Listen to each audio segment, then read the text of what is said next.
Hey guys, how are you all?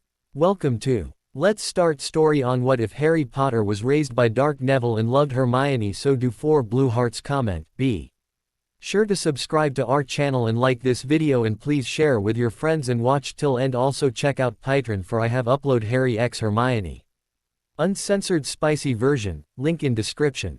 Harry, nudge, Harry. Wake up. It's time to get going. Harry Potter, age 9, cracked his eyes open and blearily glared at his uncle who loomed over him. I know, but if we're going to get a good camping spot. I want to get going early, Vernon said and clapped his hands before heading out of the room. He grinned evilly and flicked on the lights and chuckled at the growling sound emanating from his wife's nephew. Harry finally grumbled once more and flipped the covers off and dragged himself into the bathroom to brush his teeth and wash his face. Once that was done, he got dressed in the clothes his aunt put out for him the night before. Vernon Dursley got the rest of his herd loaded into the car and started driving down the street. It was still dark out, so the lights of the car stabbed outwards like glowing swords.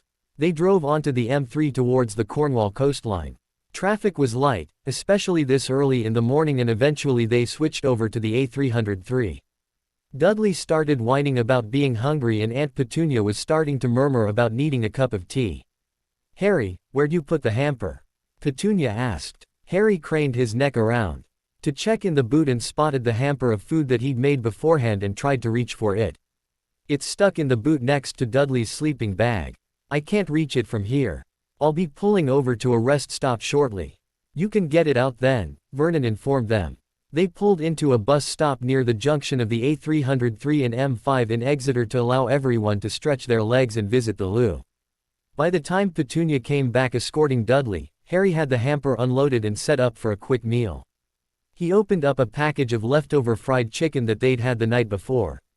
He sliced it up and put it aside as he removed a small tub of yogurt, a small lime and clove of garlic, and some salt and pepper.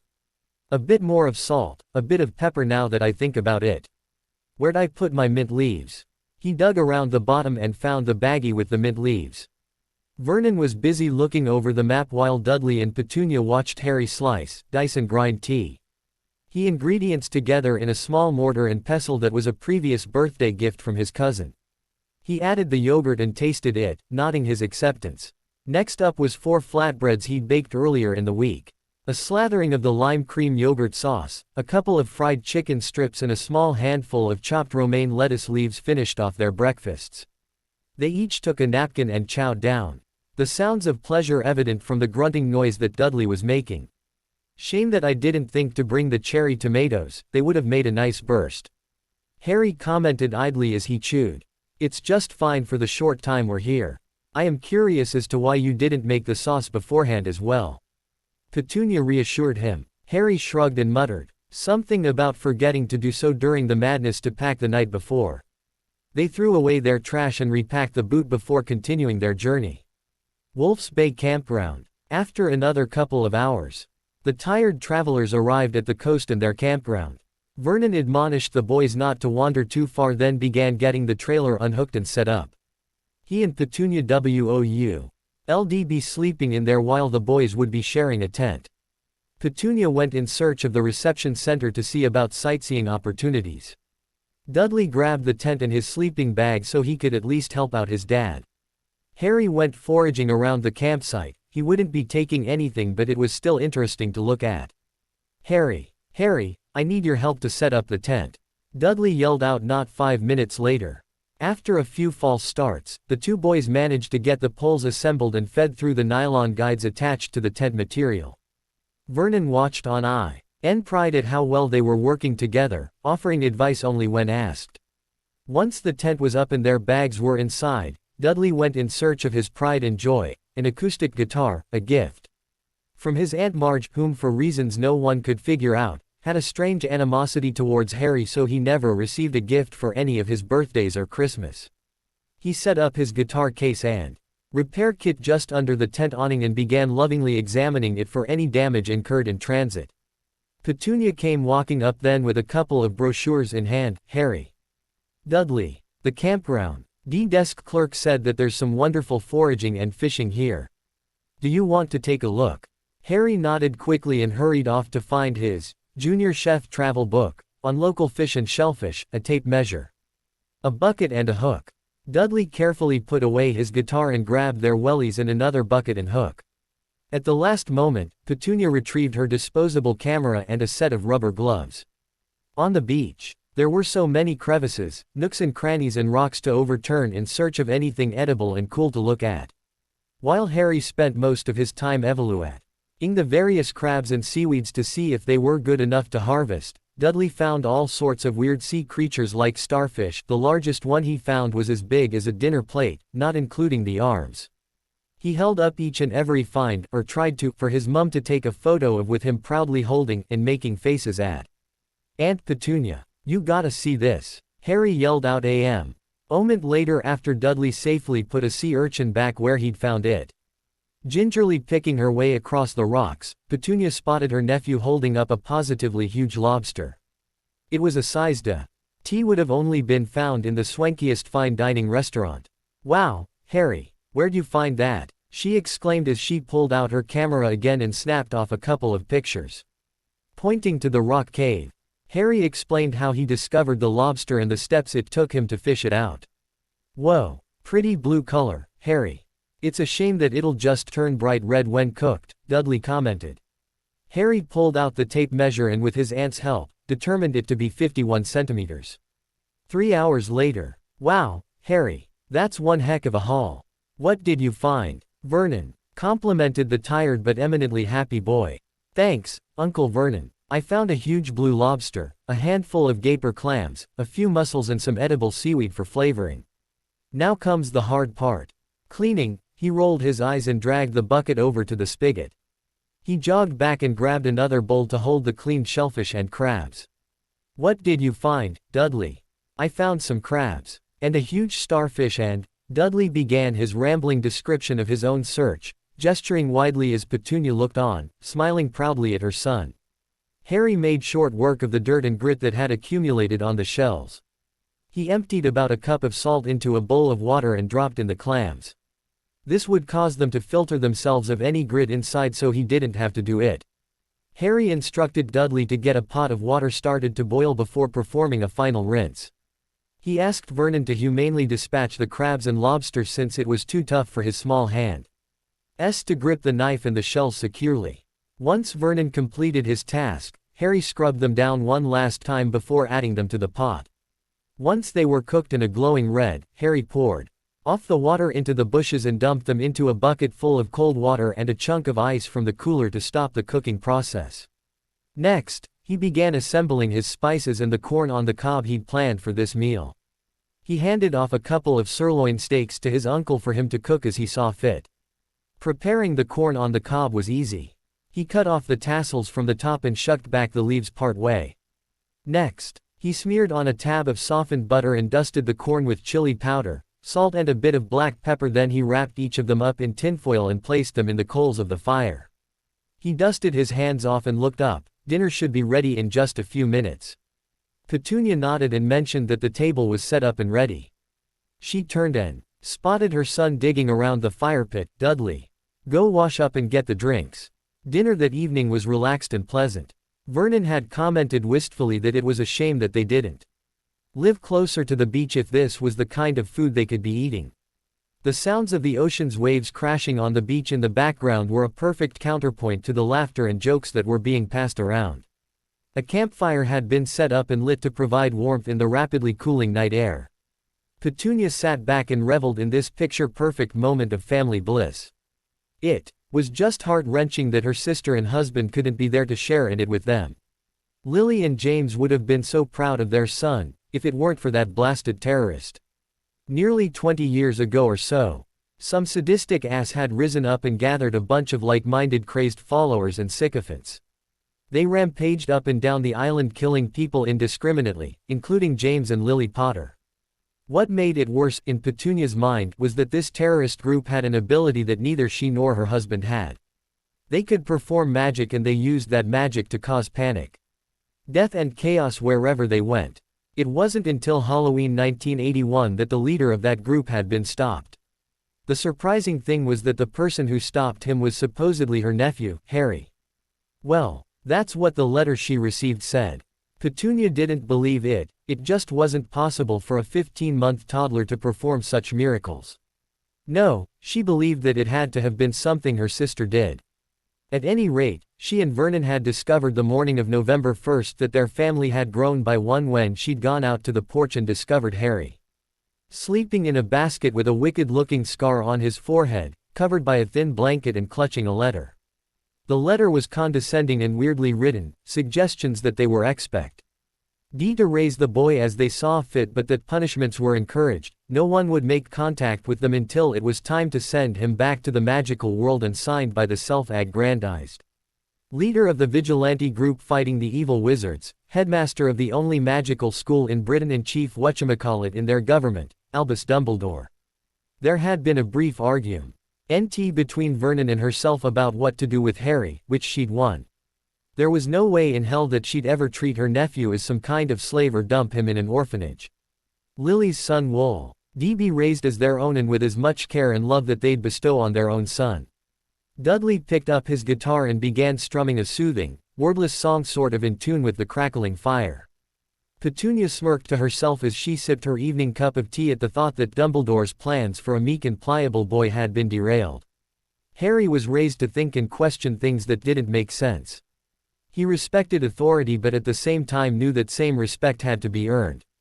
It also made her grin wickedly that the supposed, everyone knows, idea that she and her sister hated each other was complete bunk. They did have their spats, especially in the beginning, but they worked through the emotions and solved their problems. No, Petunia knew of the magical world. The problem was, after that day when she'd discovered Harry on their porch, she couldn't remember how to access it. Their second and third day of camping was filled with sightseeing, fishing and foraging. They toured some ancient castles and some hidden coves. Both Dudley and Harry made some really cool finds in terms of weird-looking sea life hidden amongst the tide pools. The water was too cold for snorkeling despite Dudley's whining that he wanted to try it anyways. Vernon got tired of the whining and hauled him away for a private chat. When they returned, Dudley was sniffling, quiet and would gingerly shift every time he wanted to sit down. Petunia looked worried but Vernon reassured her that it wasn't swats but their son tripping over a rock and landing hard. I would never hit my son no matter how much he deserved it. I just growled at him a bit about how bratty he was in front of others. He turned away and tripped over the rock. Harry meanwhile, had discovered a crab attack king a starfish and called the others over. They watched in morbid fascination as the starfish let the crab yank off an arm with nary a reaction before making its agonizingly slow escape. There was a sandy section of the beach where the two boys spent some time making a lopsided sand castle that immediately fell apart at the slightest touch of an incoming wave, much to their laughing and groaning. It wasn't until the second to last day there that something happened. Harry was scouting along the base of a cliff in search of some really cool rocks and maybe even a fossil or two. He had just said to take a sip of water from his canteen when he heard a sharp crack and a rumbling noise coming from above. His head snapped up and his eyes nearly bugged out of his head as a gigantic boulder appeared to be falling down on top of him. He distantly heard his name being screamed before there was a louder crack, feeling someone grab him, sudden darkness and an overwhelming crushing sensation and suddenly he was looking up at a man who was frantically checking Harry's face looking for injuries. Harry's eyes and head were spinning and the last thought he had before passing out was wondering why a woman was asking if the man's name was Mooney. Mooney. Remus, right. The man's head snapped up and his mouth dropped open. Petunia.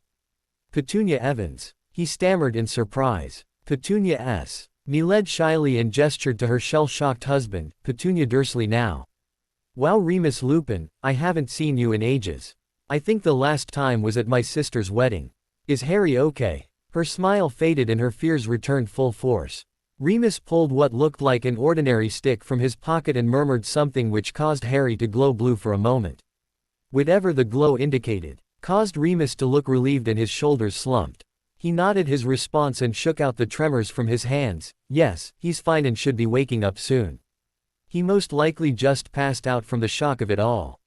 Vernon. A surprised look on his face when Remus performed something cleared his throat and declared that he'd be the one to take Harry back to their campsite as he bent down to pick up the boy.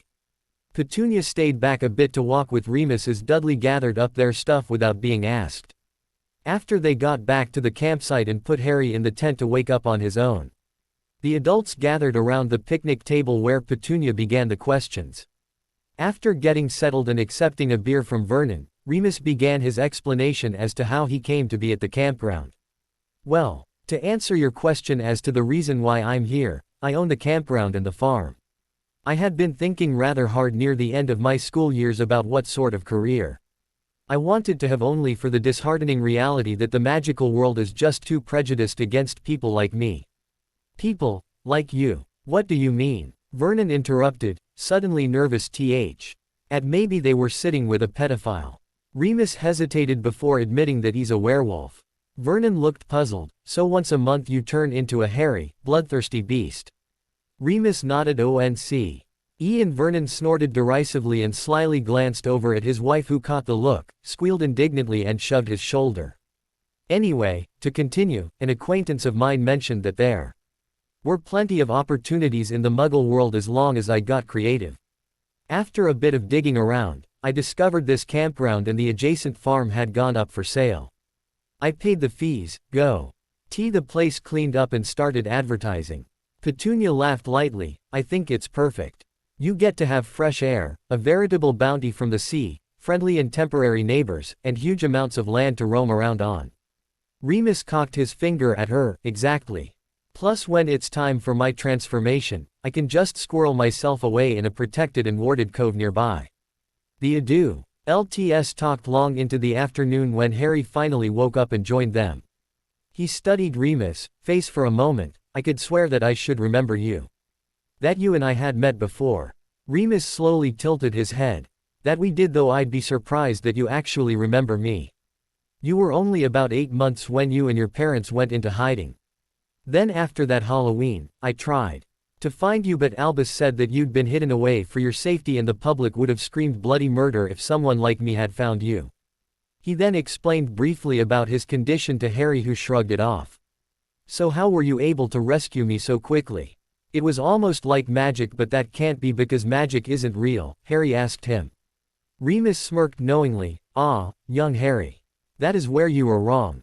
Mr. and Mrs. Dursley, if you would permit me." Both adult Dursleys nodded or gestured, so Remus leant in and filled both boys in on the knowledge that magic was indeed real. That night, as a treat, Remus offered to take them on an adventure to the beach later that evening. The Dursleys and Harry arrived right on time just as Remus came shuffling up carrying some torches with a purple lens on them. "These are ultraviolet torches that will cause some of the sea creatures to glow." Dudley and Harry's eyes bugged out and their mouths dropped open. "Cool." Their attention was now captured. Remus led the group along the shoreline and rocks, pointing out and describing how to find the anemones and the shells that would glow the best. He explained the biology behind the glow and what the creatures used it for. Harry had brought along his foraging gear and was fortunate to land a couple of crabs. "Just remember that you can't keep everything you catch. There are no official limits, but you don't want to deplete the resources here. You're allowed to take lobsters as long as they're a minimum of 90 mm from the just behind the eye stalks to the top of the tail where it connects into the back shell, and you're allowed any of the crabs as long as it's 115 mm across the carapace," Remus reminded them. When they took a break to give Vernon and Petunia a chance to catch their breath, Remus asked Harry what he'd been looking for earlier along the base of the cliff. "I was looking for fossils," Harry sheepishly explained. "I thought it'd be cool to get back to school in September and show off my really cool find." "So you didn't see the sign that cautioned people against the possibility of falling rocks?" Remus asked, puzzled. Harry shook his head at the question. "I didn't see any signs." I'll need to install some then." The last day of camping, Harry and Dudley were allowed to range up and down the Cornwall coast as long as they kept the campground and the trailer in sight. The hills were lush with green wild grasses and flowers. Harry was having a great time trying to identify all the edible ones. Dudley was on the hunt for lizards and snakes. He caught a small snake and shoved it into Harry's face. "Be careful, you annoying two-legger. Put me down." The snake hissed angrily. Harry pulled up short and cocked his head curiously. Hello. Did my cousin hurt you? If it were possible for a snake to bug out its eyes and become dumbfounded, this one managed to pull it off. A SP. A speaker. Great fields above. It's true. I'd heard stories of speakers but I never thought I'd meet one. The snake babbled. Dudley tilted his head in surprise. Harry. Are you two actually speaking to each other? Harry shook his head and peered disapprovingly at the surprised look on his cousin's face. Yeah, well you were the one who pulled this snake from its hiding spot and tried shoving it in my face. It's only polite to offer an apology for your blunder. Dudley looked appropriately chastised as he put the snake back on the ground. Sorry, Mr. Snake. Harry translated and the snake gave one bob of its head before slithering off into the bush. When they got back to the campsite, Dudley immediately went to go tell his mum and dad what happened. Harry poked around in the cooler for something to make for lunch, eventually deciding on making some simple minute steak sandwiches. He stoked the campfire coals and loaded in some new sticks of wood before getting the meat out and rubbing it down with some salt, pepper and a cut clove of garlic. He pulled out some fresh rosemary and pulled the leaves off. Next, he dropped about a tablespoon of butter into the skillet and put it over the fire to heat up. When the pan started sizzling, he laid in the steaks and let that start cooking, scooping up the melted butter with a brush made out of the leftover rosemary bundle and brushing it on top of the steaks. After the meat reached a good medium rare temp, Harry pulled the steaks off and let them rest for a moment while he prepared the bread. A smearing of homemade horseradish mayonnaise and a healthy amount of bean sprouts went on the tops of the sliced wheat bread. He turned back to the steaks and using a knife, carefully sliced each one thinly and divided it amongst the 4 sandwiches. Once that was done, he laid the top slice of bread on top and called to the others that lunch was being served. Petunia kept glancing over at her nephew as they all ate the sandwiches. She was worried about this newfound ability Harry had displayed with the snake. Clearing her throat, Harry. He looked up, cheeks puffed up with sandwich, HMMPH. Dudley told us about the incident with the snake. Have you ever spoken to a snake before? Harry shook his head negatively as he swallowed what was in his mouth. No, I haven't. I was surprised too. Do you think Mr. Lupin would know anything about it? That's a good idea, Harry. We'll go ask him after lunch. Vernon mumbled as he took a swig of tea. They found Remus later, tending to an alpaca on his farm. He waved them over and introduced them all to the animal named Woolsey. So what brings you by? Waving her hand in Harry's direction, Petunia explained that the 2 boys had gone exploring when Dudley had apparently found a snake and shoved it into Harry's face to get some sort of reaction only to get the shock that Harry was able to speak with said snake. Remus' face was a picture of stunned silence. Harry, you're a parselmouth. A what? All 4 exclaimed. Remus motioned for them all to follow him inside his house. Once settled on the couches and chairs, Remus explained the history and general knowledge of what a parselmouth was and their uses in the wider magical world. Now to be honest, the bulk of magical Britain is absolutely terrified of anyone who can speak to snakes because of the past troubles had from the likes of WHO and Salazar Slytherin, but in my opinion, it's no different than being able to speak Spanish, French or any other language, plus, you have the unique ability to converse with an animal whose venom is used in many healing potions. I know that St. Mungo's is always on the lookout for a parselmouth for their creature bite ward, as snake bites are the most common ailment there in Gringotts. The Goblin Run Bank in London will pay a parselmouth's weight in gold to work with their dragon handlers as well as a cursebreaker. What's a cursebreaker? Dudley asked. Remus thought for a moment. Think of a magical Indiana Jones though with a wand instead of a bullwhip. Dudley moaned, that is so cool. Harry'd be able to do that. Remus shrugged, if he wanted to when he gets older and got the training necessary. It takes a lot of studying and work to become one. Harry shook his head, I want to become a chef when I grow up. Poking around dusty tombs and stuff sounds awesome, but I'd rather have a nice, clean kitchen. Perplexed, Remus looked up at Petunia and Vernon, who merely looked smug. He cooks. Vernon laughed. Harry doesn't cook. What he does do transcends description. It's almost like an art form when he makes food. Harry, why don't you tell Remus here the sort of things you've made? Harry sniffed and scratched his head. Well, I've made a bunch of things. He thought really hard. I've made steak sandwiches. I made a seafood boil just a couple of days ago, I made fried chicken, I make my own sauces, breads, blend my own spices. Remus' mouth kept dropping lower and lower. Vernon was tired and frustrated. The Grunnings 2000 series bit grinder's main bearing seized up on the operators and damn near tore itself and the two operators apart. There was a minor fire had started from the oil spill and the flying sparks. The operators were fortunate enough to escape with only minor injuries. He had been pressed into service in the efforts to contain the damage and to assess what else could be done to not lose production time. The Mortensen contract was a big one. He pulled the car up into the garage at the end of the day and sighed heavily. The day was over, he was tired and dirty. The operators were recovering and the production schedule wasn't pushed too far behind. All he wanted to do now was shower, grab a beer or maybe break open that scotch bottle and relax on his chair. I just got back from a vacation and now I'm in need of another one, he groused internally as he opened the inter-house door and stepped inside. His nose immediately picked up the sharp tang of cinnamon. The sweetness he associated with raisins and something syrupy that seemed rather foreign.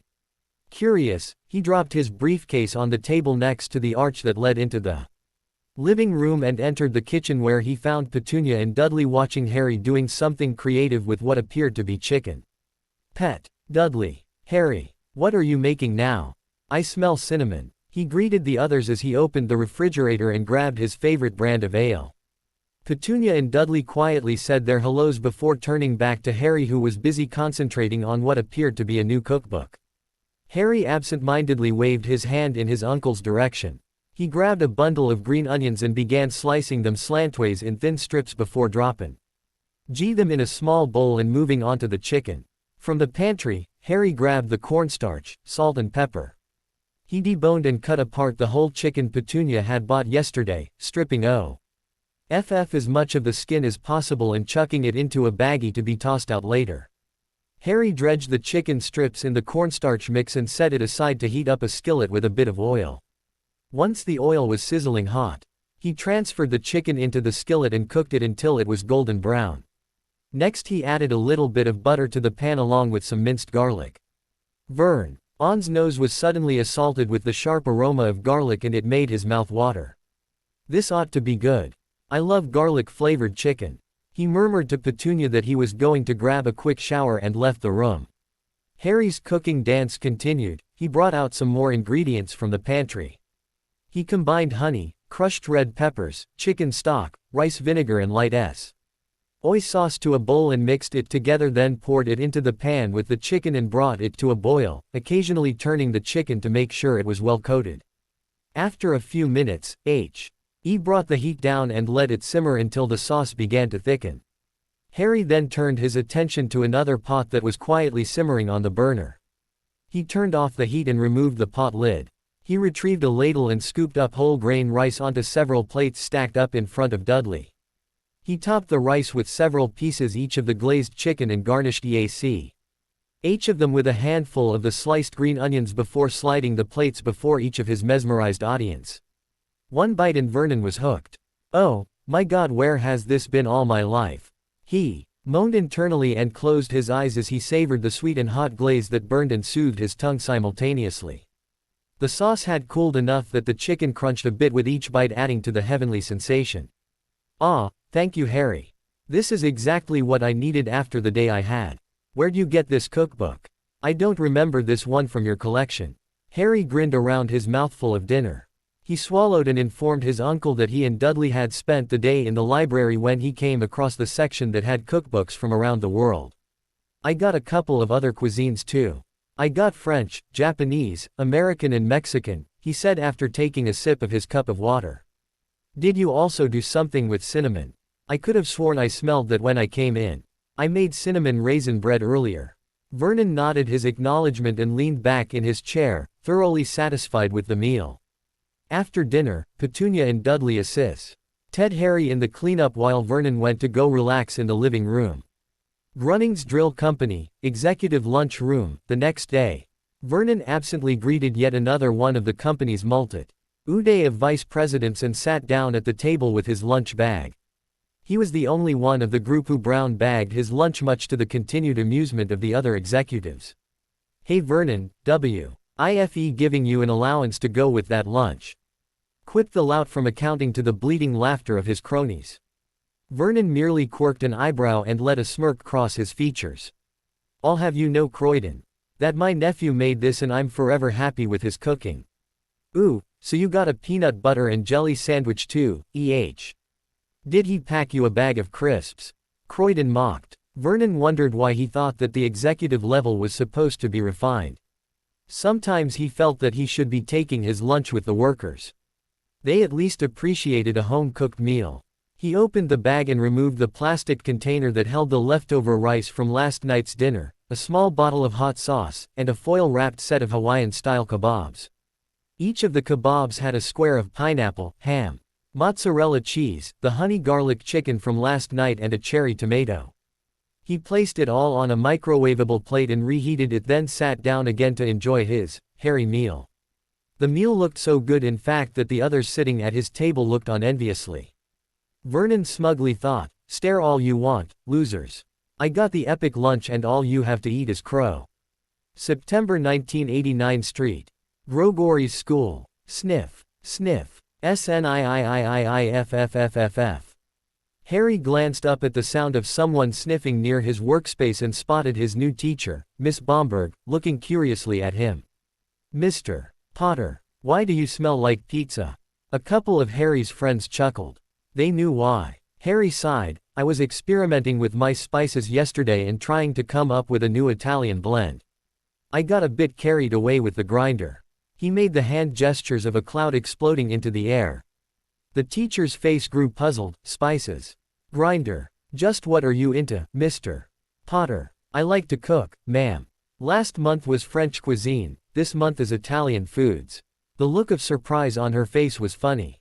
The teacher made a mental note to contact the boy's guardian to find out more.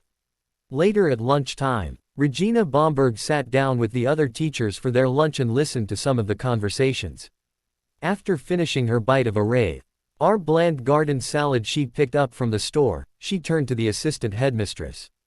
Diane, I was wondering if you could tell me more about one of my students, a Mr. Harry Potter. Is it really true that he knows how to cook? Diane Haustenberg sighed happily. Yep, but what he does goes way beyond the ordinary classification of cooking. The talent that boy has when presented with various ingredients is completely astounding. Why? Did something happen? Regina shook her head briefly. No, it's just he came into class smelling of pizza spices and he mentioned he got carried away with experimenting with an Italian spice blend and something about a grinder. Diane grinned. Is he now? What did he make from it? Regina shrugged, said that he was starting Italian cuisine this month and Dee mentioned that last month was French foods. She glanced around the room and noted that everyone was practically hanging onto every word between them. Is there something I should know? Diane patted her hand. Just wait until you throw a party. You'll be amazed. Diane wasn't the only one fielding questions about Harry's culinary skills. Harry himself was surrounded by a group of his school mates all begging him to teach them how to cook. He held up his hands and begged for silence. I would be happy to teach you a couple of recipes and how to work in the kitchen, but we would need permission on from the headmistress and our parents or relatives. Get that and I'll see what I can come up with. In the meantime, I just want to eat my lunch. He plopped down on the bench and pointedly stared at the kids still milling around until they got the message and dispersed. His closest friend, Aaron, peered into Harry's lunch bag. What did you bring this time? Harry pulled out the containers. I got some wild rice, pan-cooked garlic shrimp fettuccine alfredo and an apple. Aaron glanced dispiritedly at his own meager lunch. I can't wait to take your class, Harry. My mum gave me peanut butter and jelly sandwiches and a packet of Oreos. Quote. Harry nudged his friend's shoulder with his own in commiseration. October 1989. Now that Remus was involved in Harry's life again and the tourist season had dropped off significantly, he became a regular caller to the Dursley house. Once more, Petunia was surprised with the knowledge that despite Remus being a magical, he also knew how to operate and owned a car of his own. It was early October when he paid a visit to Privet Drive. Harry was in the living room playing Super Mario Bros. On the Nintendo with Dudley when they heard the distinctive duck call that Remus' car horn sounded like. He quickly hit pause and jumped up and ran to the window, a wide grin bursting out on his face. Uncle Remus is here, he yelled happily before racing over to the front door and yanking it open. Remus was carrying a pile of boxes in his arms when he was hit by a messy-haired missile around his waist. Hey, kiddo. It's good to see you too.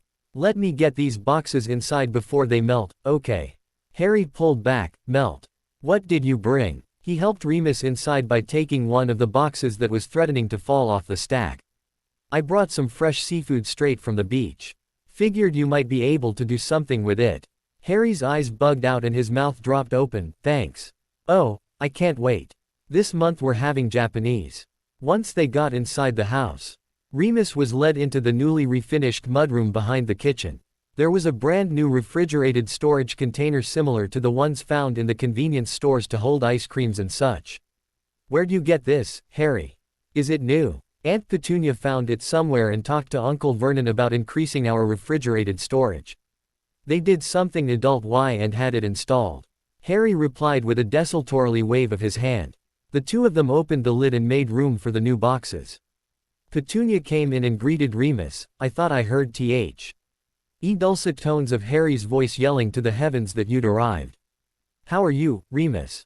Remus grinned. Pretty good. Things are quieted down on the farm since the tourist season ended. Thanks for letting me stop by. Dinner was a lively affair. Remus came armed with a bunch of hilarious stories from his days at Hogwarts and his friendships with James Potter and Lily Evans, as he knew them then. He kept all the stories kid-friendly and would occasionally pause as he tried to adjust some of the references to something less risque. Harry was in the kitchen busily preparing their meal while Remus observed. He watched as Harry poached some eggs, then washed and sliced the mushrooms, radishes, leeks and scallions. He then pulled out a couple of sheets of kombu-style seaweed and soaked tea in the mushroom stems in water for 30 minutes, then dumped them into a saucepan on low heat for another 30. Once the eggs were poached, he put them aside on a plate and covered them to keep them warm but not cooking. When the 30 minutes in the saucepan were up, he removed the seaweed and added the sliced mushroom caps and leeks for yet another 30 minutes. In a separate saucepan, he boiled a package of soba noodles, then added them to the mushroom broth. He finished out the soup with a dash of sweet rice wine and soy sauce before assembling the poached eggs on top of the noodles into individual bowls. Oh, this is heaven, Harry. What do you call this soup? Remus said complimentarily. Dinner. Harry replied cheekily to the groans of the others. Sorry, it's called Japanese soba with mushroom broth. I also put thinly sliced radishes in as well for added kick. It's incredible, that's what it is. I don't know where you picked up the talent from. Neither of your parents were any great shakes in the kitchen. As a matter of fact, your father was banned from cooking anything more complicated than porridge. Harry laughed along with the others. Once the soup was finished, Harry got up and served the next course of their meal. He'd made some Japanese ginger pork for the mains.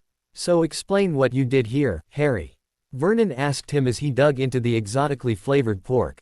Well, I mixed together a sauce made from the sweet rice wine, grated ginger and some light soy sauce.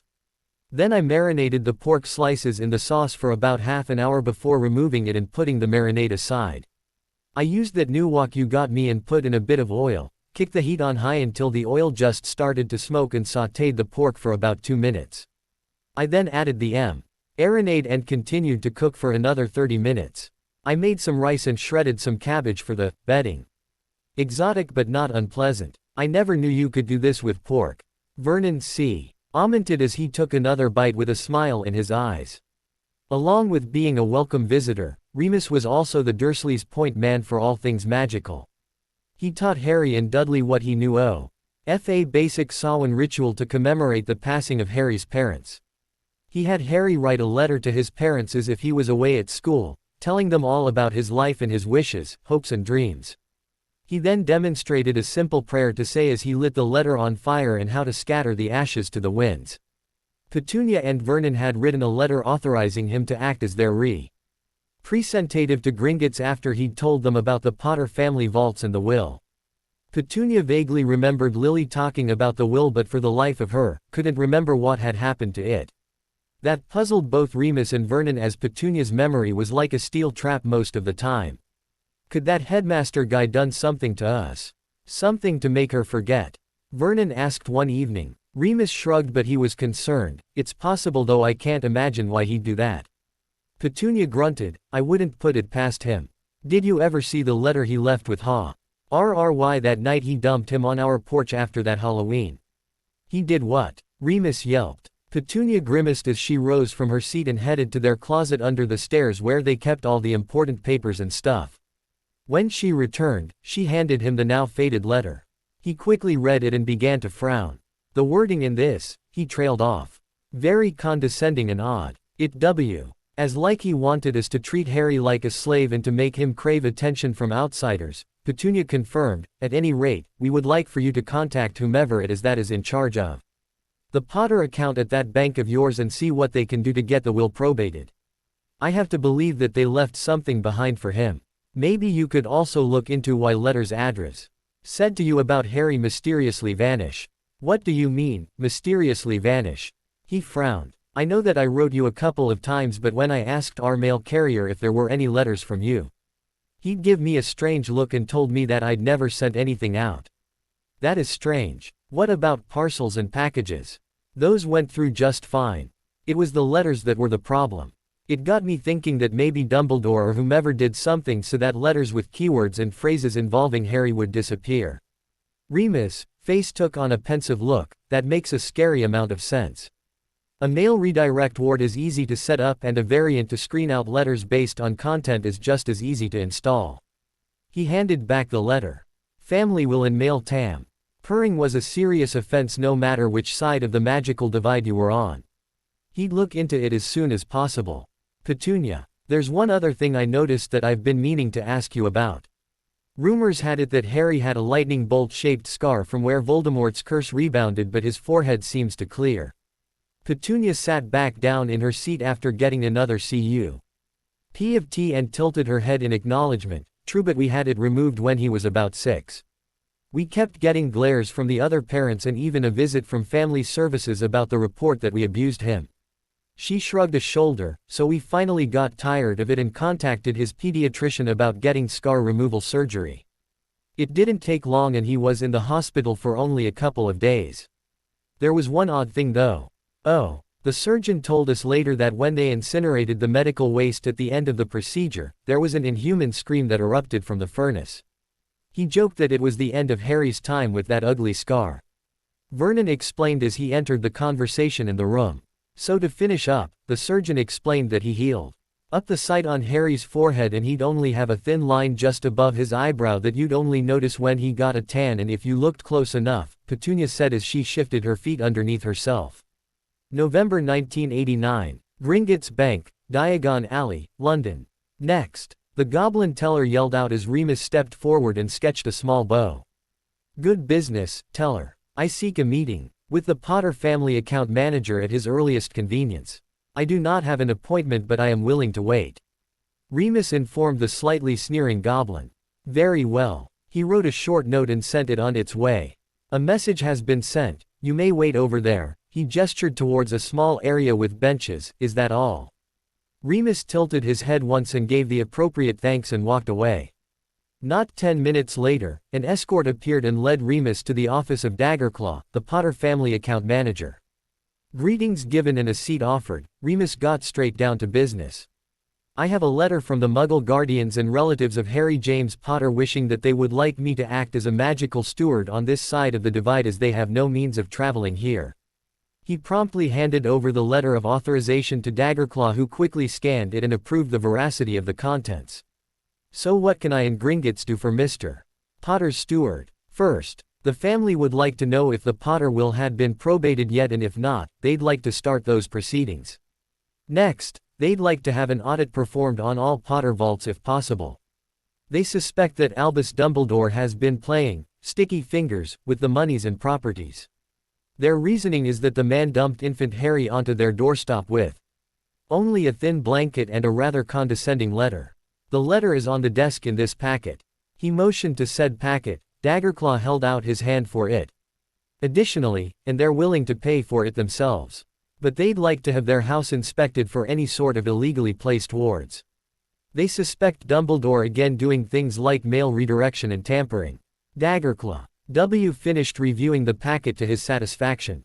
He loved working with the Muggle-born parents and their offspring. They tried their hardest to provide as much information as possible to facilitate speedy results and financial gains. He quickly sketched out a request for the will retrieval from the records department as well as one to the accounting department for an auditor and someone from the warding inspector's office. Both arrived within moments of each other. Silvertooth, I want you to take a team and audit the entirety of the Potter vaults. I suspect foul play from that Gobrek smear Albus Dumbledore. All the goblins sneered at the man's name. Get that report back to me as soon as possible. Silvertooth bowed once and departed. Daggerclaw turned to the next goblin, Goldhammer. Here's the address of a Muggle home suspected to have illegal wards placed upon it. You'll most likely have to go in under the cover of darkness to make your inspection. Again, Dumbledore is the likely suspect here. Goldhammer grinned maliciously. If the old goat should appear, am I allowed to repel the bastard? Daggerclaw glanced over at Remus, who silently nodded. Yes, at the very least he shish. Old be stunned and have his memory of the visit removed. Dump his wrinkled butt in another county if you have to. Goldhammer acknowledged this and left the office. Daggerclaw and Remus then turned to the Potter will on the desk. There were the usual boilerplate statements and such along with the bequeathments. Remus growled quietly at first when he read that Sirius Black was listed as primary co-NTACT, then gave a whine of surprise at the declaration that he'd undertaken the Godfather Oath. There's no way that he would have been able to betray the Potters if he'd undertaken that oath. He'd be dead the moment the secret left his lips. The next shock was the knowledge that Harry should have never been placed with Petunia and Vernon Dursley, that while they were family, they wouldn't have the capability to raise a magical child. Finally, the will stated that James and Lily had filed a copy with the Ministry and had Albus witness it, but considered the one with the goblins to be the true will. Albus never witnessed this one. James had included a note that stated, while he respected Dumbledore for his past achievements, there was something conniving about the elder man that just didn't sit right with him. Albus was holding secrets that could help the Potter family as well as the wider wizarding world, but refused to share them all under the guise of his oft-stated, greater good. Well, Remus croaked after he'd finished reading the will, the DMLE needs to be notified about Sirius Black and maybe the manipulations of Albus. I request that Albus be removed from all accounts and all monies and properties be recovered with full prejudice pending the results from the audit. Daggerclaw returned with a wicked goblin grin, one with fully bared teeth. I would like a certified copy of this will to take back with me to the Dursleys, if I may. Daggerclaw waved his hand over the parchment and a second document appeared, which was handed back to Remus. The appropriate farewells were given and Remus left the office. He had one more stop to make. Flourish and Blott's bookstore. After getting a fortifying cup of tea to calm his flustered nerves, Remus entered the bookstore to pick up some textbooks and things so he could begin some basic instruction with Harry to prepare him for his reintroduction to the magical world when the boy turned 11 years old. He got a magical history book, a book on etiquette and customs, a primer of basic light-sided rituals, and a couple of magical cookbooks. He knew firsthand that most of the complaints from the pureblood families was the lack of knowledge and the tendency to trample over their customs of their world by the Muggle-born and raised. He rightly figured that if the incoming children from non-magical families at least knew the basics, it would smooth over whatever gaffes that may arise. The history book was always helpful because who didn't like to know where and how they came to be? The ritual primer kind of tagged along the etiquette book, in that many of the traditions the magically raised revolved around certain rituals done throughout the year like Samhain, Yule, Beltane and many others. The cookbooks were obvious. Back at the Dursleys, Harry was confused by the information overload that Remus had pretty much dumped on them. He sat there leaning up against his aunt's side as he tried to make sense that someone could be so callous as to disregard someone's instructions for their only son, then to turn around and steal from their vaults all for some stupid reason is that crazy notion of the greater good. Frankly, it sounded like this Dumbledore guy had been watching too much Star Trek. He was appreciative that Uncle Remus had gotten him the cookbooks and was excited to read and try the recipes. However, Uncle Remus had made him promise to wait until he was available to help him with the magical aspect until he got a wand of his own when he turned 11. Harry made a disgruntled face but agreed to wait. The history Ritual and etiquette books were a surprise, and while the ritual and etiquette books didn't hold much interest in him, the history book did. "Harry, why don't you take these books up to your room and read them quietly while your Uncle Remus and I have a little chat?" Aunt Petunia suggested. Harry grabbed the books and headed off upstairs. Once Harry was gone, Dudley was at a friend's house. The conversation took a darker turn. There was much anger directed at the discovery of the manipulations of Albus Dumbledore, and many questions were raised as to why the man would want to interfere with their lives. Vernon growled that it probably had something to do with that idiotic notion of his. "You said that he was the leader of the resistance to fight this Voldemort character, right? Well, fight a war long enough and it becomes all you know, and even crave to some extent. He doesn't know anything beyond war and conflict. The idea of peace is probably scaring the life out of him.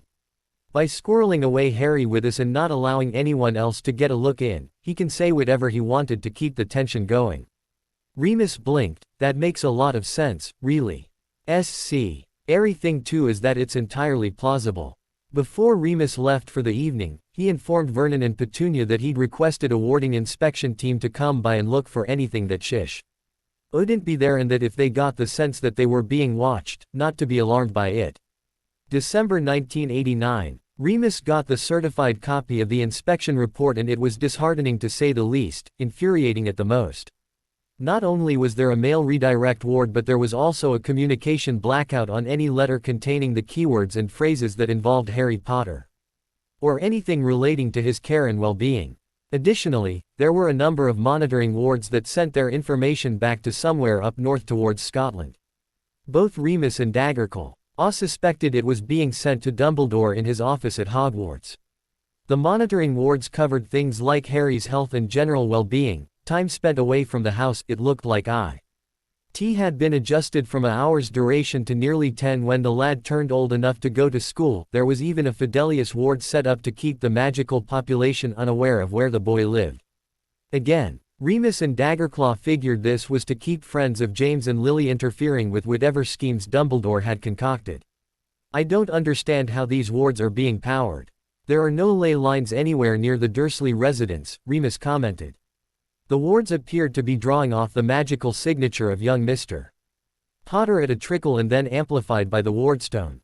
Given how young Mr. Potter is, the warding inspectors felt it prudent to sever the connection to the boy and install a temporary power crystal. "Neither the wards nor Mr. Potter will be aware of the changeover," the Goblin Inspector lead explained. Daggerclaw also reported that all Potter properties had been recovered and were in the process of being examined for any enhancements. An invisibility cloak was the one that was currently giving them the biggest headaches. There was an unearthly quality about it, and frankly the fact that it was incredibly old yet still in perfect condition was worrying. A pensieve with the Potter crest had been recovered and the memories within removed and stored in bottles. Daggerclaw mentioned that the memory retrieval team viewed the memories and was aghast at their contents. "Definitely not family viewing then," Remus quipped sourly. He really didn't want to know how far Albus had fallen. Daggerclaw shook his head at that observation. When Remus filled in Vernon and Petunia, they naturally hit the roof. Vernon was all set to head up to that blasted school and give over his feelings on the matter directly to the old goat himself from a very personal distance, preferably using a 9-iron. Petunia was disgusted at the level of depravity one man held upon an entire community and voiced her concern that maybe Harry shouldn't go to that school while Dumbledore was free. "I wouldn't jump to any conclusions just yet, Petunia. Don't forget, we still have a little more than a year and a half before Harry turns 11. With any luck, the DMLEW'll deal with this problem and arrest the old man for his illegal actions. I know that Amelia Bones is the director of that department and is an incredibly fair-minded person who sees things clearly and is not blinded by misplaced loyalty." Quote, "As for the material properties, once they've been inspected and whatever alterations have been removed, they will be placed into the main Potter vault where not even Albus has access to. The ancestral home of the Potter family is currently under lockdown and seems to be in fair condition. Whatever elves were there must have been reassigned to the school or died off. In the meantime, all we can really do is plan for the future and make sure that Harry is aware and understands what's in store for him." With that, the Dursleys, Harry and Remus celebrated the new year and wished each other luck for the coming times. Vernon and Petunia were camped out in the living room ostensibly watching the evening news but were in reality, digesting their Harry meal. This month was Mexican cuisine, and after seeing some pictures of the country and the cities on a poster board Harry had set up as part of something called a mood board, both were now considering taking a vacation there. Oh God, Petunia let out a suppressed belch, that was spicy. Vernon had his eyes closed but responded, as spicy as the Vietnamese stuff last month. That was more hot than actually spicy. I think next year, we tell him that December should only be traditional British Christmas foods. I never want to move ever again, but this has been fun. Take a trip around the world and never leave your kitchen. Both laughed at that tagline. Harry, in the meantime, was sitting in a chair in his bedroom going through his personally annotated cookbooks to determine what he should make next. The fajitas they'd just had were superb with the flour tortillas. A stray thought passed through his mind that would forever change how he would cook for the rest of his life when he overheard Petunia say the tagline. I wonder if I could quietly suggest a vacation to some far-flung region of the world if I were to spice so-called normal food with the spices of the intended destination. It would have to be some kind of food that is easily modifiable like a sandwich meat. But where would I want to go? Well, at any rate, he mused out loud, I need to pick something for lunch at school tomorrow. Let's see. Ooh, a mango salsa. That sounds interesting. Would the grocery store carry something like that? He got up and thumped his way downstairs where he found his aunt asleep on the couch and his uncle on his way to Slumberland, as well. He paused at the entryway before slipping back out and entering the kitchen. He took the pad of paper magnetically attached to the refrigerator and wrote down, mango, on it, as well as the missing ingredients for carnitas and pozole soup. At school the next day, Miss Bomberg was sniffing again, Harry noticed with a smirk. No doubt she could smell the leftovers from last night's dinner. His musing was evidently correct when he caught her eyes and she gave him a dirty look that held no heat. When he got out to lunch, all of the older kids crowded around him armed with pencils and paper. With an eyebrow quirked up, he inquired as to what they thought they were doing. We're going to take notes on what you're eating, Harry. Why? So we can try and figure out what you made so we can get it at home. It was said as if it were blatantly obvious. Harry replied slowly, how about instead of staring at me while I eat? I just tell you the recipe name and you can go into the library and look it up yourself. The bright grins that sprouted were all the indication he needed. So he told them the name of the book he used and the recipe he followed. Also, keep in mind that your ordinary British-owned grocery store won't have half of the ingredients in these recipes. You'll have to go to an ethnic specialty store. Here's the one I used. He gave them the name of the store as well. Once armed with the new knowledge, the older kids thanked Harry and left him to eat in peace. Aaron dropped down next to him and again complained about how his American mother just didn't understand the concept of British foods. She had apparently given him yet another sandwich filled with something unrecognizable. Let me see if I can recognize it. Harry offered as Aaron broke off a piece of his sandwich and handed it over. Harry's face grew thoughtful as he mushed the food around in his mouth. Creole, I'd wager. Tastes sort of like the seafood we had last June but more savory. Aaron groaned, she knows I like sweeter stuff. She's trying to kill me, I tell you. Harry laughed, I doubt she's trying to kill you. Probably trying to save your teeth and stuff. Dudley's got the same problem. He gains weight just by looking at a picture of sweets. As a result, anything I cook has to have natural sugars that our bodies digest easily. What did you bring this time? Aaron asked in hopes of shifting the attention away from his mum and her weird ideas. Leftovers from last night's Mexican dinner. I made tush. Spiced meat and chicken with flour tortillas, corn salsa, roasted bell peppers and onions. Wanna try a bit? Aaron nodded rapidly and went to grab a fork. One bite later and his eyes closed and he sighed. Now, if my mum tried to give me this, I wouldn't have such a problem. That's good, he exclaimed, then he frowned. Now, I just got to figure out how to tell her without making it sound like an insult. Harry shrugged. Tell her to pick up the Mexican cookbooks from the library. That's where I've found everything. At the dismissal bell, Harry, hang back a moment, I want to speak with your aunt for a moment. Miss Bomberg said. The look of worry crept over his face. Don't worry, it's nothing bad. Petunia came up when she spotted Harry waving her over. Harry. Miss Bomberg introduced herself, Mrs. Dursley. I'm Harry's teacher, Regina Bomberg, and I had a couple of questions to ask you about his cooking. Petunia relaxed. You want to know if he would give a demonstration on how to cook, too? Regina laughed. I take it that this has come up before. Petunia smirked and crossed her arms smugly. Every single time someone stands close enough to him to smell whatever spices he's been cooking with and hears about the recipe he made. No doubt. Well, some of the other teachers as well as the students were wondering if you'd give permission to allow Harry to do just that. We would hold it in the school cafeteria after school and only those with permission slips would be allowed to attend. I do know that one of the teachers would like to videotape the demonstration, if you're agreeable to that. Petunia shrugged a shoulder and turned partially to Harry, who looked like he was about to explode with excitement. It's up to you since it's your skills. She turned back to Miss Bomberg. Would we have to provide the ingredients? Regina shook her head. Just give me a list and an idea as to where to go for them and we'll handle the cost provided there's nothing too exotic. Harry. I want to do it. Which cuisine did you want to do? Any allergies I need to know about? Petunia held up a hand, stalling her excited nephew. When would you want to hold this event? Well, our deputy headmistress had suggested that it be held on a Friday so as to not interfere with anyone's weekend plans. Petunia thought for a moment, trying to remember if they had anything planned. I'll call you or the school if anything should change, but I think this Friday should be fine. Regina turned to Harry. I think whatever you're making this month ought to be just fine. As for allergies, I don't think there's anyone who has a weird one besides the peanut one. The two women shook hands on it and Harry let out a war whoop and practically floated to the car. That Friday, Ari walked into the cafeteria and stopped at the entrance, his mouth dropping and his eyes bugging out. The whole room was packed. Parents, teachers, and the students who were old enough to understand were all waiting for him. There was a teacher in the center aisle setting up a video camera and microphone. Both the headmistress and deputy were milling around chatting with the parents while the kids were racing around. The room quieted quickly once he was spotted and the audience took their seats.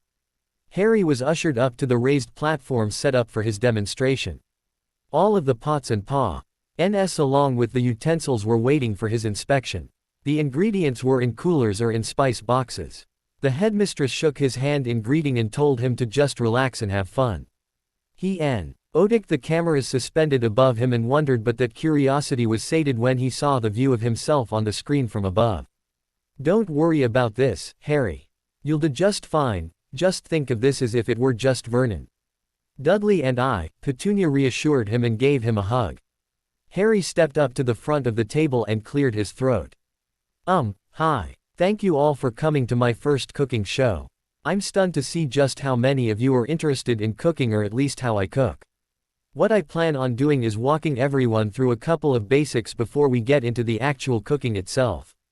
With that, he took a fortifying breath and dove into explaining how to prepare each of the different ingredients, like how to chop and dice the cilantro, the garlic cloves, how to portion out the oregano without using a teaspoon, how to split and de-seed the chilies without getting the seeds everywhere and in their eyes, and most importantly how to keep themselves from crying when chopping the onion.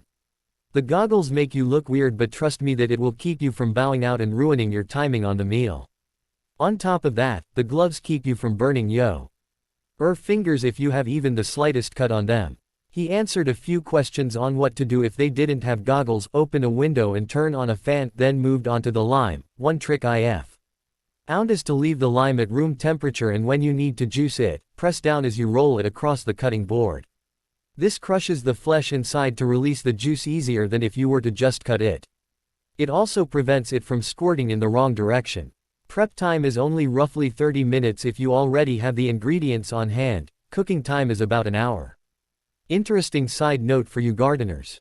You can save and replant the seeds to grow your own chili bushes for next year.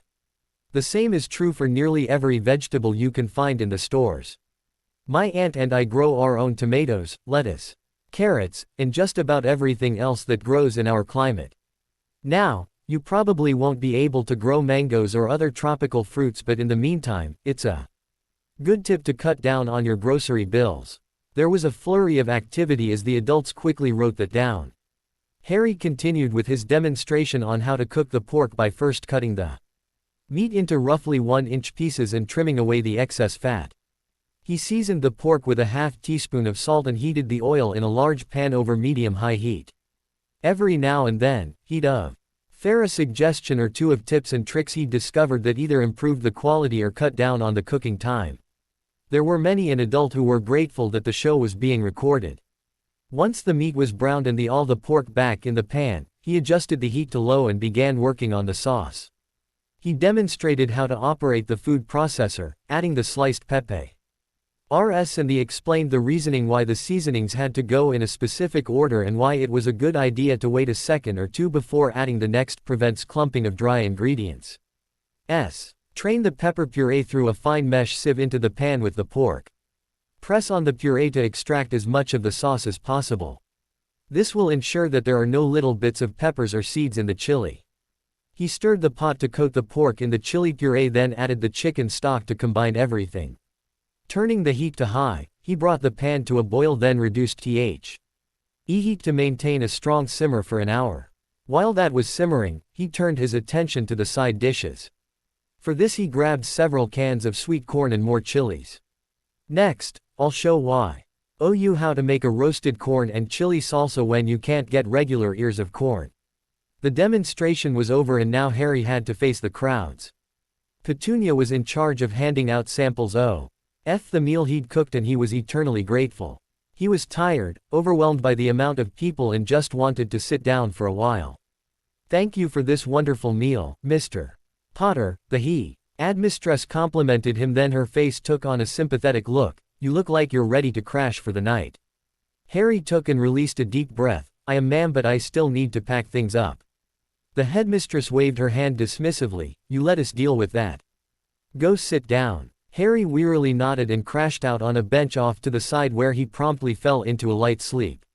He wasn't out for long when he felt something tugging on him. He raised his hands to swat away whoever it was, but there was no one there. He blearily opened his eyes and glanced around. "I couldn't have been imagining it, could I?" There was another tug on his chest, and that's when he noticed a bushy-haired girl with the most expressive brown eyes and nibbling on her lower lip standing close to her mother and father as they chatted with Petunia. The girl turned and they locked eyes. Hers widened perceptibly and she hesitantly moved over to him.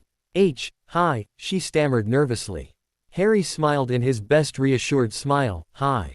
Thanks for coming to this cooking show. Are you new here? I've never seen you before." She nodded, causing her bushy hair to bounce. "Yes, we just moved here from London."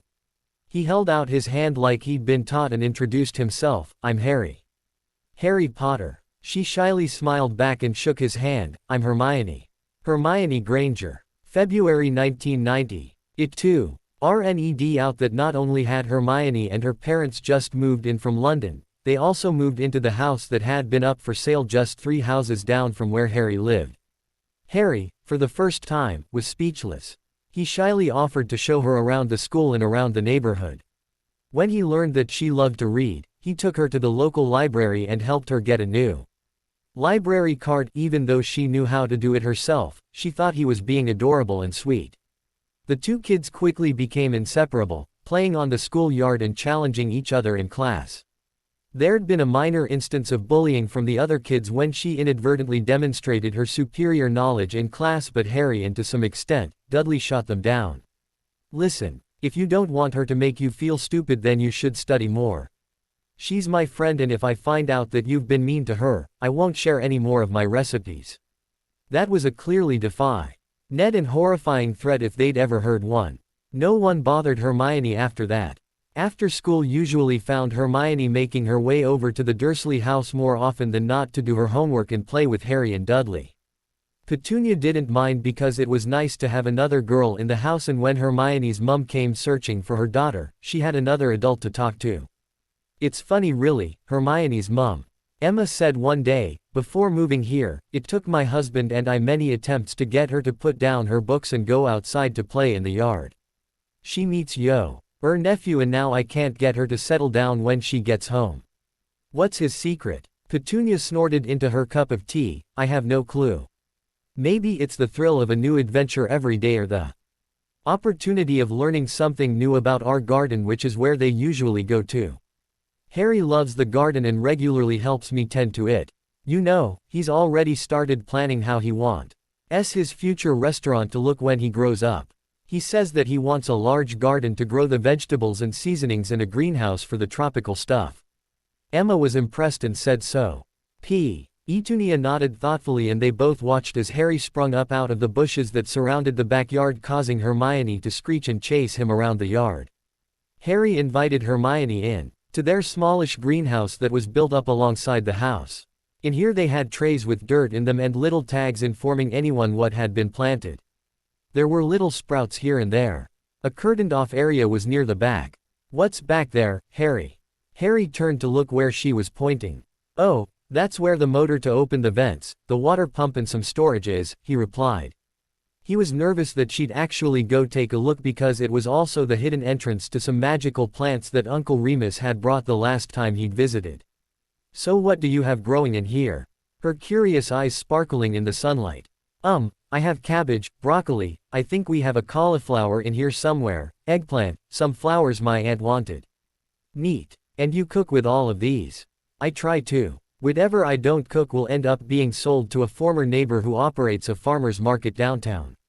"I wish I knew how to cook as well as you do," she mumbled uncertainly. His eyebrows rose. "Why don't you try? It's not all that difficult." She gave him an exasperated look. "I've seen the things you cook and they look terribly complicated." He shrugged. "So start simply. Make a batch of biscuits or a cake. Just because I'm this talented doesn't mean that you have to start at my level." "Could you teach me? Weren't you there for the cooking show I did?" She shook her head. "We came in at the end. Mummy and Daddy had an appointment they couldn't get away from." "Oh, well, I guess I could show you a couple of simple things you can make, but I'd need to see what's in your kitchen first." March 1990. The audit into the Potter accounts were completed and the news wasn't good. Remus stopped in to share the bad news. First off, it seems that RRY wasn't supposed to be born a human boy. He was supposed to be born a monkey, which explains his bursts of manic energy and desire to climb on everything. Everyone laughed while Harry stuck his tongue out at his uncle. Second, according to the audits, both you, Petunia, and Vernon created secret accounts to siphon off money from Harry's trust vault in the amounts of 1,000 galleons monthly. Petunia also supposedly was doing some shady financing of questionable investments and the like. The dividends from which were routed through those dummy accounts. I think the one had you known as Horse Rose Farms or some such phony alias. The one linked to Vernon was a fake company by the name of Fat Walrus Industries.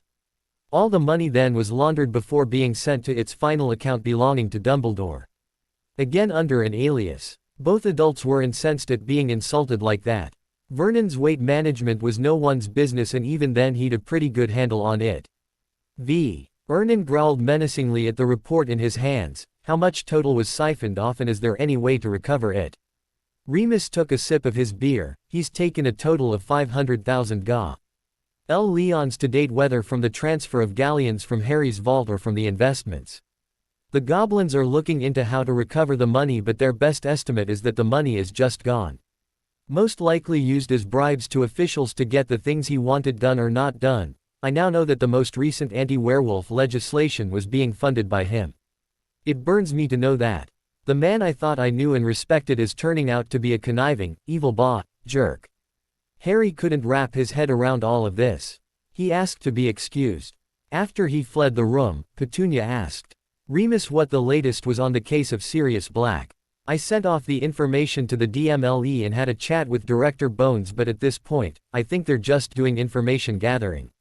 I tease what I would do before trying to move him to another location or setting him free.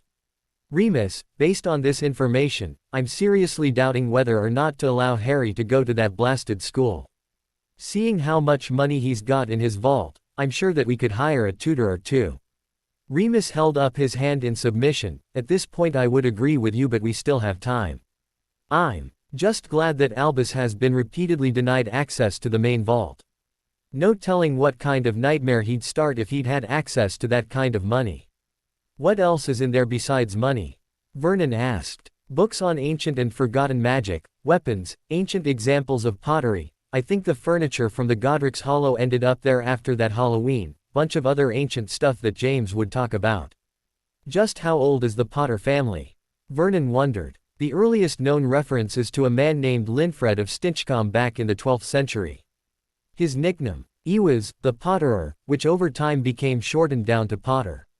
He was a pioneering potioneer credited with creating many medicinal potions, Remus informed them as he slipped into lecture mode.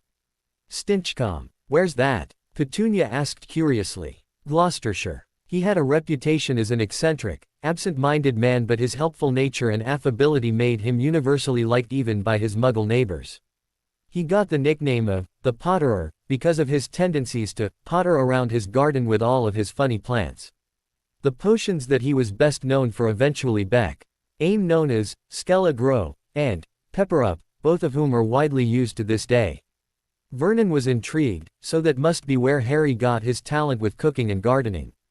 It sounds like this potion-making thing is similar to cooking. Remus cocked his finger at him. It wouldn't surprise me in the least. Think of potion-making as medieval chemistry and you wouldn't be too far off. It was T.W.O. days after the financial report from hell that the relationship between Harry and Hermione was forever altered. They were chasing each other around in an indoor play zone during a school trip when Harry slipped on something and slammed his head onto the edge of a trampoline. Hermione screamed when she saw the blood and tried pressing on his head with her hands hoping to stop the gushing. Her hands suddenly glowed a golden light as the blood flow slowed to a trickle and stopped. The teacher and attendant came rushing up at that moment and congratulated her on the quick thinking of applying pressure to the wound. When Harry woke up in the hospital a couple of hours later, he saw through his barely opened eyes that he was surrounded by his aunt and cousin along with a couple of nurses, RMI1, who was holding his hand, and their teacher. Hermione was the first to notice that he'd regained consciousness. "URG. Harry," she squealed, getting the attention of everyone in the room. "Blarg. I don't wanna ride the pony," he mumbled deliriously. "Harry, can you hear me?" the doctor asked gently. Harry slowly nodded his head and cracked an eye open before slamming it shut again. He tried to turn away from the light, but it was everywhere. "Too much light, I'm dying," he murmured. "I'm sorry, Harry, but it needs to be on," he heard someone say before feeling something like a sheet being placed over his head. "Dudley, what are you doing?" he heard Petunia say. "He thinks he's dying, so I'm covering him up so I can go home and steal his recipes." Harry yanked down the sheet and glared at his cousin, who grinned unrepentantly. He was examined and cleared by the medical staff that he'd be able to go home as soon as the paperwork was finished. Petunia followed them out to handle that. When it was just Dudley and Hermione left, Dudley asked about the strange glow that she'd produced when she tried to slow the blood down. Hermione was blinking rapidly, clearly trying to come up with a believable explanation. Both boys glanced at each other and waited with amusement on both their faces. That was, I think that was a case of accidental magic," Dudley theorized, tapping his chin. "What say you, Harry?" "I agree, and I'm thankful that she did." Hermione's eyes widened comically. "You know what it was I did?" "Not really, but Harry here can do all sorts of stuff besides cooking." She turned to him with wide eyes. Harry just shrugged, then glanced at his cousin. "We're going to have to tell Aunt Petunia and Uncle Remus about this, you know." The revelation that Hermione Granger was a witch floored Petunia, who immediately set off for the Grangers' house and Remus when he'd been called. He apparated over immediately to discuss the ramifications of the news and to see how Harry was doing after his ordeal. "I'm fine, Uncle Remus." He whined and tried ineffectually to wave the older man's hands away from his head. "I just want to make sure, Cub. You're the last of my extended pack, and it scares me to think how close you were to being in danger." Harry sat there and grumbled like the embarrassed kid he was. He felt something blow over his hair like a breeze before catching Dudley laughing his butt off about something. He ran to the bathroom and saw that his hair had been transformed into something hideously pink with sparkles. "Uncle Remus, at the Granger's house. Oh, Petunia, welcome. Can I help you with something?" Emma asked as she greeted the other woman at the door. Petunia was smiling, so it couldn't be anything bad, she hoped. "I just heard Your daughter has an interesting talent of her own that she shares in part with Harry," Petunia began, much to Emma's confusion. When did she start displaying accidental magic? Of all the possible questions she could have been asked, that one ranked near the absolute bottom in Emma's mind, and it showed on her face as she did a marvelous impression of a fish out of water. She absent-mindedly deep Petunia to the living room couch and sat down. What do you mean, accidental magic?" She stammered and grew worried. They might have to move again, especially in light of what happened in their old neighborhood. Petunia could see the mounting fear and patted the other woman on the arm reassuringly. "It's nothing to be upset about. Harry's been doing the same thing for years. It's just nice to know that there are others like us." Emma suddenly got to her feet and paced. "So you're not going to call us freaks?" Petunia got a sardonic look on her face. "Why would I do that? My own sister, Harry's mother, was a witch, and there's nothing wrong with that. I mean, yes, I'm a little disappointed that I couldn't be one as well, but sometimes it crops up in families." Emma sank back down in her chair. "My sister. Hermione's Aunt Kathy had this odd thing she did every now and then. She liked to dress up as a witch every Halloween and other times during the year, now that I think on it. See, nothing to be afraid of unless this Aunt Kathy was a mean-spirited person." Emma half smiled. "No, she wasn't, unless you were talking about sports. She had this fanaticism about some strange foreign sport known as quid something. Quidditch," Petunia supplied. Emma clicked her fingers. "That was it. You know of it?" Petunia waggled her hand. "Somewhat. My sister Lily would occasionally talk about it. So anyways, knowing that your daughter is a witch is a good thing. It means we get to stop hiding stuff whenever she comes over." The two women chatted until Dan Granger, Emma's husband ca. Mehoman, was filled in with what occurred. June 1990 to August 1990. A lot had happened between March and June of that year. The library was suddenly the hot ticket location to go after class and see. Books were being snapped up quickly as soon as they hit the shelves. It got so bad that waiting lists appeared. The parents were amused by the whole thing. It was nice seeing their children enthused by a topic other than the usual boy bands or other mindless media types. Harry's popularity had skyrocketed to the point where he couldn't go anywhere near the cafeteria without a crowd of kids following him. Miss Bomberg spoke with the deputy headmistress and she held a school-wide assembly on the problems with harassment. Things eventually settled down as the children's attention spans wandered off to the newest and coolest. On the magical side, Remus heard from his contact within the ministry that Sirius Black had been removed from Azkaban to an undisclosed location. This could only mean, he hoped, that his case had taken the next step towards a trial. He'd also started teaching Harry, Hermione, once he was introduced to the Grangers and had their permission, and to some extent Dudley, the basics on magic. He couldn't really give them a comprehensive amount as the tourist season was approaching and he needed to get the farm and campsite prepared, but he did leave them with books and some homework on subjects like magical theory, arithmancy, ancient runes, potions and herbology. Any of the subjects that required wands, he and Petunia figured that they'd leave that for when, or if they got to Hogwarts. Dumbledore had found out that his illicit accounts were being found and shut down by the goblins in Gringotts, as it was explained to Remus. The wily goblins were highly amused at the old man's attempts to finagle his way out of trouble, only to find out that they had him over the proverbial barrel. They recounted some of the angry and loud deprecations on their births, parentage and a host of other things uttered by Albus in his rage of being found out. "I'm wondering if our next step should be to go to that newspaper the magical world reads to further expose Albus' misdeeds. There's got to be some backlash if it were known that the supposed leader of the light was stealing from the boy who lived." Vernon commented one evening during dinner.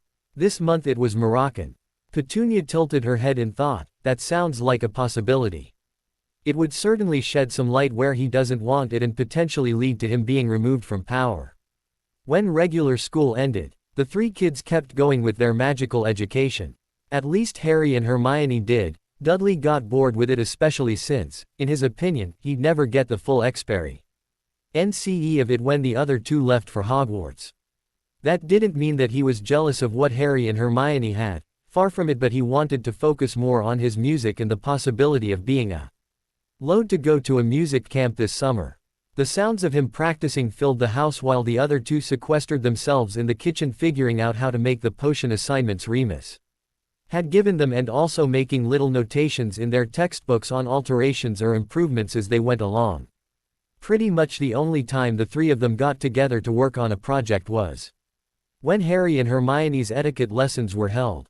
One other subject that was suggested was for the kids to take up ballroom dancing like the waltz and other classical dances. When whined about, Ari was given the explanation that magical society loved their galas and everyone of a certain social class was expected to know how to dance. The Potters used to be and still are in some circles, the highest-ranked family in magical Britain, Remus explained during a weekend phone call. It's also a great way to make contacts for whatever project you have in mind, politically. Dudley would occasionally play the part of someone asking, or pushing, their way in for a dance. Sometimes he even got funny by asking for a dance then taking Harry around the dance floor much to the amusement of the adults. When June finally rolled around and school let out for the summer, Dudley had been packed and shipped off to that music camp he'd been begging for. Harry spent the months experimenting with combining potions with cooking, seeing if there was a way to make some of the nastier tasting ones more palatable. Hermione and her family made their annual trip to the continent. Harry was in the garden when he heard the sibilant sounds of a snake hunting through the bushes. He put down his trowel and listened carefully to where he thought the voice was coming from.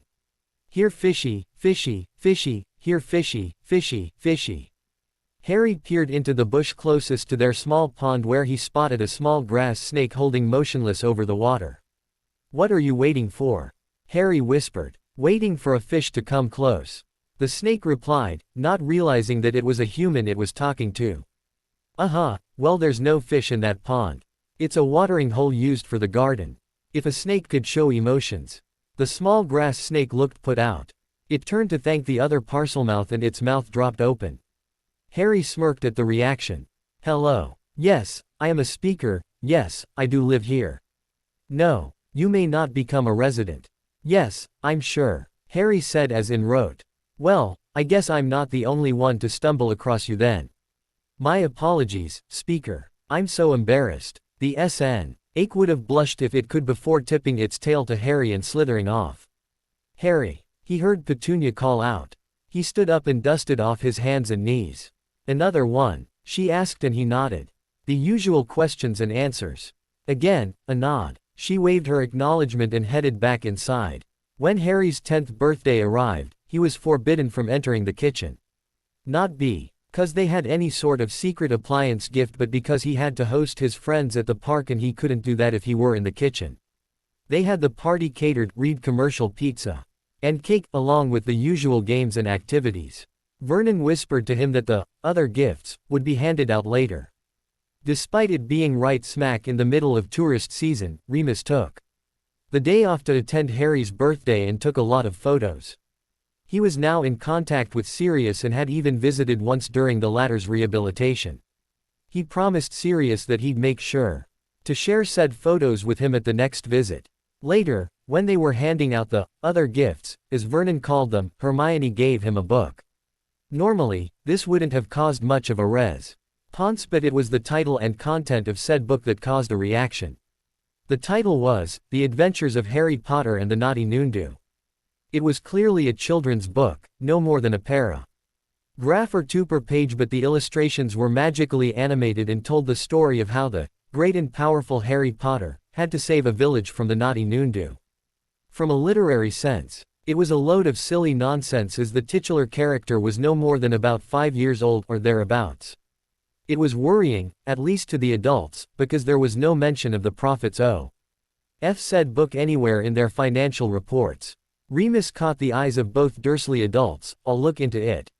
"So how did you not know that Hermione was displaying accidental magic if your sister is also a witch?"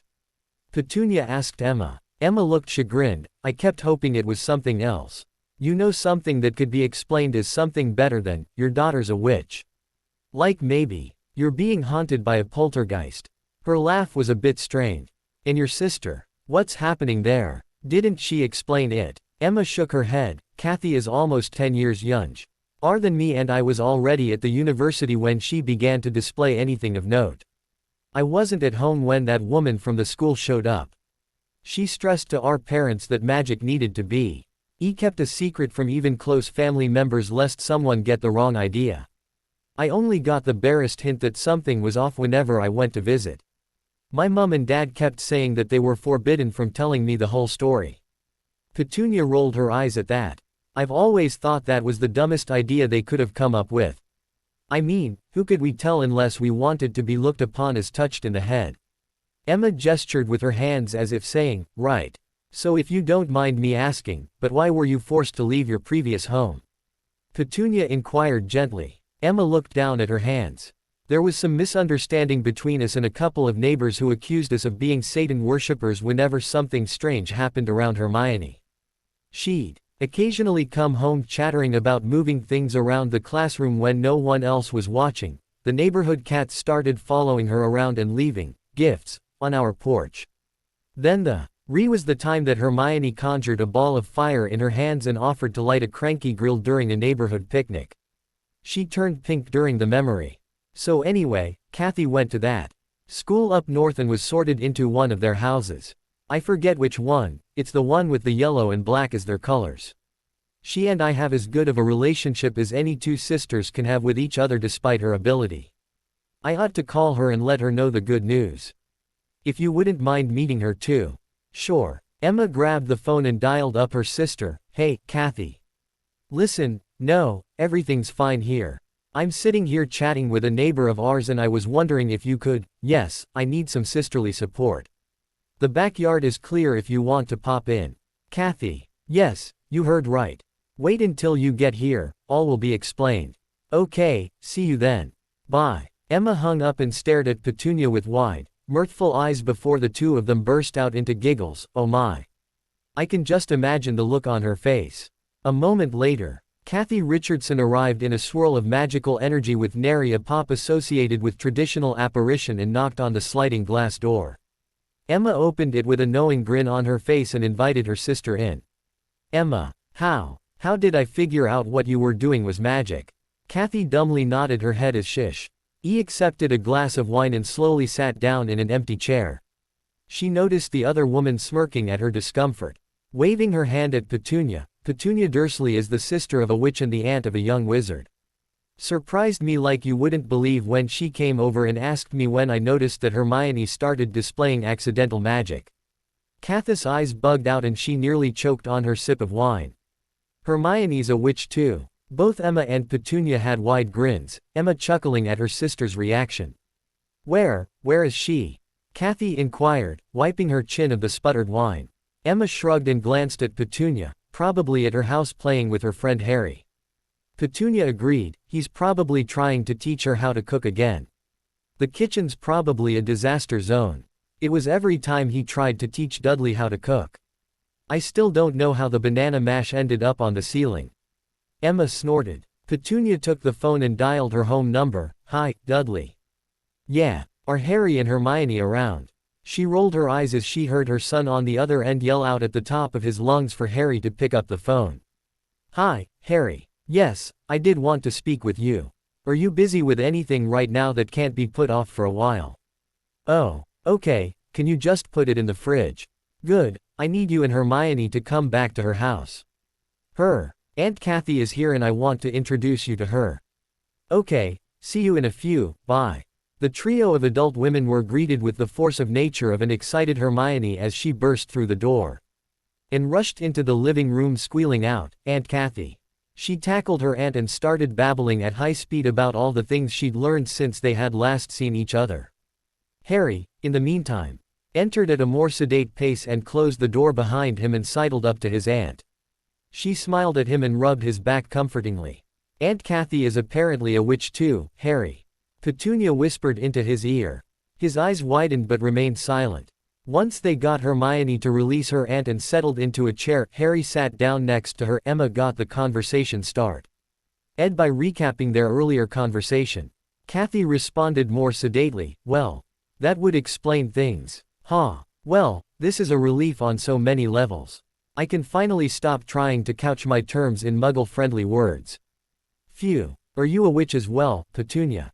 Petunia shook her head. Unfortunately not, but I was there when my sister, Lily, had her meeting along with our parents and Minerva McGonagall.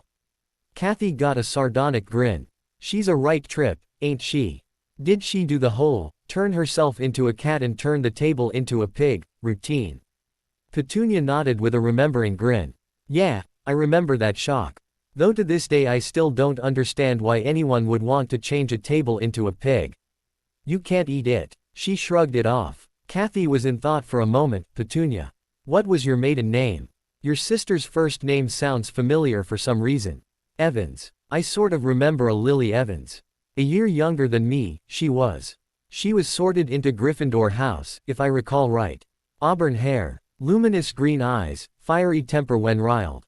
Didn't she get married as well? Petunia laughed. Yup, that's my sister. She ended up marrying a boy from her year, James Potter. Kathy stared at Petunia as her mouth dropped open, her eyes widened then slid over to Harry who was sitting there quietly, taking in everything. She pointed over to Harry. She married James Potter. I remember them having a son, Harry. He smiled at her and waved his hand. Petunia. Are you telling me that your nephew is the boy who lived? Kathy near shrieked. Petunia returned with a grimace. We don't like that moniker. It just serves to remind us of what and who was lost. Kathy apologized to both. I'm sorry, Petunia, Harry. It's just that's what everyone calls him. Wow, so this is where Dumbledore left him. Petunia lowered her head. We also don't like any mention of Dumbledore. That man has been doing some pretty questionable things in regards to the Potter vaults and a host of other actions. She waved it off dismissively when she spotted their curious looks. You're pretty quiet there, Harry. I remember your father and the only time he was quiet was if he was asleep or under a silencing charm. Kathy chuckled. Harry shrugged. You didn't ask me anything. Everyone laughed at his quip. Kathy bobbled her head in acknowledgement. Fair enough, silly. Fine. How are you, Harry? How do you like living here in the non-magical world? Do you ever get to visit Diagon Alley or any of the other magical sites? I'm doing pretty well. I've never been anywhere real. Magical unless you count Wolf's Bay Campground as magical or the zoo. I've not been to that alley you mentioned. Wolf's Bay Campground. I've never heard of it. It's in Cornwall near the tip.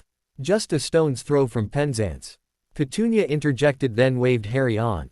It's also got some great fishing and foraging for seafood. My uncle Remus owns it.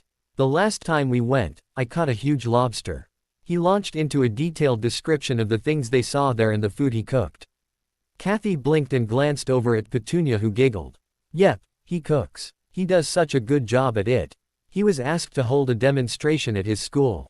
It was videotaped and featured in a human interest story on the local news just recently. It's also where these two met for the first time. Wow, wait, Remus. I remember a Remus, Lupin I think, from Gryffindor too. Always hung out with your father and 3 other boys. Called themselves, the Marauders, or some such thing. He had some kind of recurring medical problem if I remember correctly. Harry beamed. That's my uncle. He also has a nickname of Moony. Kathy's mouth was practically scraping the floor. She was not only in the Preza NCE of magical Britain's savior but also the nephew of the guy she had such a crush on in school. Just then the doorbell rang.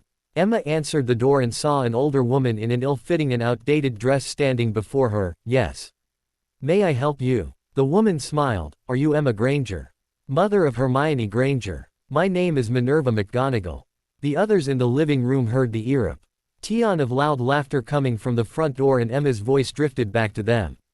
Hey, Kathy. How would you describe that deputy headmistress at that school of yours? Kathy's face was a picture of curiosity. Older woman. I'd say something appearing to be about 70 or so. Would always purse her lips into something resembling a thin line when displeased about something, rather strict in discipline. Why? Who is it? Emma came back into the living room leading the other woman. Kathy took one look at her and burst out laughing. Hello, Professor. Fancy meeting you here. Minerva McGonagall shook her head in exasperation. I figured something was up when Mrs. Granger here didn't seem surprised to see me. Oh, I didn't know that you were having guests. I think what I have to discuss with you should be kept private. She motioned towards Petunia and Harry who both hadn't turned around yet. Emma seemed to be sucking on her lower lip, trying, and failing, to keep from laughing at Minerva's discomfiture. Professor McGonagall, I would like to introduce you to someone you probably already know as well. This is my neighbor Petunia Dursley and her nephew, Harry Potter. The two got up and turned to greet her. There was only one thing Minerva could do. She fainted. Meanwhile at the Ministry for Magic, Department of Magical Law Enforcement, Director Amelia Bones gathered up the last of the paperwork so she could lead the interrogation of one Sirius Black, accused murderer of 12 Muggles and Peter Pettigrew, as well as being the supposed betrayer of James and Lily Potter. He was down in their holding cells recovering from his incarceration in Azkaban. When she'd learned he'd been dumped there without a trial, her indignation at how the laws could be circumvented was heard, loudly. She entered the interrogation room. Black was already there. He was chained to his chair and his wrists to the table in front of him. His hair was a matted mess, as was his prison uniform. He wasn't wearing any shoes and it looked like his feet were badly mangled. Robards. Why wasn't he given medical treatment? He's an absolute mess. Robards shifted uncomfortably. We were given conflicting orders, ma'am. Her eyes narrowed and she growled out, by whom? Senior Undersecretary Umbridge, ma'am. If Amelia hadn't been holding onto her files, she would have thrown her hands up in disgust. Shaking her head instead, she ordered the Auror to go get one of their departmental healers, then sat down across from Black. While we're waiting, I need to know if you've requested a lawyer. Black shook his head, his eyes shining slightly. A slight grin ghosted his lips. It's good to see you again, Amelia, he whispered as if unsure about being allowed to speak out loud. She smiled comfortingly back at him. It's good to see you too, Siri. Sirius glanced around the room. A slight twitch appeared in the corner of his eyes. What's going on? Before I answer that, do you want me to contact a lawyer for you?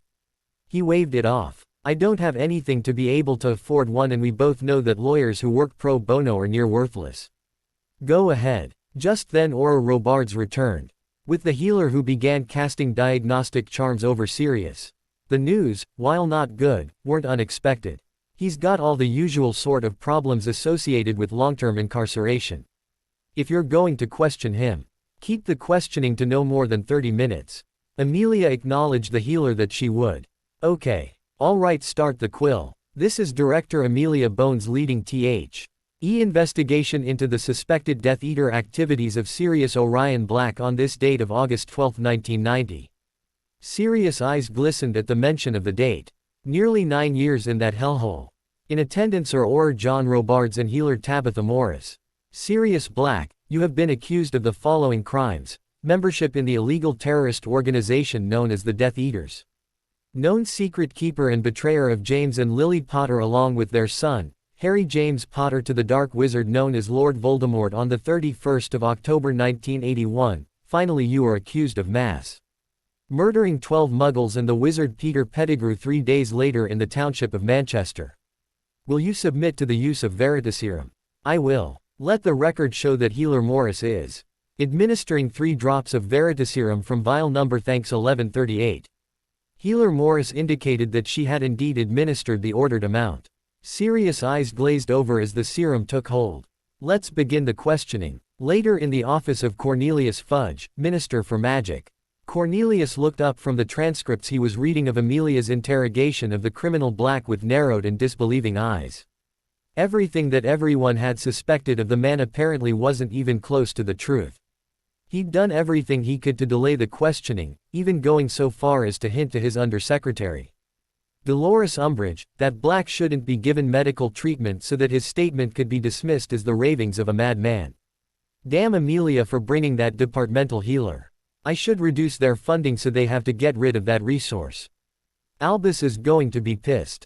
He continued to read. A.B., please state your name and lie to me that 1 + 1 = 3. S.B., Sirius Orion Black. 1 + 1 = THR, 2. A.B., let the record show that the Veritaserum is working properly. Now, Mr. Black, you stand accused of being a Death Eater. What say you? S.B., I am not now, nor have I ever been a Death Eater. A.B., let the record show that the accused has also been checked for yet does not show the tattoo known as the Dark Mark. A.B., next. You've been accused of being the betrayer of James Charles Potter and Lily Marie Potter née Evans and their son, Harry James Potter, to the dark wizard known as Lord Voldemort. Is this true? S.B. I would never betray them. We were as close as brothers. A.B. Yet you were their secret keeper when they went into hiding. S.B. I was the decoy. James and Lily had wanted me to be the official secret keeper, but Albus convinced them to switch to our other friend, Peter Pettigrew. A.B. That would be Albus Dumbledore. S.B. Yes. He was the one who cast the Fidelius charm on the Potter cottage to hide them away from Voldemort. A.B. Why did they want you as the decoy? S.B. It was Albus' idea.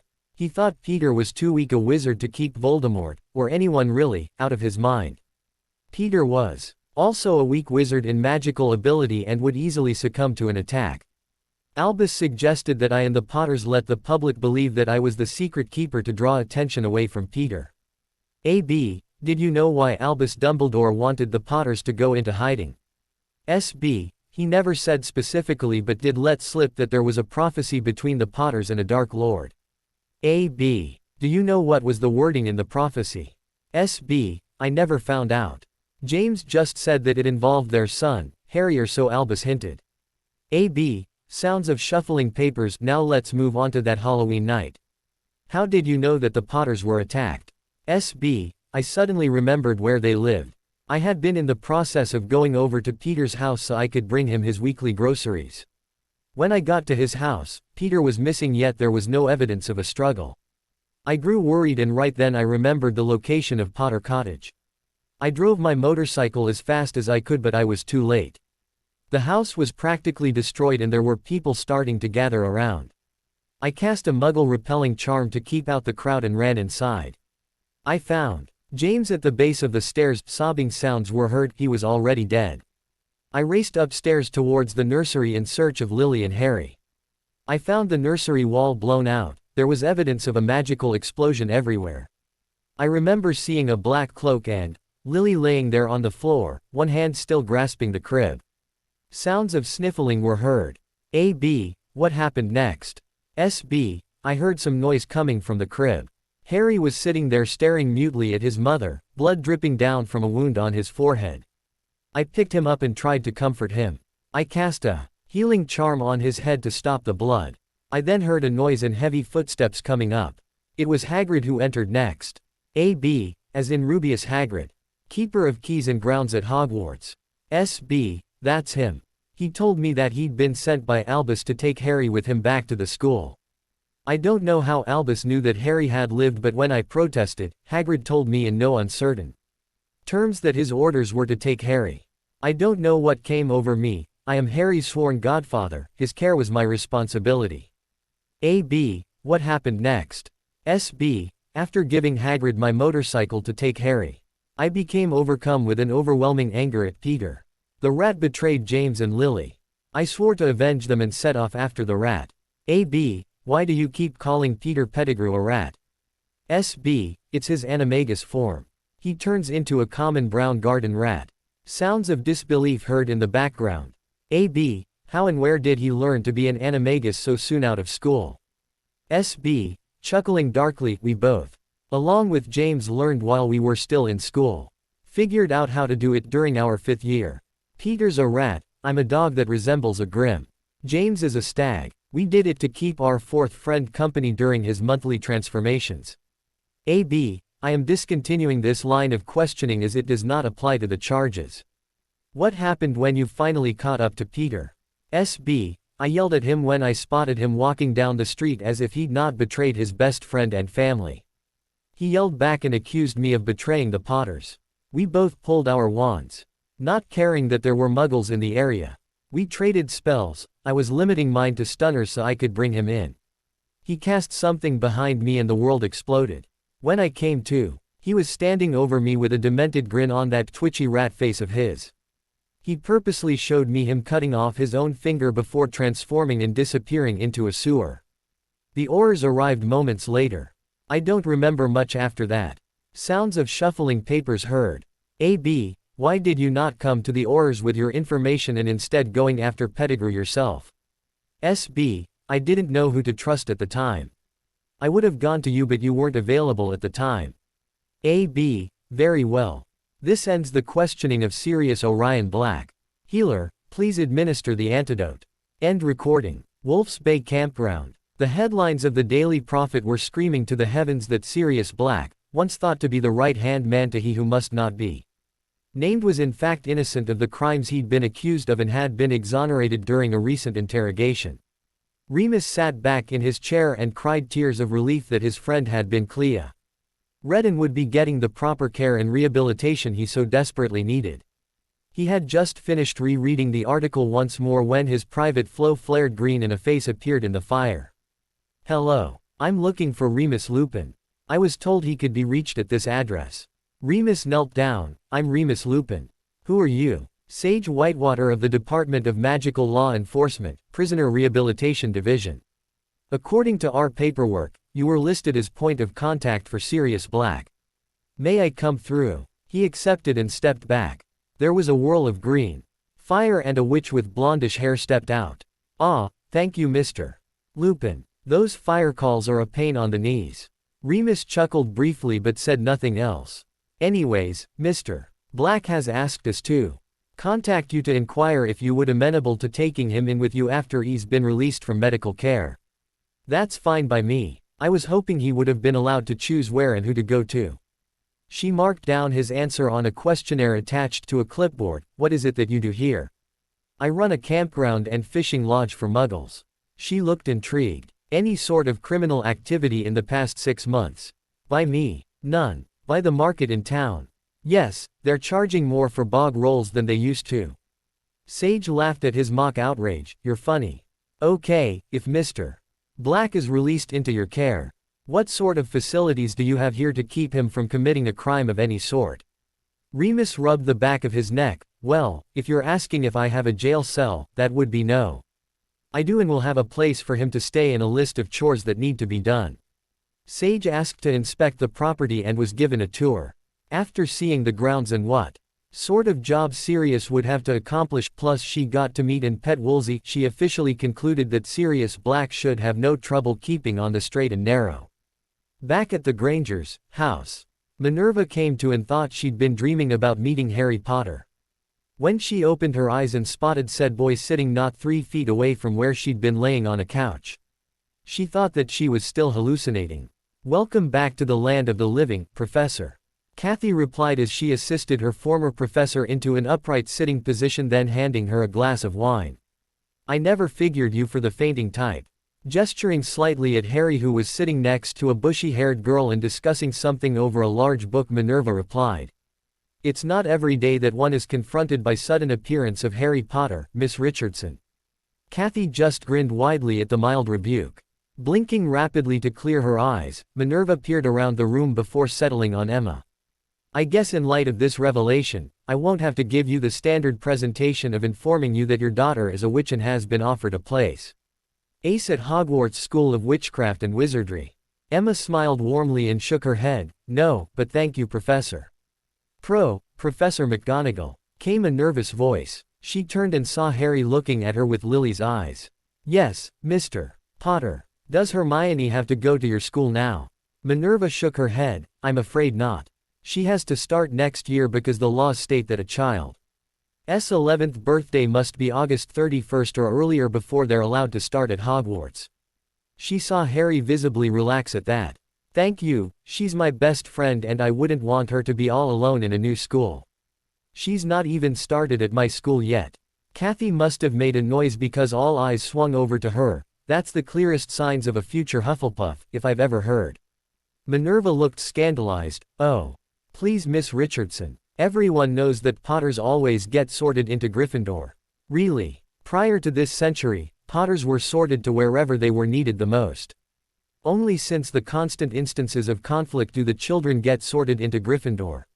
Now that we're in a time of peace, Harry will most likely get sorted into Hufflepuff in an effort to bring everyone together to continue the time for healing and offer the hand of friendship. Harry raised his hand and instinctively Minerva answered, which house is it that's closest to the kitchens? Minerva peered at him curiously. Why do you want to know that?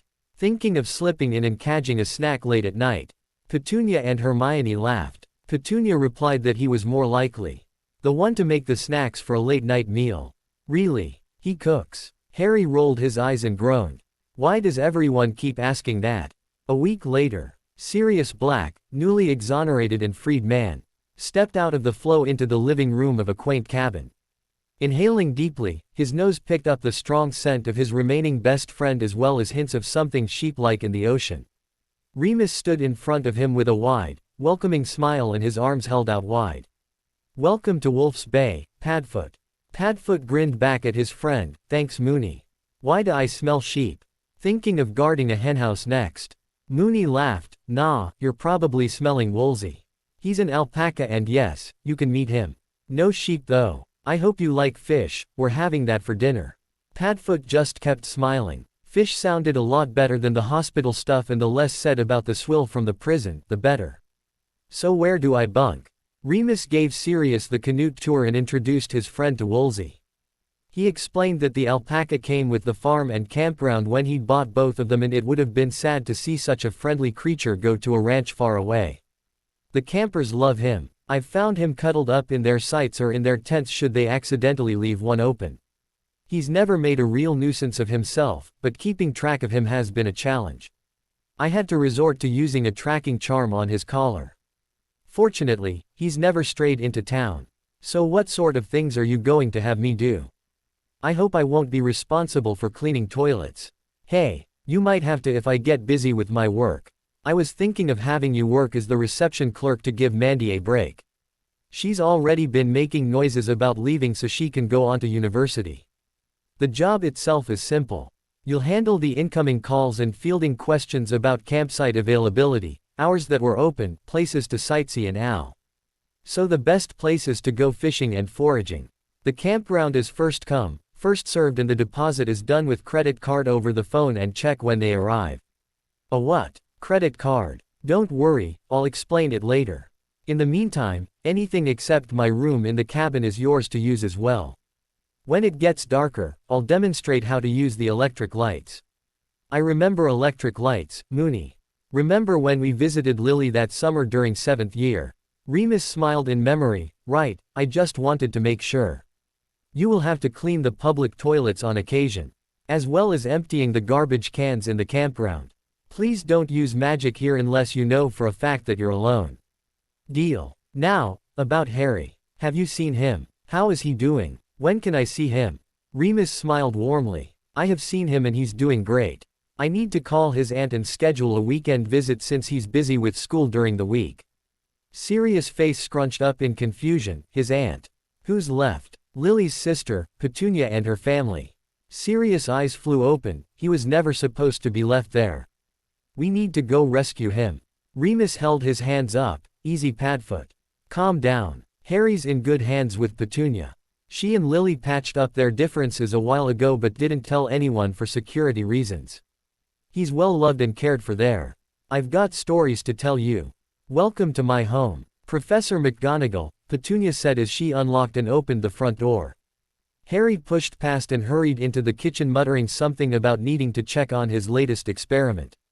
Minerva tilted her head in curiosity. He likes to experiment with various sauces, spices and marinades. Minerva slowly nodded her head in acknowledgement yet still clearly confused. Petunia led Minerva into the kitchen and offered her a chair. Harry quickly wiped his hands on a towel, opened up the refrigerator and pulled out a glass pitcher filled with something green. He poured 2 glasses and handed them off to his aunt. Minerva peered at the glass with undisguised puzzlement. It's some sort of healthy drink he made after reading about it in a book his uncle got for him for his birthday. Harry said that the book claims that it's an offering to promote good health and favorable relations. It's actually not bad tasting though it does take some time to get used to it. Petunia explained as she took a sip.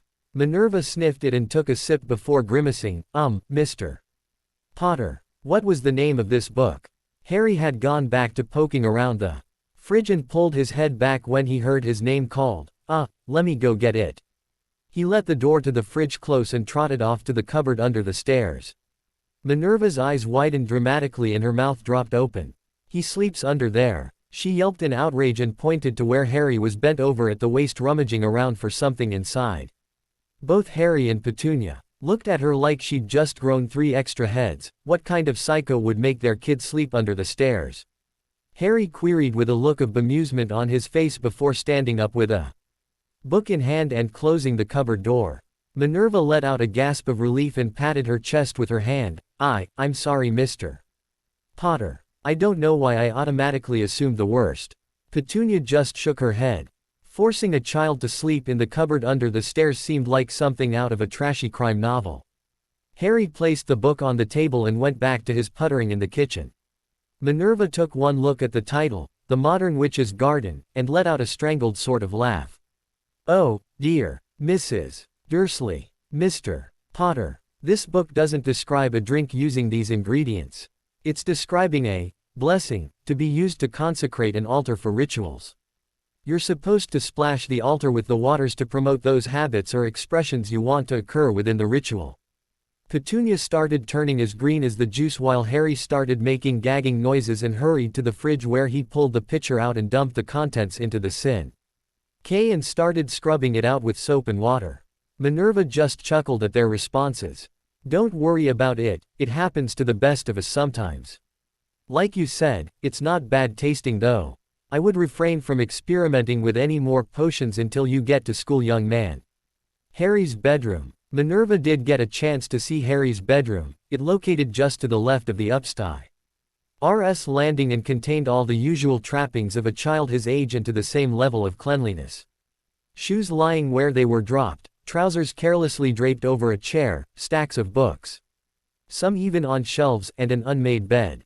In addition, there was an interesting display on the wall. It appeared to be a wooden backboard with mason jars attached at a sloping angle. Each of the mason jars were filled with soil of varying types and were labeled with the names of the plants growing in them like red basil, thyme, rosemary. They were laid out in the shape of a capital H. Nice display you have here, Mr. Potter. Very pungent, Minerva complimented him as he tried in vain to kick a few cartoon-printed pants under his bed. Petunia nudged him and shook her head in dismay. Thank you, Professor. I love my herb garden wall. My uncle and I built it this past summer. I also have a greenhouse in the backyard and a regular vegetable garden too.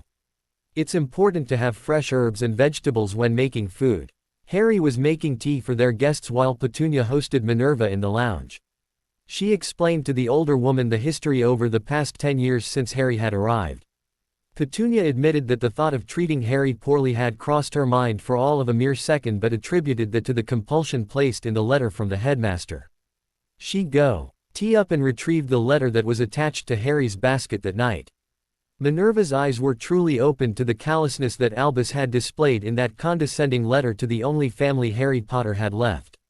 She detected the remnants of the compulsion as well as a ward trigger for something else. She carefully closed the letter and took a deep breath.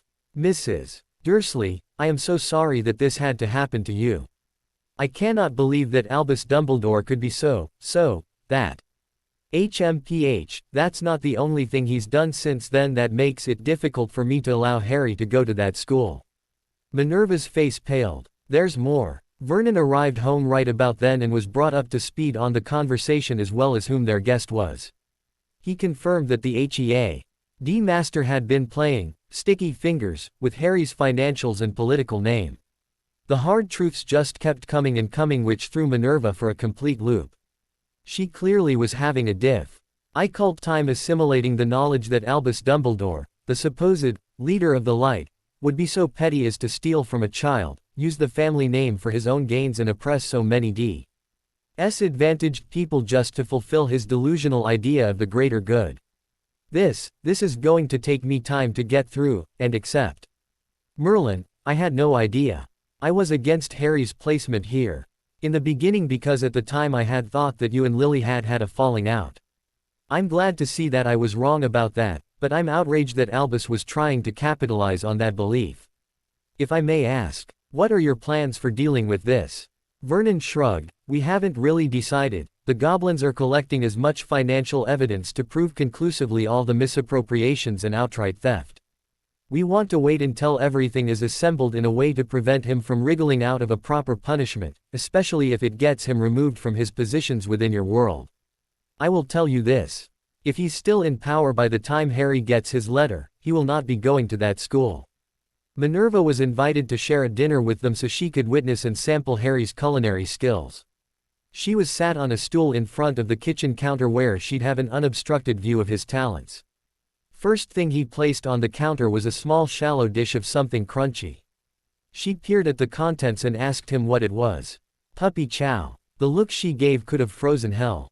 He just smirked and let his aunt explain that it was just a humorous name for a collection of cereal, nuts, raisins, and chocolate pieces dusted with a cinnamon sugar topping.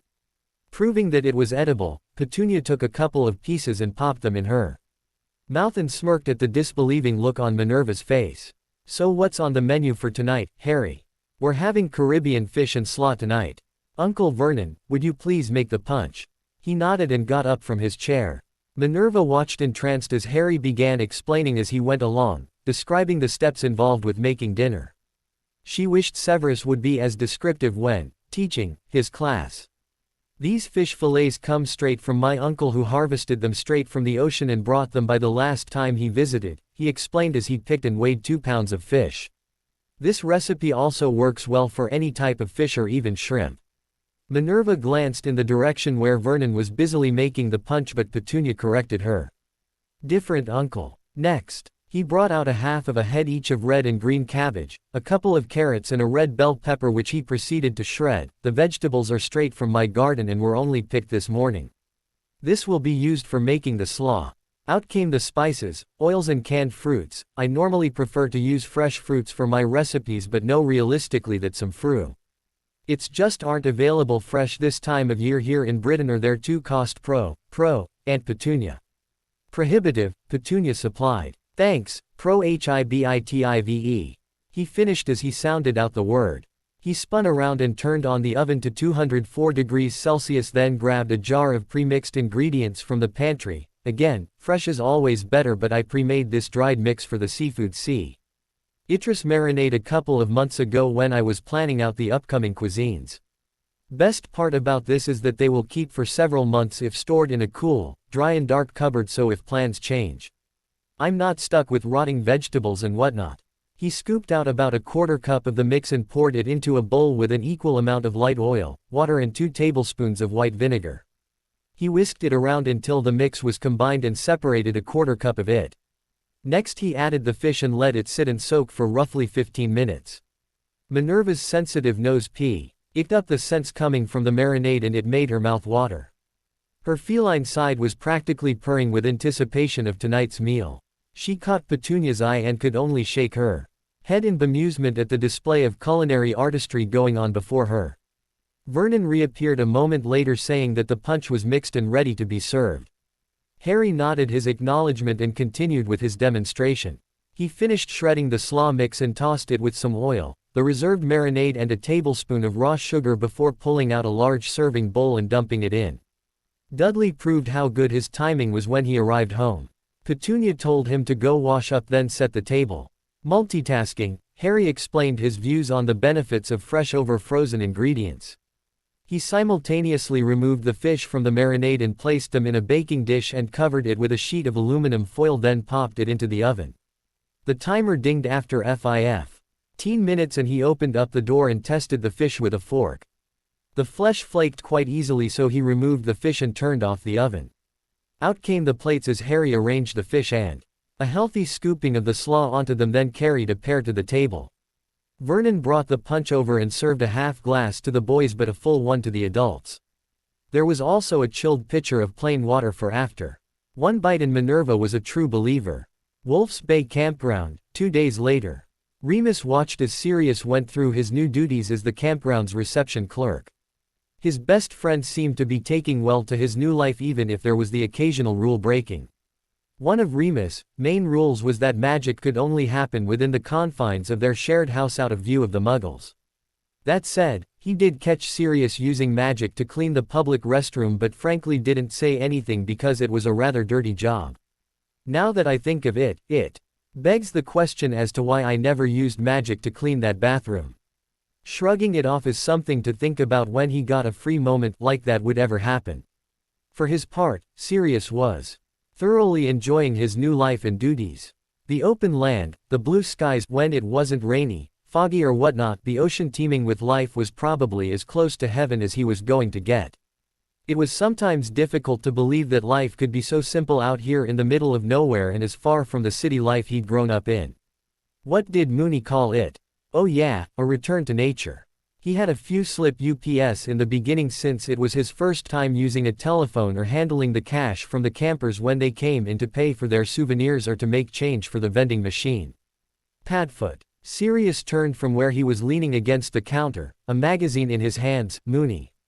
What's up? Just wanted to know if you had any outstanding assignments.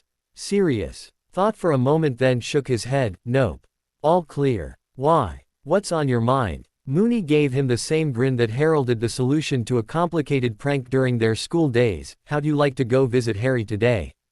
He started laughing as Sirius threw down the magazine and raced into his room to grab his bag. He sauntered in as well in a more sedate pace and continued chuckling. As he watched Sirius practically vibrating in anticipation near the flow. Sorry to disappoint you, Pads, but we won't be going via the network. We're going to be driving there. Why? Well, for starters, I have a couple of boxes of seafood that I need to bring to Harry. He's planning something extravagant for his best friend's 11th birthday, plus it'd do you some good to see more of the island. Sirius gestured in a sort of, fine. Why not? manner and followed his friend out to his car. Dursley residence, Harry's greenhouse out back. It was a damp sort of day while Harry was tending to Hi's burgeoning herb-growing trays when the intercom crackled to life. Dursley residence to Harry. Dursley residence to Harry. Come in, Harry. He snorted and hit the button with the side of his hand. This is Harry. What's up, Dudley? Mum says to finish out there and come in to clean up. We've got visitors coming in soon, over. Harry rolled his eyes at his cousin's antics. It was always the same routine.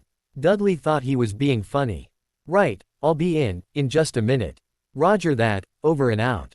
The intercom clicked off. He stripped off his gloves and dusted them off before hanging them on the hook next to the tool rack. Upon entering the house, he quickly washed up and was heading to the front door when he spotted Dudley getting there first. Two men entered after being greeted by Dudley. One was Uncle Remus. The other seemed familiar, like someone out of a dream. For the life of him, Harry would never know what compelled him to ask this question. What smells like wet dog? Out in the front, Mooney and Padfoot pulled up in front of the house and got out to stretch and start unloading the car. Padfoot had been impressed with the developments of the non-magical world, especially those drive-through restaurants. Hot food delivered directly to your vehicle. No need to get out and wait in line or deal with crowded rooms. If only they had something similar in Diagon Alley. They were greeted at the door by a blond boy of about 10 years old who introduced himself as Dudley. As they entered, another boy appeared from around the corner. Sirius' eyes teared up as he recognized his godson. He's gotten so big. Merlin, is he going to like me? What should I say? What smells like wet dog? There was only one response to that. He let out a barking laugh. Petunia, Vernon. Dudley and Harry could only watch in puzzlement and a little trepidation as this stranger who accompanied Remus nearly fell to the floor laughing his butt off. They each glanced at each other all ably wondering the same thing. What the heck? Remus just grinned and hauled Sirius to his feet. Petunia, Vernon and Dudley Dursley. May I introduce Sirius Orion Black? Harry. This is your godfather. Also known as Padfoot of the Marauders. The same question almost word for word, Mooney. Just like his mother. Sirius wheezed as he tried to recover. Sighing with another brief burst of chuckles, Sirius offered his hand to the adults, then turning to face Harry. Hello, Harry. You look so much like your father, James, but you got your mother's eyes. Thanks, Aunt Petunia has commented that our eyes are similar. It's probably why she likes keeping me around. Petunia's eyes widened and let out a squeal of indignation. Dudley and Harry just laughed at her reaction. You scamp. Now, take your odd father to the lounge while Remus and I deal with his packages. Dudley, you can help too. She made shooing motions with her hands. Sirius didn't know where to begin. He kept opening and closing his mouth like a fish out of water. He had so many questions, but for the life of him, didn't know where to start. Hi, you're a lot bigger than the last time I saw you, he trailed off lamely. Harry grinned at his attempt at humor. Thanks, I guess. So, how are you doing? Have you recovered from your time in Azkaban? Sirius shrugged unconcernedly. I guess so. There have been a few nightmares, but I think I'm getting through it pretty well. Spending my days with Moony has helped. That campground is something else, right? Harry let out a groan of pleasure. I know, right? The amount of fresh fish and seafood is incredible. The foraging there is spectacular. I want to move out there someday. It'd be wonderful to catch my food the day I need it. An eyebrow rose on Sirius' face. The look that appeared was one that Harry recognized from everyone that had never been apprised of his unique talent. He just returned Sirius' incredulous stare with a smug look. The others came into the room and Sirius leaned over to Remus and whispered, "He cooks." Over the next several hours, Sirius was incorporated into the warm family dynamic that was the Dursleys, Harry and to some extent, Remus.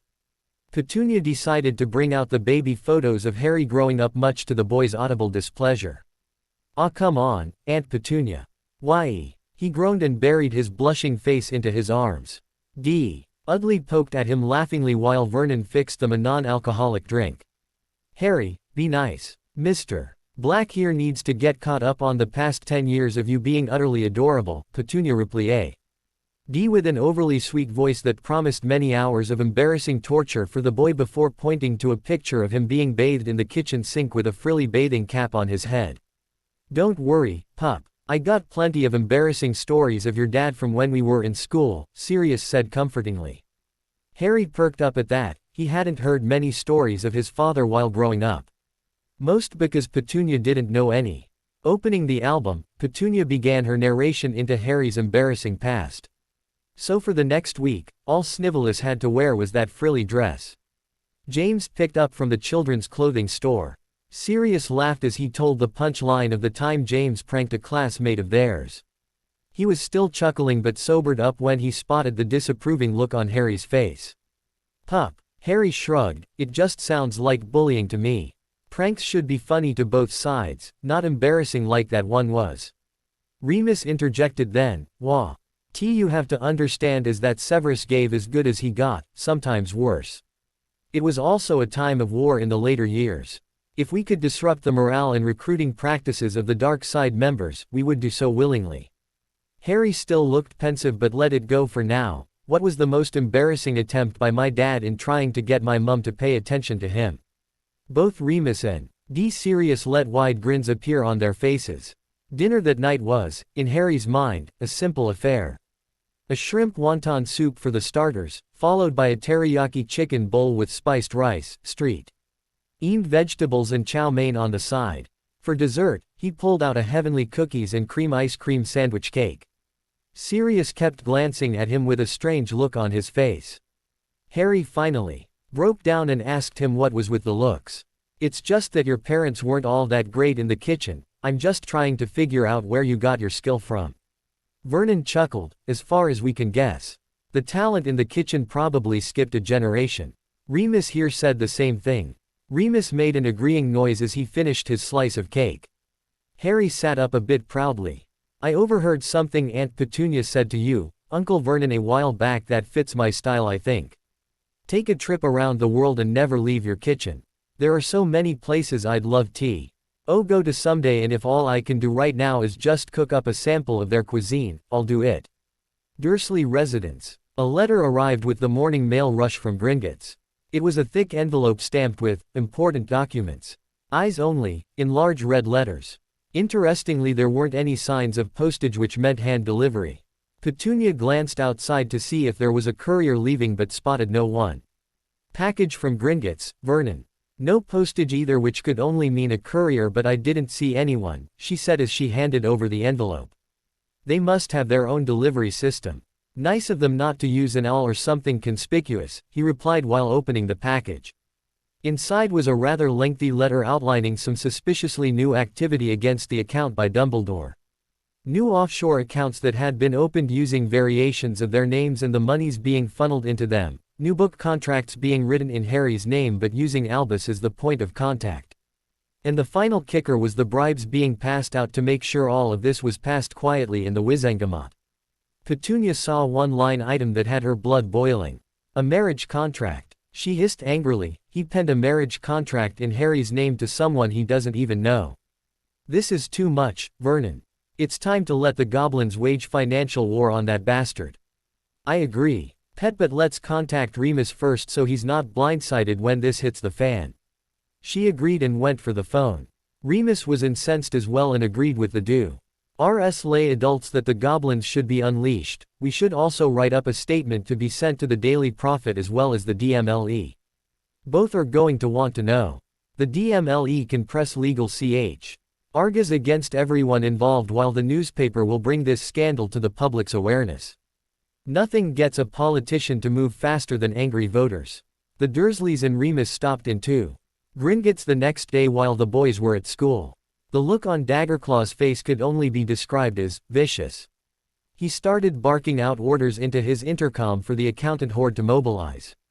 The open letter to the Daily Prophet went out a day later, and if Voldemort himself were seen dancing in a tutu to Swan Lake, it wouldn't hold a candle of a spectacle than that of the public's response to Albus, thievery from their savior, Harry Potter.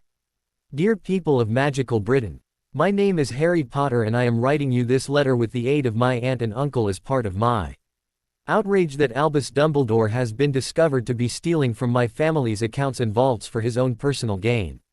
Amongst such items is a large amount of gold and jewelry. He's penned several contracts for books and stories written about my alleged adventures around the world.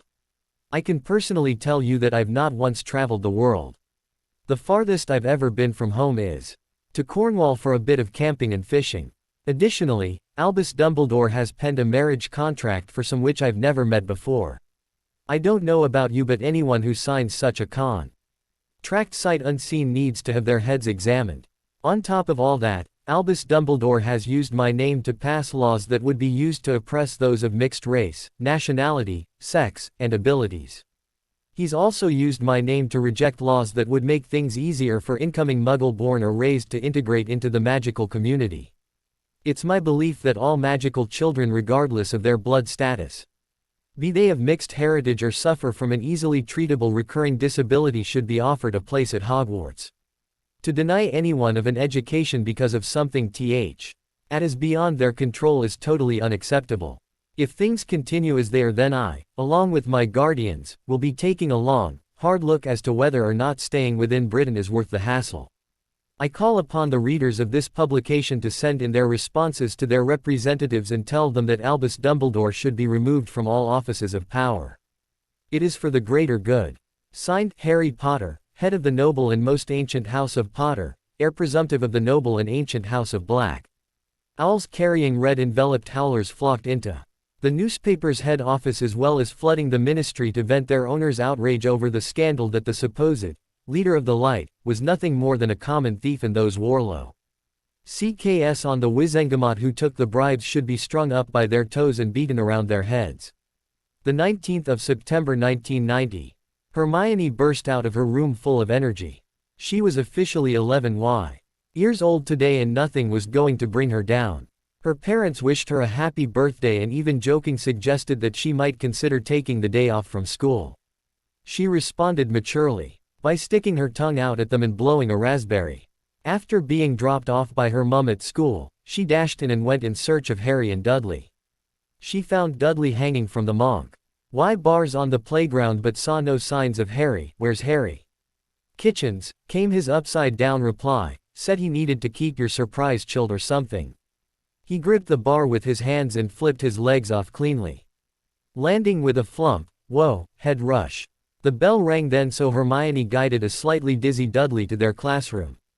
Harry appeared not too long after the class got underway. He waved to their teacher and took his seat. Hermione sat there and stared at him with an expectant look on her face. He did his best to ignore her but eventually giggled and turned to face her. Good morning, Hermione. How are you? Harry, she growled at him.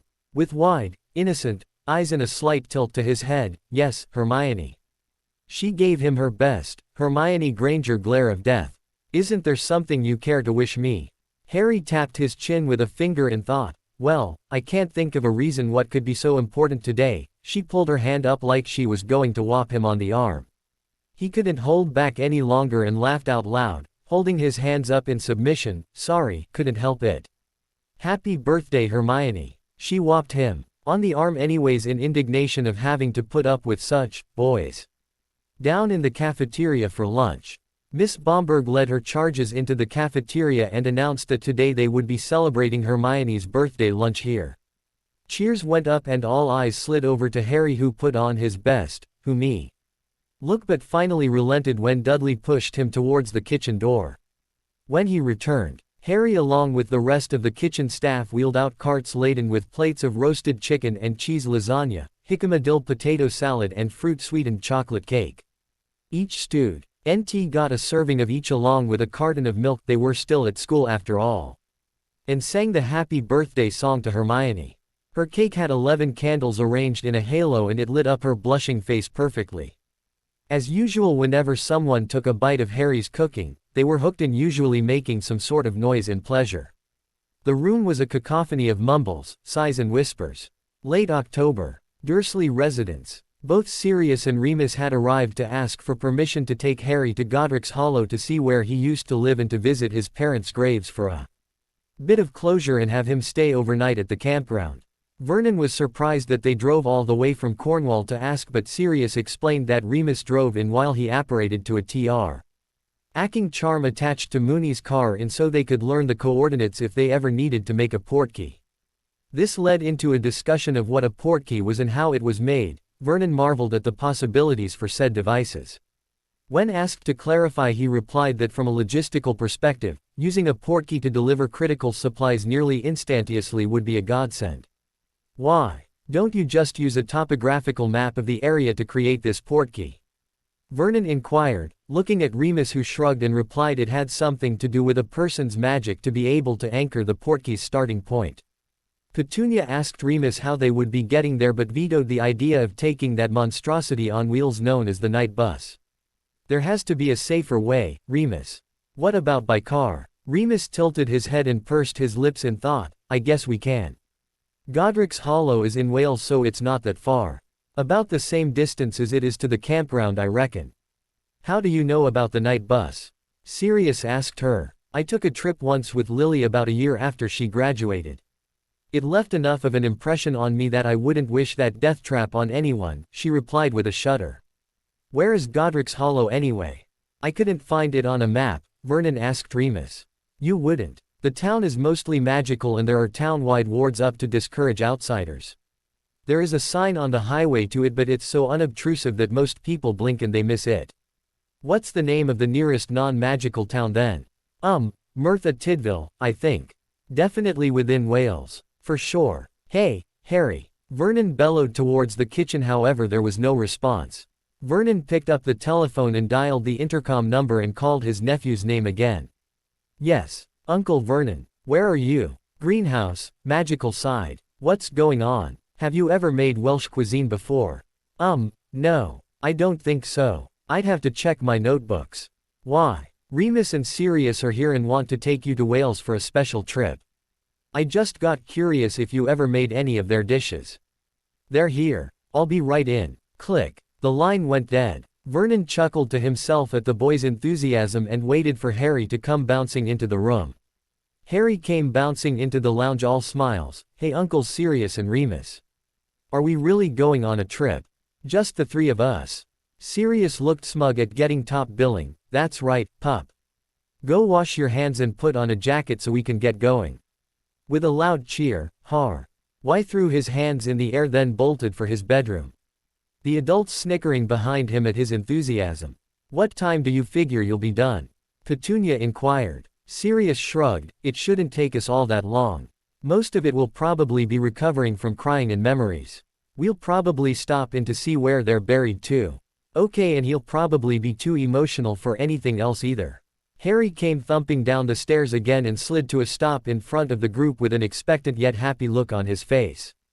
Harry. Do you have anything you could take for the journey to Wales? Some finger foods and maybe a thermos of tea. Petunia inquired gently. Ooh, be right back. He dashed off into the kitchen. They heard the sounds of the fridge being opened then slam. Shut and the sound of a cooler being retrieved from the cabinet. Harry dashed back out a couple of minutes later. Ready. Godric's Hollow. The ride itself was a mixture of quiet trepidation, Sirius and Harry were still getting used to one another, and excited energy. It wasn't the first time that Harry had ridden in a car with his Uncle Moony, but they were now going somewhere other than the store. Sirius kept up a running dialogue about some of the things that the Marauders got up to while in school, as well as some of their best and worst subjects. Because of that sensitive nose of his, Mo. Oni here is terrible at potions, yet if you ever need help in arithmancy, it's him you should seek out. My talents lay in ancient runes and astronomy, not surprising considering that my family had a P.R.E. disposition to naming their children after astronomical objects. What are ancient runes? Harry asked, intrigued. Runes are a symbol-based language that roughly arose first in the Mesopotamia area during the era of the pharaohs. Hieroglyphs are one such form. Another would be Elder Futhark, first developed in the regions of what is now Germany and Poland. Each symbol doesn't really correspond to a letter but more of an idea. When arranged in a certain pattern and magic is applied, the array can take the place of a wand or magical staff. Sirius explained to a wide-eyed Harry. I should be writing this all down, he breathed. Sirius just smiled at him. You got plenty of time to do that. It's a shame that the class isn't offered until your third year. Harry pondered that. Is there anything stopping me from learning about it beforehand? No, I can't think of anything. Why? I wonder if there are any runes I could inscribe into the posts around my garden to keep the bugs away. Sirius bobbled his head. Possibly, though it'd be tough to fine-tune it so only the harmful bugs get filtered out while letting the good bugs in. Remus got them there in good time and found a place to park on the street. A short walk away from the house itself. The 2.5 wizards were quiet as they approached the fence line, each weighed down with the mounting memories of the happy home that once existed there. Sirius was the first to break down into tears. Oh, James. Lily, I'm so sorry that this happened to you. He wailed, Remus patting him comfortingly on the shoulder while wiping at his own eyes. Harry just stood there silently. He reached out and touched the railing only to jump back when a signpost grew up out of the ground like a plant on speed. There was an inscription plaque dedicated to the Potter family. On this spot, on the night of the 31st of October 1981, Lily and James Potter lost their lives. Their son, Harry, remains the only wizard ever to have survived the killing curse. This house, invisible to Muggles, has been left in its ruined state as a monument to the Potters and as a reminder of the violence that tore apart their family. 1. Harry also saw that many other well-wishers had visited the site and signed or carved their names into the sign. It touched him and brought a tear to his eyes that there were so many people whom he didn't even know who wanted him to have a good life. At the cemetery, Kissing Gate, Sirius managed to regain his control over his emotions with the help of both Harry and Remus, the latter of whom led the three of them to the cemetery. There were a lot of names that both men pointed out of families that would most likely have children his age or slightly older while he was at Hogwarts. There were other notable names too, Godry. C. Gryffindor, not surprising given the town's name. Bowman Wright. Sirius said he was the inventor of the golden snitch and promised to explain Quidditch later. Ignotus Peverell. Both men said that. The name sounded familiar but neither had a definitive clue as to whom he was. They saw a grave marker for the Dumbledore family, which surprised both Remus and Sirius. 2. The next tombstone they came across was for Harry's parents. It was tastefully done in white marble and had both James's and Lily's birth and death dates along with the inscription, "The last enemy that shall be destroyed is death." 3. There were no words. Nothing could be said. The three just sat there in a tight group in front of where James and Lily would rest for eternity. At the Kissing Gate, again. My stars, is that little Harry Potter? An ancient voice rasped. All three spun around, Sirius nearly going for his wand when they all spotted a tiny, hunched-over woman peering at them through thick glasses and rheumy eyes. Who are you? Harry asked nervously. He didn't know how anyone could recognize him with those thick glasses. The old woman straightened as best she could. I'm Bathilda Bagshot. I was a close neighbor of your family before that dreadful night. She waved at them to follow her. I need to get back home. I got a stew on and I shouldn't be standing so much these days. With a shrug, all three followed her. The home of Bathilda Bagshot. It turned out that once inside, her eyes were much sharper than anyone gave her credit for. Harry asked her as politely as he could how she accomplished that. Enchantments built into the house. It sharpens the air in front of me like a lens so it acts like the perfect pair of glasses. I have to rely on those other things when I go outside. She waved her hand in disgust at the glasses and parked herself on her chair. So, Harry Potter. The last time I saw you were just before you went into hiding with your parents. Such a good and loving couple they were. Lily and I would have many a long chat over a cup of tea about the history of the town and of magic in general. At Harry's puzzled look, she turned to peer at the other two. He's never been told as to who I am. Sirius gave an exaggerated shrug. Frankly, ma'am, we didn't know you were still alive nor that you live here. Bathilda nodded her acceptance of that. Fair enough. Harry, I am the leading historian of magic and accomplished author, if I may toot my own horn as they say. I wrote the textbook for history of magic as well as the definitive guide to Hogwarts itself. Harry's eyes widened comically. Wow. You and my best friend would get along really well. She loves to read. Anything she can get her hands on too. Bathilda smiled pleasantly. What about you, young Harry? Do you like to read? Harry nodded rapidly. Yes, I love to read adventure books, crime novels and also cookbooks. That brought her up short and she let out a surprised laugh. Cookbooks. Who reads cookbooks for fun? Both Sirius and Remus immediately pointed at Harry, who smirked. He cooks. Harry just slapped his forehead and groaned. As they were pulling up to Remus' private parking spot, Harry was excitedly and rapidly talking about how amazing it was to have met the legendary author.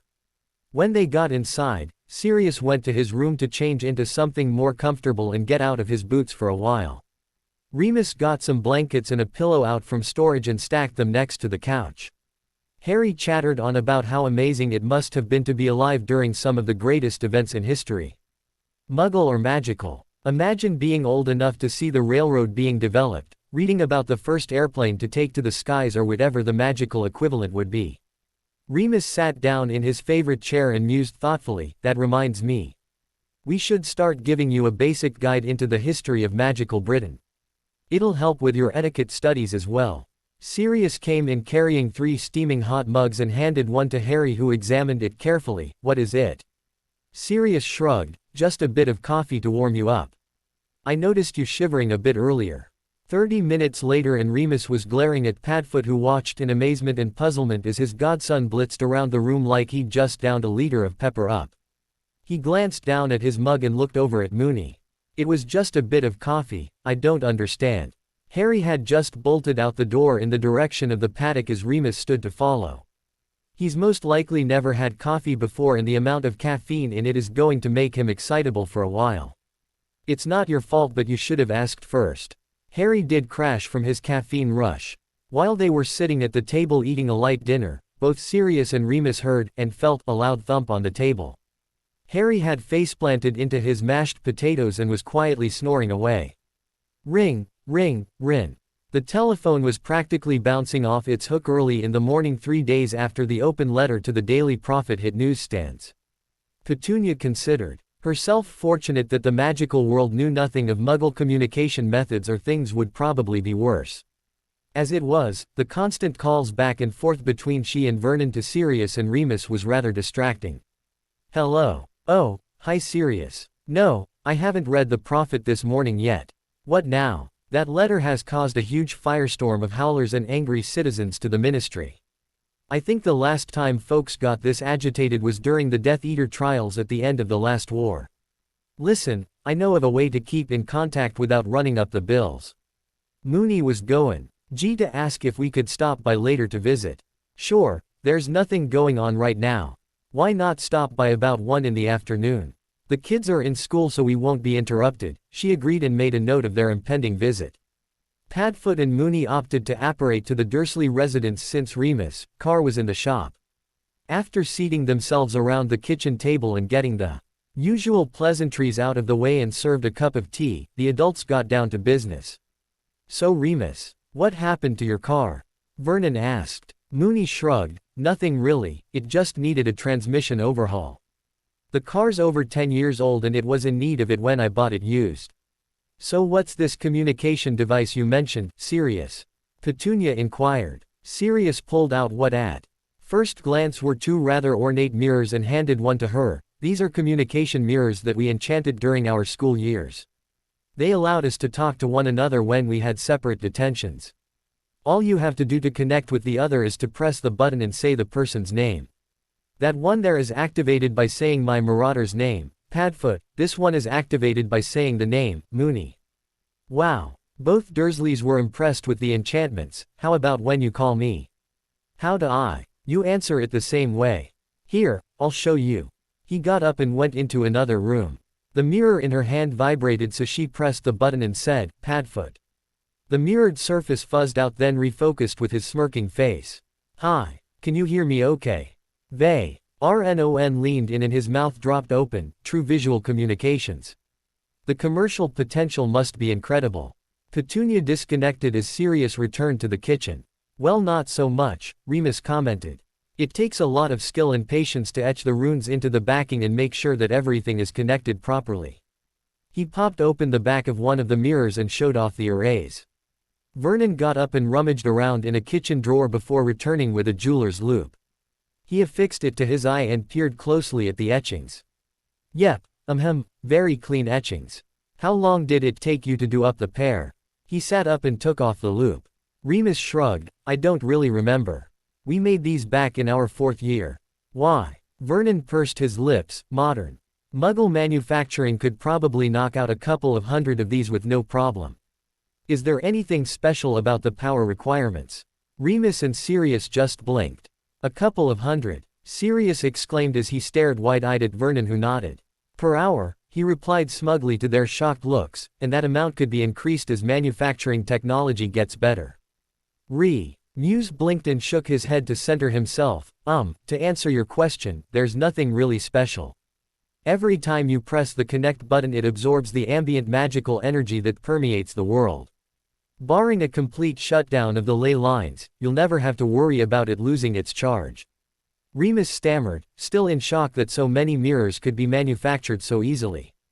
Even though he lived and worked with Muggles, his interactions was usually limited to the campers and the store owners in town. Sirius had even less exposure. Well, you boys can discuss this opportunity at a later time. What was it in the paper that had you calling, Sirius? Petunia interjected before things got too far afield. Oh, there's been people calling for a trial to sort out Albus' guilt regarding his theft from the Potter family vaults in general and Harry specifically. The most probably going to want Harry to come in to testify. Petunia asked, do you know when this trial will take place? Sirius shrugged with his hands, no idea. I can contact Amelia and see what she says. I can do it right now, if you want. Both Dursleys looked confused. How? Our fireplace isn't hooked up to the network. Remus answered that, there's a phone number to the Muggle liaison office who can then redirect the call to the network. Well, that's handy. Muggle to Magic Communications. Remus called the MLO phone number, who did just as he had explained. Within moments, he was connected to the secretary to the Director of Magical Law Enforcement. Hello. I need to speak with Director Bones, please. My name is Remus Lupin, I'm the steward of the Potter family, and this is regarding the upcoming trial of Albus Dumbledore versus Harry Potter. I have a couple of questions Fr. Harry Potter's guardians regarding when the trial is set to begin and what sort of dispensations they'll need to attend. There was the sound of murmuring on the other end. They're Muggles. Yes. 2, please. Send them to 4 Privet Drive. Little whinging, Surrey, care of Vernon Dursley, via Muggle mail please. Thank you. Goodbye. He hung up the phone. Vernon looked puzzled again. Why via normal mail? The wards around the house shield against unknown owls and magical people. Sirius and I only know it because you told us the address. The only other people I know that can bypass the wards would be the goblins and elves. Their magical signature doesn't register with wizarding wards for whatever reason. But that Fidelius ward you mentioned when we had the house checked. Wouldn't you be compromising it by telling that secretary the address? Remus shrugged a shoulder. Odds are that she gets told hundreds of addresses a day and is unlikely to tell anyone who could do something with ill intent. I'm not worried. But what about that ward that prevented us from writing letters about Harry? Petunia questioned him. I think they're targeting Harry's name specifically. When Dumbledore set them up, I'd bet he didn't even bother to know your names. A package arrived 2 days later that contained 2 gold bracelets and a couple of forms along with a schedule of the upcoming trial. Vernon put the bracelet on to try it out and commented that he wondered if they could make one in a man's setting as it looked pretty good on him. Petunia snorted in laughter. They had shared the excess tense of the mirror with Harry when he had gotten home from school so he could talk and see his uncles whenever they wanted.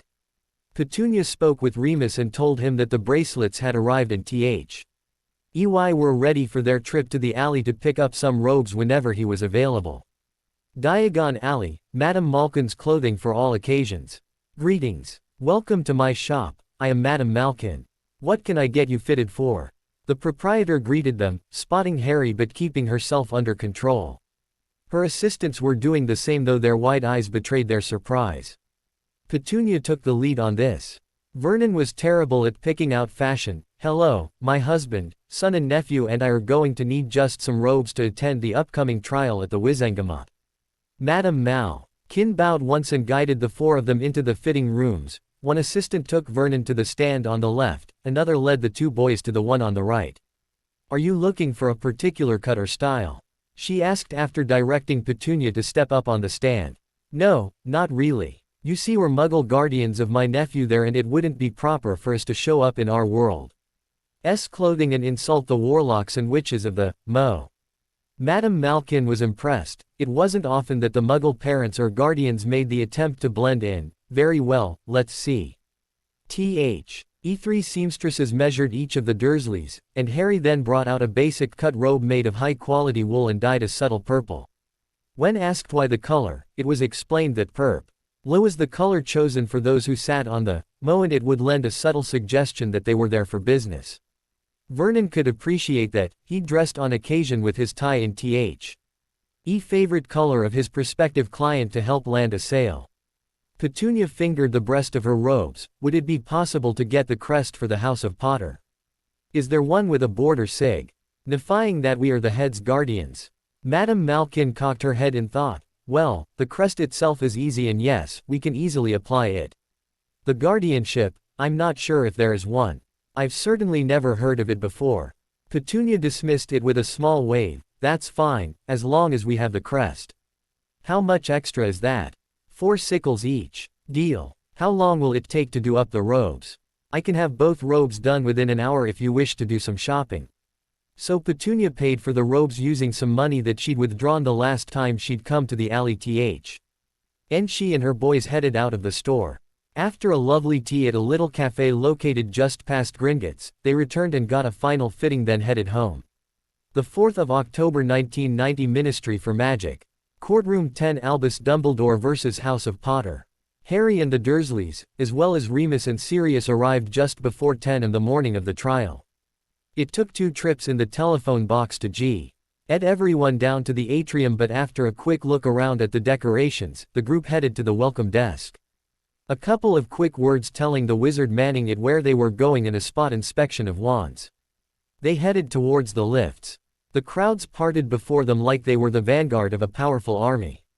Sirius looked quite powerful in his expensive acromantula silk robes with the black crest. Remus, robes weren't as expensive looking but he still cut a dashing figure in robes of a rich sable brown and sported the crests of both House of Potter and black. Hang on, Sirius warned them. The lift's gates swung shut and it suddenly shifted backwards and started dropping rapidly towards level 9. Why don't they have a lift stop for level 10, Padfoot? Harry asked, as they got off the lift and headed down a flight of stairs. Not sure, really. You'd think they would have by now. Anyways, here we are. Mr. Lupin, Dudley asked curiously, what's in the Department of Mysteries? Remus chuckled, well, no one's quite sure. After all, if it were known they couldn't call it the Department of Mysteries now could they? Really, it's the research department responsible for discovering new magics. Examining artifacts from the past, storing prophecies and other dangerous items. Neat. So kind of like the tech shop of a spy novel, huh? All the adults chuckled in one form or another. Kind of like that. They arrived at the courtroom and got settled into the visitors' gallery. The bailiff came around checking to see who had the proper authority to be there.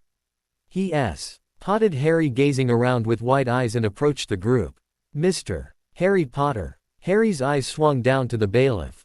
Yes, you're here to give a witness statement. Petunia leaned to interject. My husband and I are his guardians as well as Mr. Lupin, who holds the title of steward.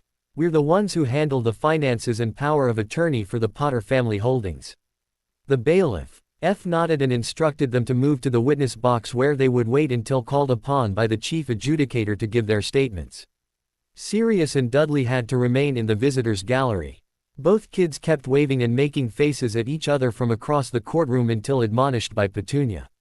Once they were settled in their new seats, a house elf wearing a miniature Wizengamot R.O. popped in and asked if they wished to have any refreshments before things got underway. The group had never seen an elf before, so when it popped in, they all let out a bit of a shriek which got the elf upset. "Lonnie is sorry. Lonnie's scared yous. How can's Lonnie be's making it better?" the elf cried. Dudley was the first to recover, so he knelt down and patted the tiny creature on the shoulder. "It's not your fault, Lonnie. We're not magical. Well, Harry is, but we've never seen creatures like you before." Lonnie sniffed and wiped his nose on a handkerchief before looking over at Harry. His eyes widened comically when he recognized him. "You as being Harry Potter. You as being very famous amongst elves." Harry rolled his eyes at the admiration, but he was curious about the little creature. "Well, thank you though, Lonnie, but I don't wish to take credit for something I didn't do. The real credit of that night should go to my mother, who blasted that bad man to hell."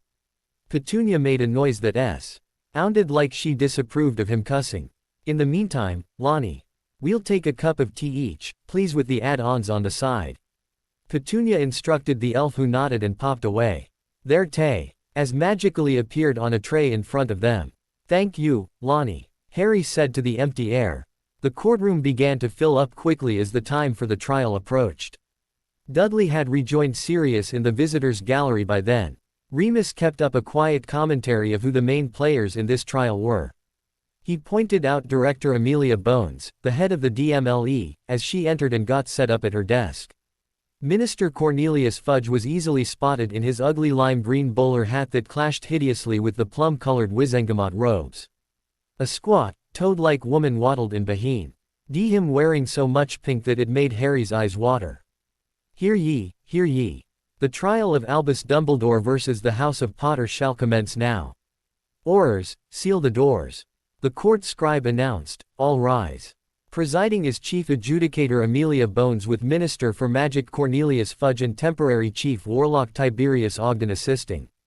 Quote, Amelia thanked everyone for attending and gave permission to all to resume their seats. Bring out the accused. Camera flashbulbs went off in rapid succession as Albus Dumbledore entered the courtroom, his lawyer following behind. The lawyer had a scowl on his face as the two of them sat at their table. As the defendant here, she called out. Remus stood and approached the bench. Steward for House Potter, Remus Lupin, Chief Adjudicator, ma'am. Hem. Amelia tensed when she heard that noise and turned in her seat. Dolores Umbridge, you are here only as an assistant to the minister. You have no voice in these proceedings. If you cannot control yourself, you will be removed. The now named squat witch glared at Amelia but remained silent. Amelia turned back and gestured for Remus to take his seat. Albus glanced around the courtroom as he entered. His disappointed grandfather, countenance going full blast. It slammed to a halt when he spotted Harry sitting in the stands waving at someone in the visitors' gallery. His shock mounted when he saw Sirius Black waving back. This wasn't good. He would need to get through this farce as quickly as possible to determine how to get his plans back on track. But luck wasn't on his side.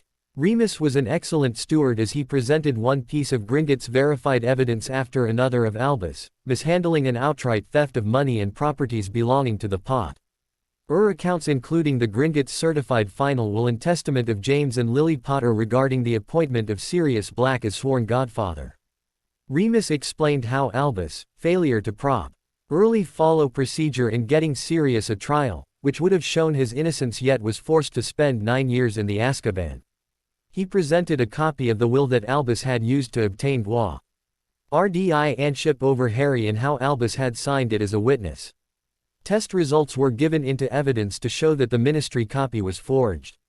Over 500,000 galleons were spent on legislation and bribes to various department heads and sitting Wizengamot members to pass or suppress laws, all the while committing fraud by using Harry's name in proxy.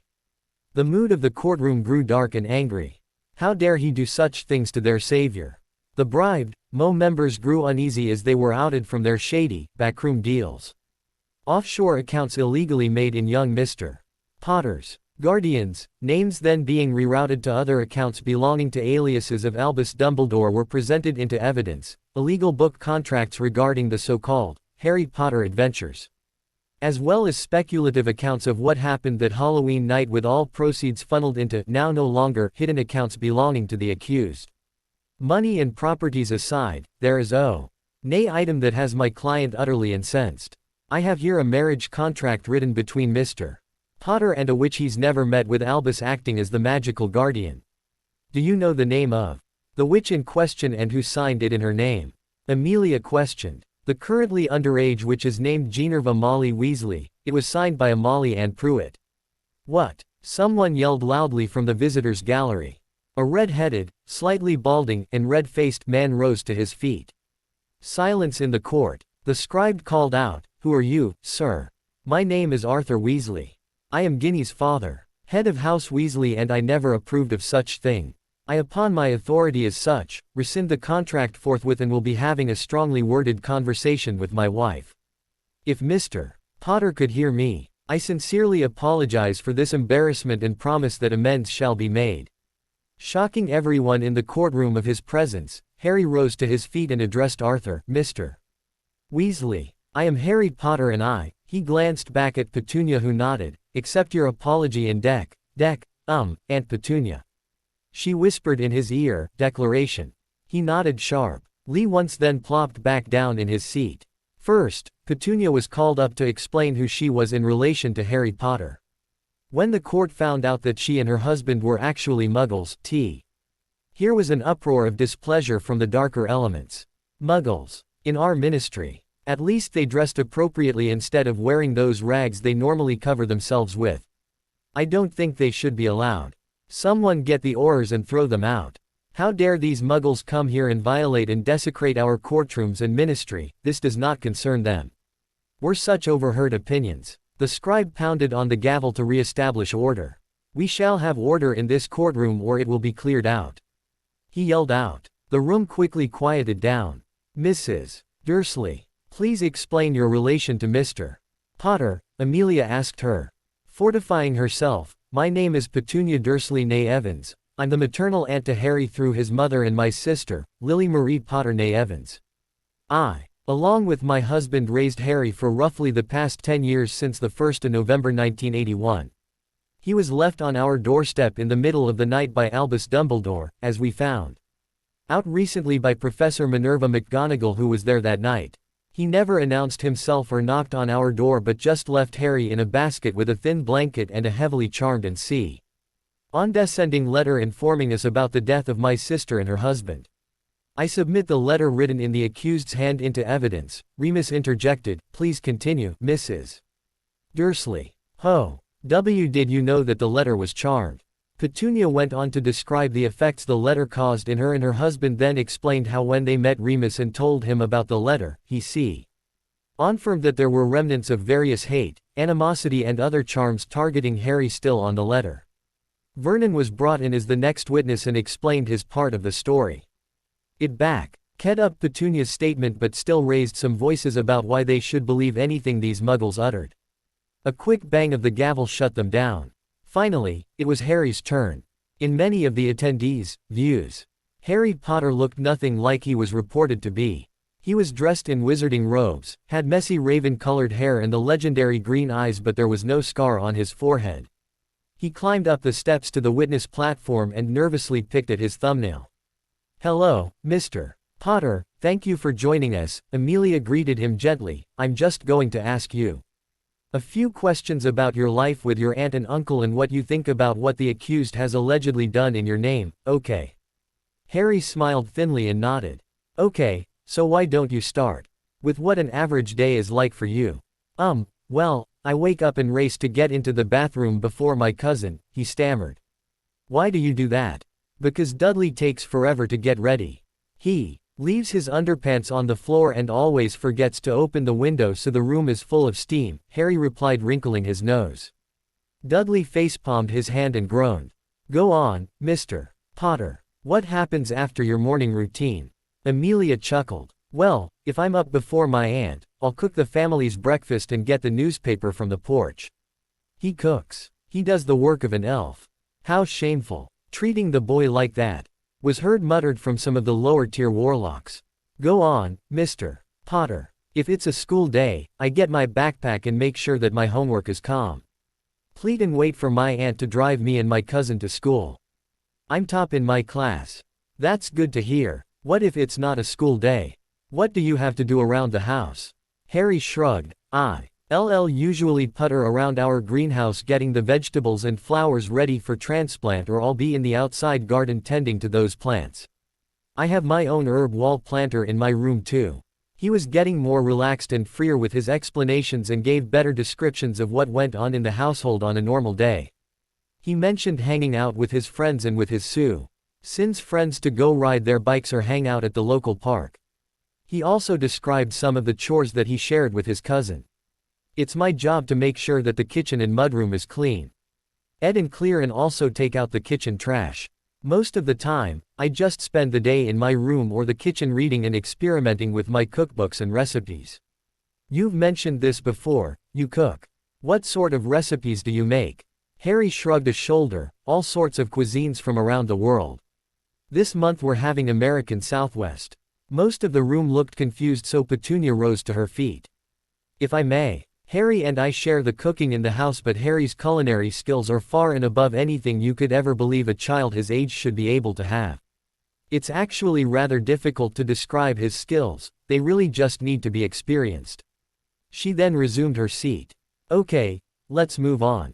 Mr. Potter, please describe to the court your thoughts and feelings about what's been revealed so far.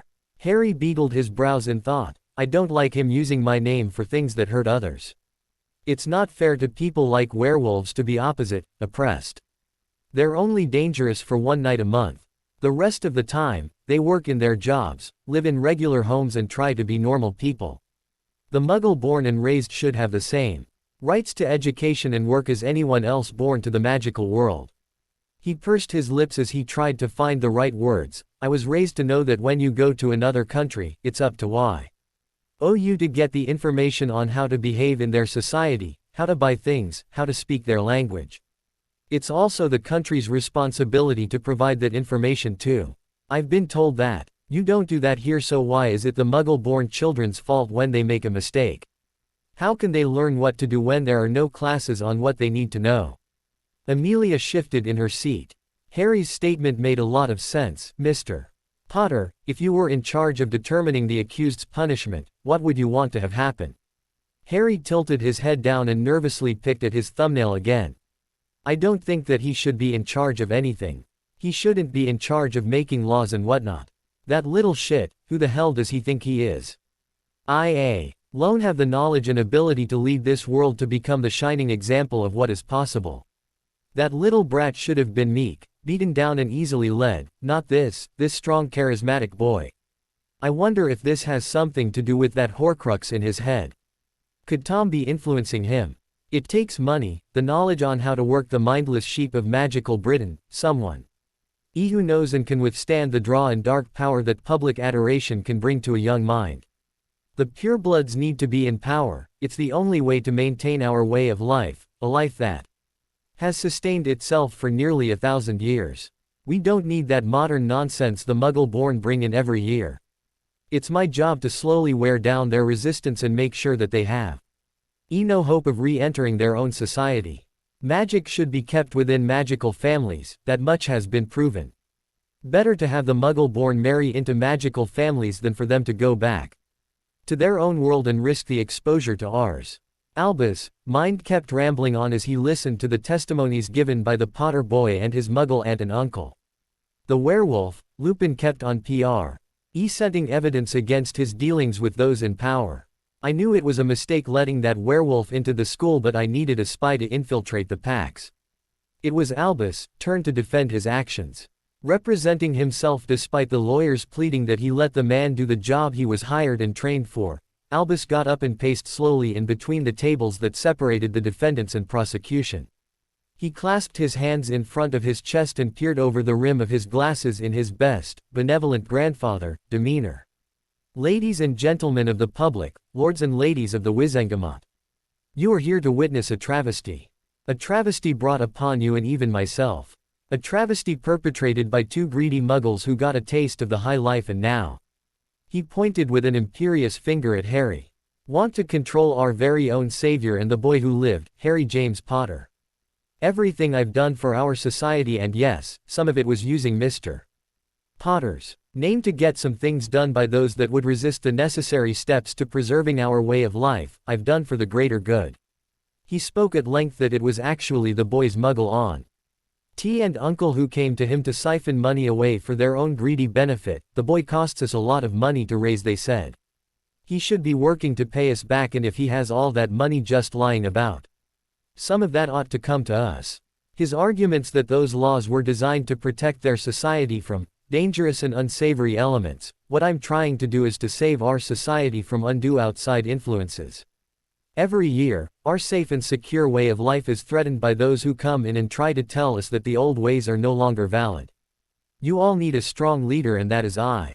I am the one who educates the young impressionable minds that their muggle ways are a hindrance to their futures and that they need to let go of their fancy, technology, and embrace the slower, gentler path that magic provides. He tried to play on the fears and prejudices of the crowd that the boy had gone muggle and would sooner leave magical Britain to the predations of the muggles if he had the chance. Albus could see some of the warlocks nodding their heads in agreement with his speech and smiled internally. Sheep, the lot of them. They'll fall in line just as they always do. This farce of a trial will only serve to strengthen my grip over the boy. The Mo retired to deliberate the evidence and returned almost an hour later with their verdict. A verdict that stunned Albus to his very core. How dare they go against me? Even the ones I paid off to vote in my favor turned against me. It had been decided in a vote of 42-8 that Albus Dumbledore was found guilty on all counts of theft, fraud and illegal will tampering from a noble and most ancient family. Albus was forbidden from any further interactions with the Potter and Dursley families. His accounts and holdings would be drained to start repaying the money he stole, while his wages would be garnished until full repayment was completed. He was removed and barred from taking and holding any office in the ministry and lost his seat on the International Council of Wizards as Supreme Mugwump. His appointment as headmaster would be determined by the school's board of directors at a later date. Outside the courtroom, Arthur Weasley managed to confront Harry in the hallway leading back to the stairs that would head up to the lifts back to the atrium. Mr. Potter, I'm very sorry what my wife and Albus conspired to do to you with that horrid marriage contract.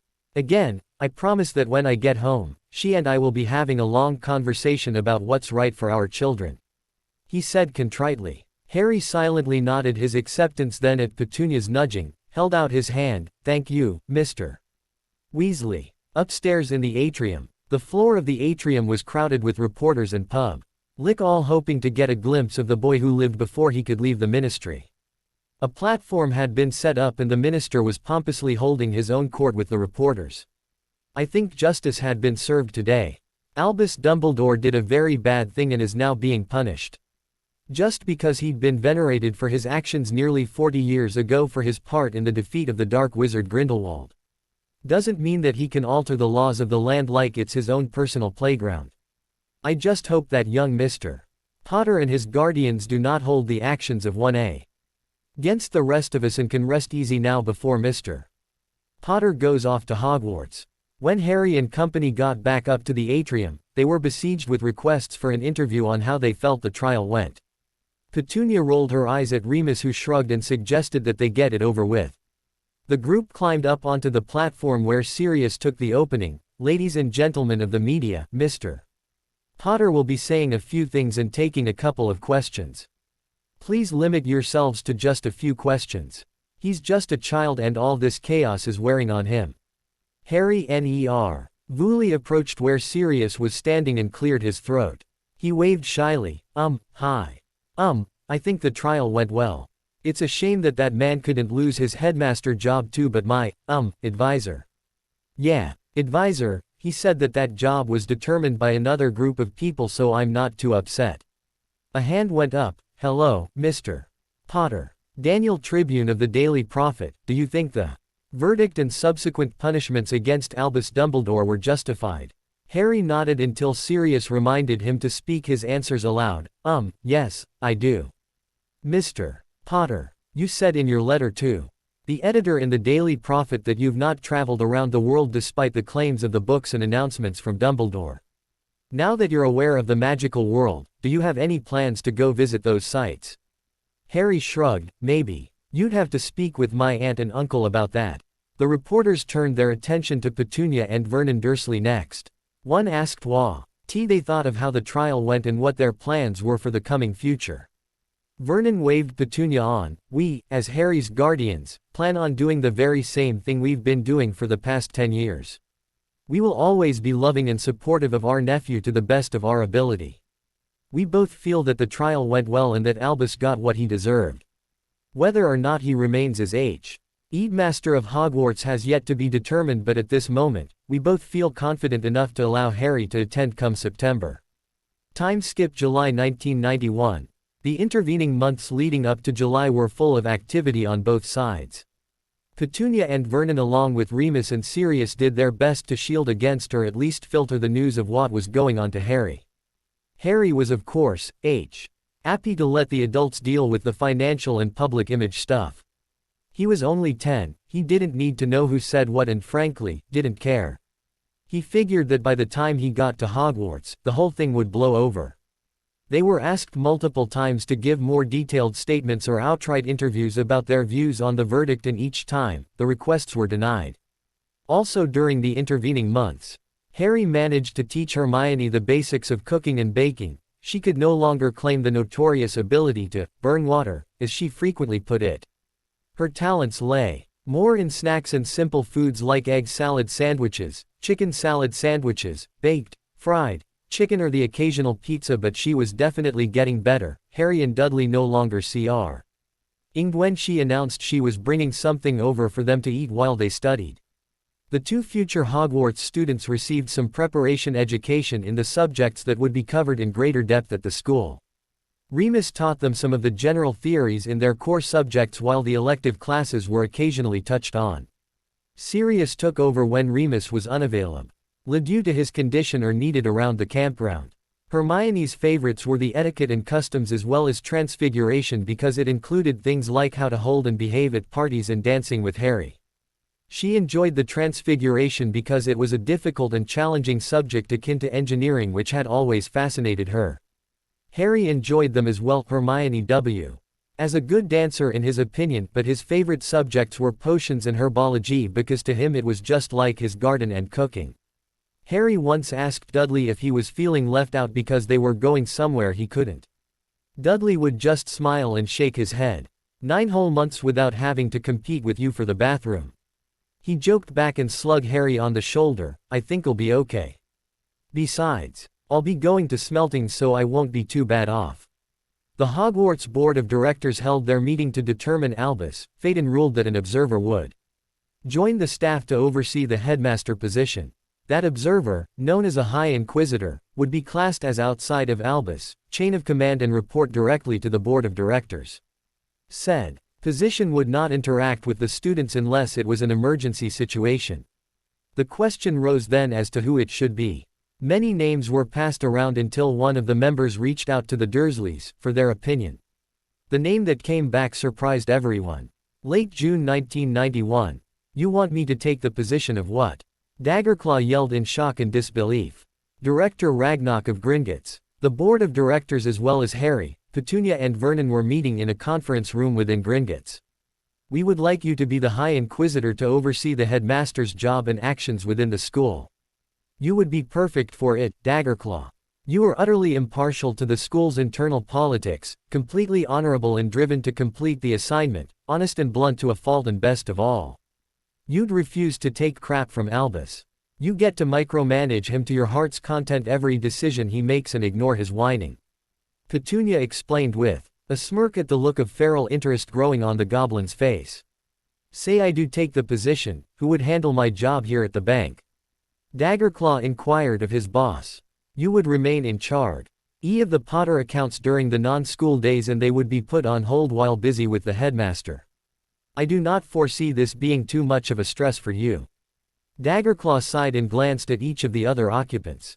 He looked up to the ceiling for divine intervention before swearing something in the mother tongue. Fine. I'll do it. The conservative faction of the Wizengamot W. Air naturally up in arms about allowing a goblin into such a prestigious role, especially Dolores Umbridge.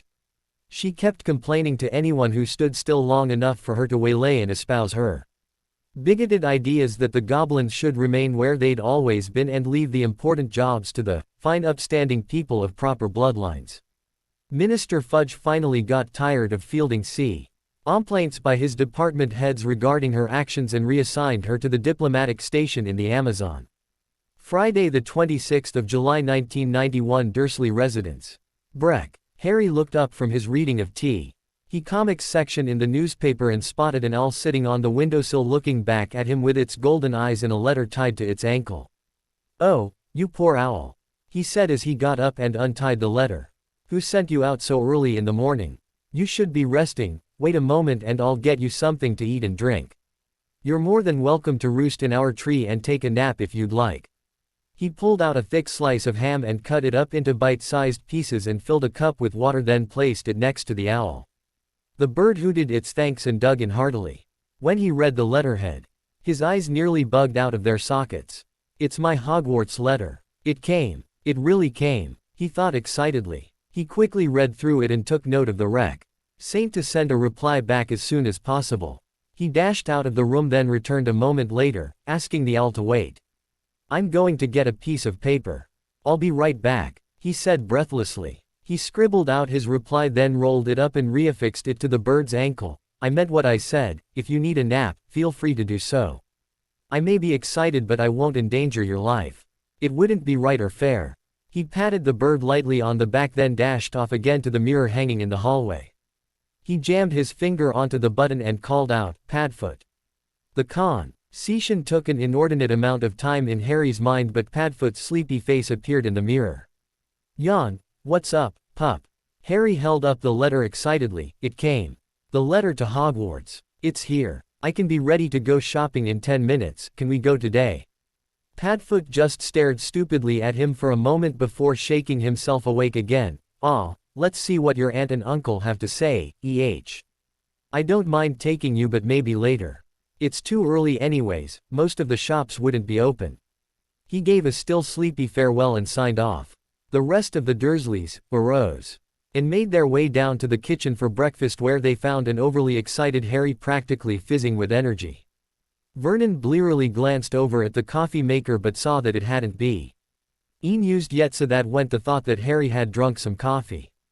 Petunia glanced at the calendar, her eyes widening when she realized that it was just about the date when Minerva told her that the 1991 calendar school year letters would be going out. "Harry, did you get your acceptance letter from Hogwarts perchance?" she drawled. Head nodding rapidly, Harry practically thrust the letter in to her hands before hurrying back into the kitchen to grab some homemade berry syrup for the stuffed waffles he made. Petunia read it over and in a haughty voice said to Vernon, "Vernon, it seems like Harry got a letter to a school called Hogwarts School of Witchcraft and Wizardry. It sounds all hoity-toity. Do you suppose we should allow such action? Is the boy worth the fuss?" Vernon grinned evilly. "Well, I don't know. What has he done around here that's worth putting in the effort to drive him anywhere? What sort of fees are we talking about? After all, if we have to pay, then I say that we should be reaping the benefits." Harry stared wide-eyed and mouth hanging open at the two of them before letting out an indignant screech and throwing his hands up in the air. Both adults broke down laughing at his reaction. "Relax, Harry. You're going. Not funny," he groused. Harry went over to visit with Hermione for the day to share with her the news that he'd gotten his letter and to plan F. Or a day when their two families could go down to Diagon Alley to get their stuff. Thanks to the other times they'd been in the alley and because of the foresight of both mothers, Harry and Hermione already had their trunks, parchment, pens and other hard goods aside from their defense book.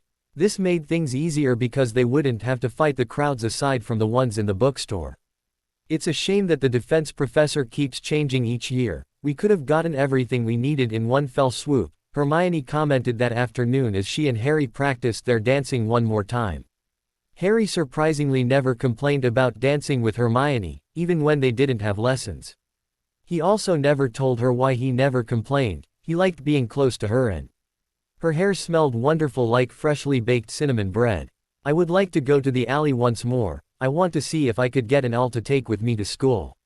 She looked puzzled. You have a communication mirror. Why do you need an owl?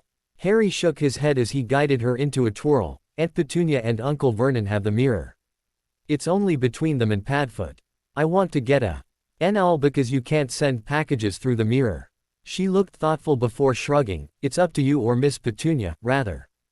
Harry did manage to convince his aunt and uncle to let him get an owl. It turned out that he didn't choose one, rather the owl chose him. Harry had just entered the store when he heard the soft rustling of flapping wings and a moderately heavy weight settle onto his shoulder. It was a snowy owl and it was gazing at him with a content look and softly hooted at him before nuzzling and preening his hair. Right smart bird, you have there Mr. Potter. She's Ned away everyone else who's been interested in getting her. She's beautiful, Harry breathed, I'll take her. When he and the owl got home, Hermione joined him up in his room so they could decide on a name. After a long and careful search, they agreed on the name of Hedwig. Day after day, Harry made a point to check off the calendar and excitedly stare at the date of September 1st, which grew ever closer. Arthur Septimus Weasley was in a foul mood, which to anyone who'd ever met the man, was wholly uncharacteristic of him. Someone had to really do something stupid to even get a mild ris. Out of him. So when he'd learned that his wife had co-authored an illegal marriage contract with Albus Dumbledore between their daughter and Harry Potter, well, that was the spark that lit the inferno. He flowed home and bellowed out at the top of his lungs, Molly Ann Weasley.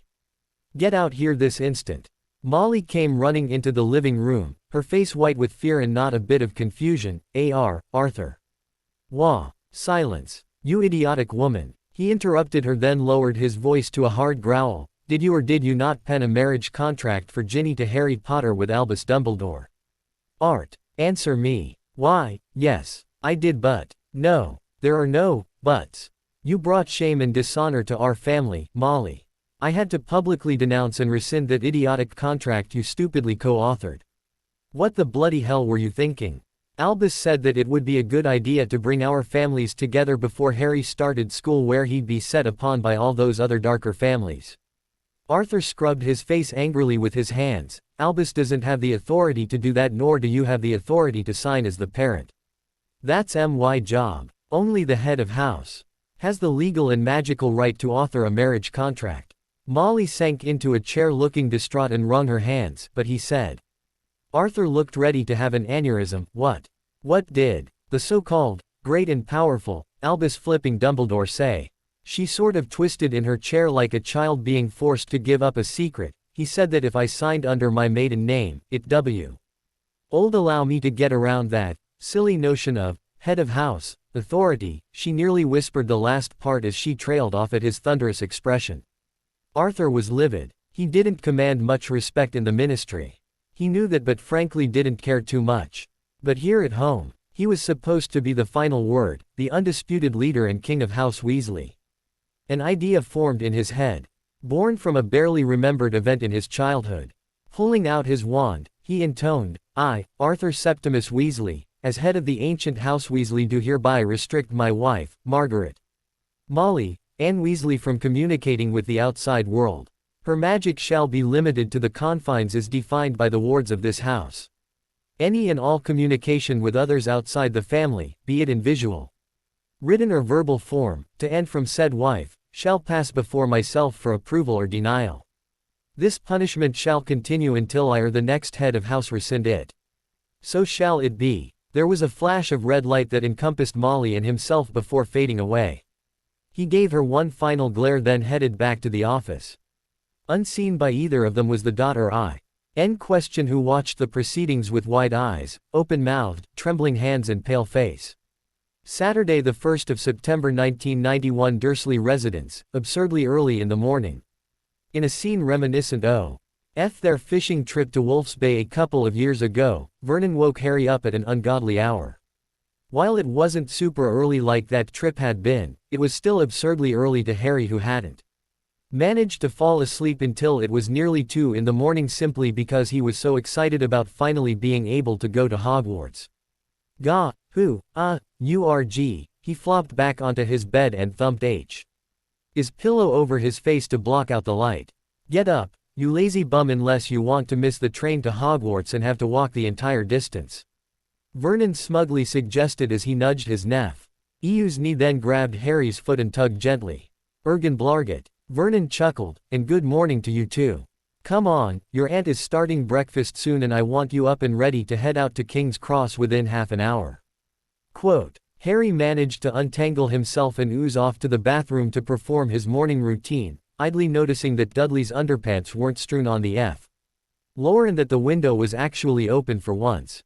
Once that was done, he got dressed in a nice pair of blue jeans with his socks and trainers next before digging through his closet for his favorite Lucky Iron Man t-shirt. He ran his fingers through his hair in one last vain attempt to get it to settle down before heading out of his room. He entered the kitchen and saw his aunt busily making a batch of stuffed waffles and greeted her. Good morning, Aunt Petunia. Is that my recipe? She happily greeted him. Good morning, Harry, and yes. I figured that you'd be too keyed up to properly cook, so I'll be the chef for the morning. I made 2 kinds of stuffed waffles, one with blueberry filling, the other is a French vanilla cream. There's a bowl of sliced strawberries in the fridge if you'd be so kind as to retrieve for me. Smiling at her thoughtfulness, Harry opened up the fridge and pulled out the bowl of berries and carried it to the table. Vernon walked in then with the morning paper and got settled. His cup of morning tea already poured. Dudley was heard thundering around upstairs, "Where are my socks? Check the wash hamper, Dudley." "Harry, your trunk is already loaded into the car," Vernon said as he turned the page of the newspaper. "Don't forget to pack your lunch basket." "Thanks, Uncle Vernon." Once Harry finished breakfast and brushed his teeth, he read the kitchen and began packing the lunch hamper with the sandwiches he'd made the previous day. In went a stack of paper plates, a handful of plastic utensils, napkins and a couple of bottles of water. Next were the travel-size bottles of homemade balsamic vinaigrette salad dressing. Harry, along with Hermione, had spent a week trying to figure out which flavors they wanted. Harry was all for Omething original while she wanted just the basics. Naturally Hermione won, especially after she broke out the big guns when she pulled the pleading puppy dog eyes. Once the bag containing the garden salad was packed in alongside the dressing, in went the bag with the sandwich buns followed by the plastic tub of slow cooker barbecue pulled chicken he'd made yesterday. He finished checking the basket and hauled it over to the door where his jumper and backpack were waiting. King's Cross train station, London platform 9. The Dursleys and Grangers met up in the parking structure outside platform N. In and got their respective kids and their trunks unloaded. Hedwig had been sent ahead last night so she wouldn't have to suffer the indignity of being stuffed in a small cage the entire train ride. Hermione had talked about getting a pet but nothing had resulted from it. As with all their usual greetings, the 2 prospective magical students embraced each other and jumped up and down chanting, "We're off to be a wizard. We're off to be a wizard." Dudley shook his head and slugged Harry on the shoulder. "Dork. Can't you even go 5 minutes without making a fool of yourself?" Harry cocked his head to the side and put on a thinking pose, tapping a finger to his chin. Nope. We're off to be a wizard," he whooped excitedly. The 2 families arrived at the location where Professor McGonagall had said that there would be marker to direct them to the portal to platform 9 3/4. They all looked around confused until Hermione noticed the Hogwarts crest engraved onto a pillar.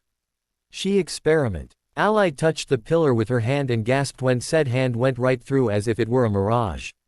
"I found it," she yelped. "It's here, through this pillar." She demonstrated her experiment again to the others. Dudley tried to do the same but found that it wouldn't work for him. "It won't let me." I wanted to see the train too." Harry thought about that for a moment before taking Dudley's hand and pushing it onto the pillar. Both of their hands vanished into the concrete. I guess they did it that way so a random muggle couldn't accidentally fall through." "Wow, a wizard did something logically," Petunia quipped sarcastically to Emma, who snorted in laughter. Once on the other side, everyone stood there for a moment taking in the sight that was the Hogwarts Express. The old on-hall class locomotive was a shiny jet red and black with gold trim and headed a line of 7 passenger cars in matching colors. Dan noted that there was a baggage car right behind the locomotive Ender and a kitchen dining car right behind that, followed by 3 general seating carriages and 2 compartment carriages. The adults pushed the kids' trolleys over to where a conductor was standing. "Excuse me, sir. Is this where we go to get our kids' trunks loaded?" The conductor smiled. "Just the 2. Once Dan nodded, the conductor pulled out a pad of tickets, wrote on 2 of them and tore them in half. Harry and Hermione were handed their stubs and instructed not to lose them. Once the station tags were attached to their trunks, the conductor used his wand to levitate their trunks into the baggage car. The platform was quickly filling up with families and students. Vernon had found the 2 kids an empty compartment and they dumped their bags, gently setting the food hamper on the seat and gathered around a crying Petunia and Emma. Both women pulled their respective charges into their arms. "Harry," Petunia sniffed as she held his face between her hands and looked into his eyes. "I want you to promise me that you will do your absolute best in class, stay out of trouble and not go looking for problems. If that headmaster of yours tries anything, go straight to Daggerclaw. I wrote him and gave him our permission to act as in loco parentis beyond what your head of house would be officially able to accomplish." "I promise, Aunt Petunia." It was Vernon's turn next and he gave his nephew a manly sort of hug and ruffled Harry's hair. Harry scrunched up his nose. "I'll make you both proud of me, Uncle Vernon." "I know you will, Harry. Make some friends and show that school of yours just what a determined Potter can do." Harry grinned warmly. The train engineer blasted the final warning whistle. There was a cacophony of doors being slammed shut with the kids waving and calling out their last goodbyes to their families before the train began chuffing and pulled out of the station. Harry sat back in his seat and sighed, Hermione opposite of him sniffing back some light tears. He reached over and took her hand. "Hey, it's not like we'll never see them again, you know." She laughed weakly. "I know I'm being silly. You'd think that we're being shipped off to war or something." Harry glanced at the inner door then back to her. "What do you say about investigating the rest of the train?" She finished wiping her eyes and agreed. They walked up and down the aisle trying to not bump or jostle the other students who were heading the opposite direction. It quickly became apparent that Harry was being recognized as he was constantly being stared at, something that was starting to annoy him.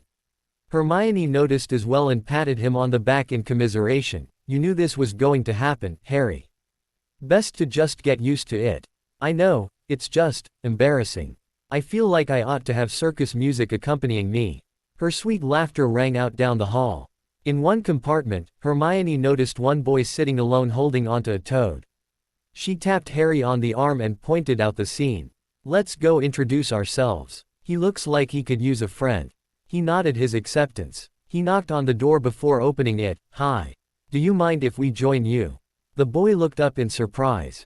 His mouth dropped open when he saw who it was. Why, yeah. "Hi, me, please. Hi, I'm Harry Potter and this is Hermione Granger." He held out his hand in greeting while she waved her hand. "Hi, I'm Neville. Neville Longbottom." He weakly grasped Harry's and shyly smiled. "So Neville, you looking forward to starting at Hogwarts too?" Neville shrugged awkwardly. "I guess so. I was surprised to get my letter. I hadn't shown much accidental magic growing up so my gran and family kept trying to force it out of me. It was a shock when the owl showed up." Hermione cocked her head. "What would have happened if the letter never came?" Neville shivered violently. "I don't want to know what might have happened. I don't think Gran would have banished me but I just don't let myself think about it." Neville then turned to Harry. "I've heard so much about you growing up. I think I'm still stunned that you're sitting here speaking with me of all people." Harry grinned. "You seem like a good person, Neville, and it was Hermione who spotted you sitting alone. We could always use another friend. So what house do you hope to get into?" Again Neville shrugged. "I'll go wherever they send me." "You, Hufflepuff for me," Harry replied. "It's the one most closely associated with family, earth magic, food and just life." Hermione agreed with his statement and said that she hoped to be sorted there as well. "I know I come across as the ultimate bookworm but I also want to make friends, work with others to achieve a common goal and frankly, I want to be where Harry is." He's my best friend in the whole world. She bumped his shoulder with hers and smiled warmly at him. Neville was surprised and said, so, I would have figured you'd want to be in the same house as your parents, Harry. I never thought you'd want to be a puff. Harry held his hands out wide. Well, that's thing, I wasn't raised by my parents, so how could I be held to their same standards? My aunt and uncle raised me as part of their family, so I would naturally look to them as my ideal of how to behave. True. So what sort of hobbies do you have? He saw Hermione glance over at Harry and grin widely. Harry cleared his throat and looked down, sort of shyly. I love to cook and garden. Neville sat up in surprise. Really? Gardening? What kind of plants do you have? Do you grow anything interesting? I have a greenhouse at home. He said all in a rush. It was clear that he enjoyed gardening as well, if his questions about the care and handling of plants were any indication. I have a small greenhouse at home as well. It's sectioned off in 2 parts. The side in which you enter has the normal vegetable and flowers, and behind a curtain is where I keep my magical plants. I only got that art started within the past year thanks to my Uncle Remus. You also mentioned cooking. What sort of things do you make? Harry smiled widely. Hermione left the compartment to go grab their bags and the hamper. When she returned, she discovered that the occupancy had risen to include 3 other boys, one of whom was speaking to Harry in a rather pompous manner. You don't want to go making friends with the wrong sort. I can help you there. He held out his hand. Hermione tapped one of the bigger boys on the shoulder. Excuse me, may I get past? All eyes turned to her, the one who had offered his hand. A pale-haired boy sneered at her. Who are you? Let me put this stuff down and I'll answer that properly. She replied in a huff. The larger boy on the left moved out of the way just so she could place the bags down on the seat before turning to the snobby boy. Hello, my name is Hermione Granger of the non-magical House of Granger. The boy blinked and straightened up, redly not expecting such a formal response from a girl he didn't recognize. Hello, my name is Draco. Draco Malfoy, heir to the noble House of Malfoy. He didn't offer his hand, nor was she expecting it. She cocked her head in the direction of the other 2 boys. Oh, this is Crabbe and Goyle, he said dismissively. She waited for a moment before lightly clearing her throat. It was enough that the larger boy with the shaved head caught on. I'm Vincent Crabbe of the ancient House of Crabbe. The third boy introduced himself as Gregory Goyle, also from an ancient house. It's a pleasure to make your acquaintance. Now that the introductions are done, might I ask why you sneered at me? Why does my coming from a non-magical house concern you? She answered with such an imperious stare that caused the leader of the 3 to wilt. Sensing a trap but seeing no way he could avoid it, Draco blushed, looked around trying to not make eye contact, and made some sort of sub-vocal comment about Muggle-borns trampling on time-honored traditions. Hermione thinned her lips in disappointment. I see. Well, if you have nothing further. She motioned to the open door, the dismissal practically dripping in contempt. The 3 boys slunk out as quickly as they could. She turned back to Harry, who was practically rolling around in laughter while Neville was staring open-mouthed. Miss me. Harry lost it at that and was on the floor laughing his butt off. Just as they were about to get the table set up to have lunch, there was a hesitant knock at the door. Hermione opened it to see a pair of first-year girls standing in the passageway. One with blondish red hair, the other honey blonde in pigtails. Hi. I was wondering if you've seen a boy by the name of Neville Longbottom. The blondish red-haired girl asked cheerfully. Hermione pulled back to show that Neville was inside. The boy in question perked up when he spotted the 2 of them. Susan. Hannah. Hi, may they come in and join us? He asked Harry with a hopeful face. Harry shrugged a shoulder. I don't see why not. Hermione. She smiled graciously and welcomed the pair into the compartment.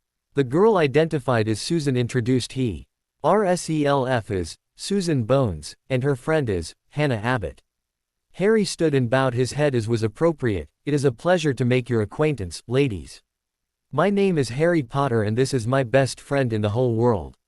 Hermione Granger. Susan's and Hannah's eyes nearly popped out of their skull when Harry introduced himself. You're Harry Potter.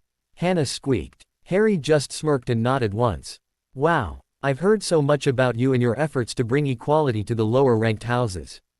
Harry groaned while Hermione giggled. I never said anything about the lower-ranked houses. Why does that paper always get their quotes wrong? Hannah just blinked owlishly, obviously not understanding, so Hermione took it upon herself to explain what Harry really meant as the bow. Y in question was pouting and grumbling under his breath as he dug into the food hamper. With Neville's help, they got a foldaway table set up so Harry could unload the hamper of food. So, as I've said, I love to cook. If you can think of the cuisine, chances are I've made it, from American game day snacks to full-out fancy meals. He started pulling out the contents of the basket whilst explaining what they were. Neville's eyes bugged out and his mouth started watering at the heavenly aromas. Susan, Hannah, have you had lunch yet? I've made enough for all here. The two girls agreed solemnly, still in awe at being in the presence of such a legendary person. The food was dished out and soon they were enjoying their meal. Neville's eyes closed and he made a contented sigh of pleasure. Wow, Harry, this food is incredible. These vegetables are from your garden? He asked as he held up a red and white ringed radish for inspection. Yup, I've got the usual basic vegetables, 3 kinds of lettuce, 2 types of radishes plus a Chinese long green beans bush, regular green beans, cucumbers, tomatoes, and more. It makes the food taste so much better when it's fresh as opposed to buying it from the store with their unknown storage and shipping practices. Hannah held up a forkful of the chicken. What do you call this? It's called slow cooker barbecue pulled chicken sandwiches. That goes with the sourdough buns. I found the recipe from a pen pal of mine in the United States. What you do to make it is layer the chicken into the slow cooker along with measured amounts of corn flour, liquid smoke, onion powder, oregano, a 1/4 cup of apple cider vinegar, 2 tablespoons of Worcestershire sauce. Hermione rolled her eyes at that lame joke. Anyways, there's a few other spices to add plus a bottle of barbecue sauce. You throw it all in there, mix it all up so the chicken is completely coated, cover it with the lid, and set the temperature knob to low and a timer for about 6 to 8 hours. When the time is up, you use 2 forks to shred the chicken. After that, you can eat it in a bowl or on a bun like we're going to here. Wow, it's like sticky sweet heaven. The chicken practically dissolves in your mouth, Susan gushed as she savored the sandwich. The sourdough is great too. It counters the sweetness just right. While they were eating, there was yet another interruption. This time though, the person through the door didn't even bother knocking.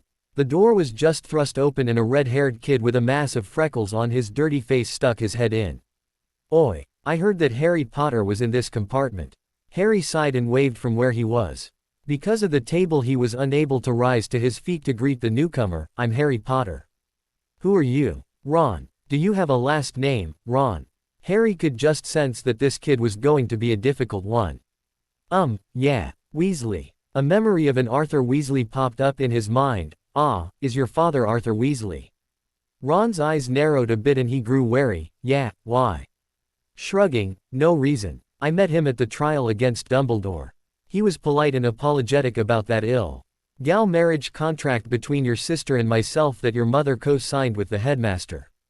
Ron managed to have the sense of embarrassment and the tips of his ears pinked. Yeah, that was a right loud argument, mate. Listen, I was wondering if I could join you. Everywhere else is full. Waving his hand at the already full compartment, so is this compartment. Sorry, but I guess we could meet up again when we get to the school.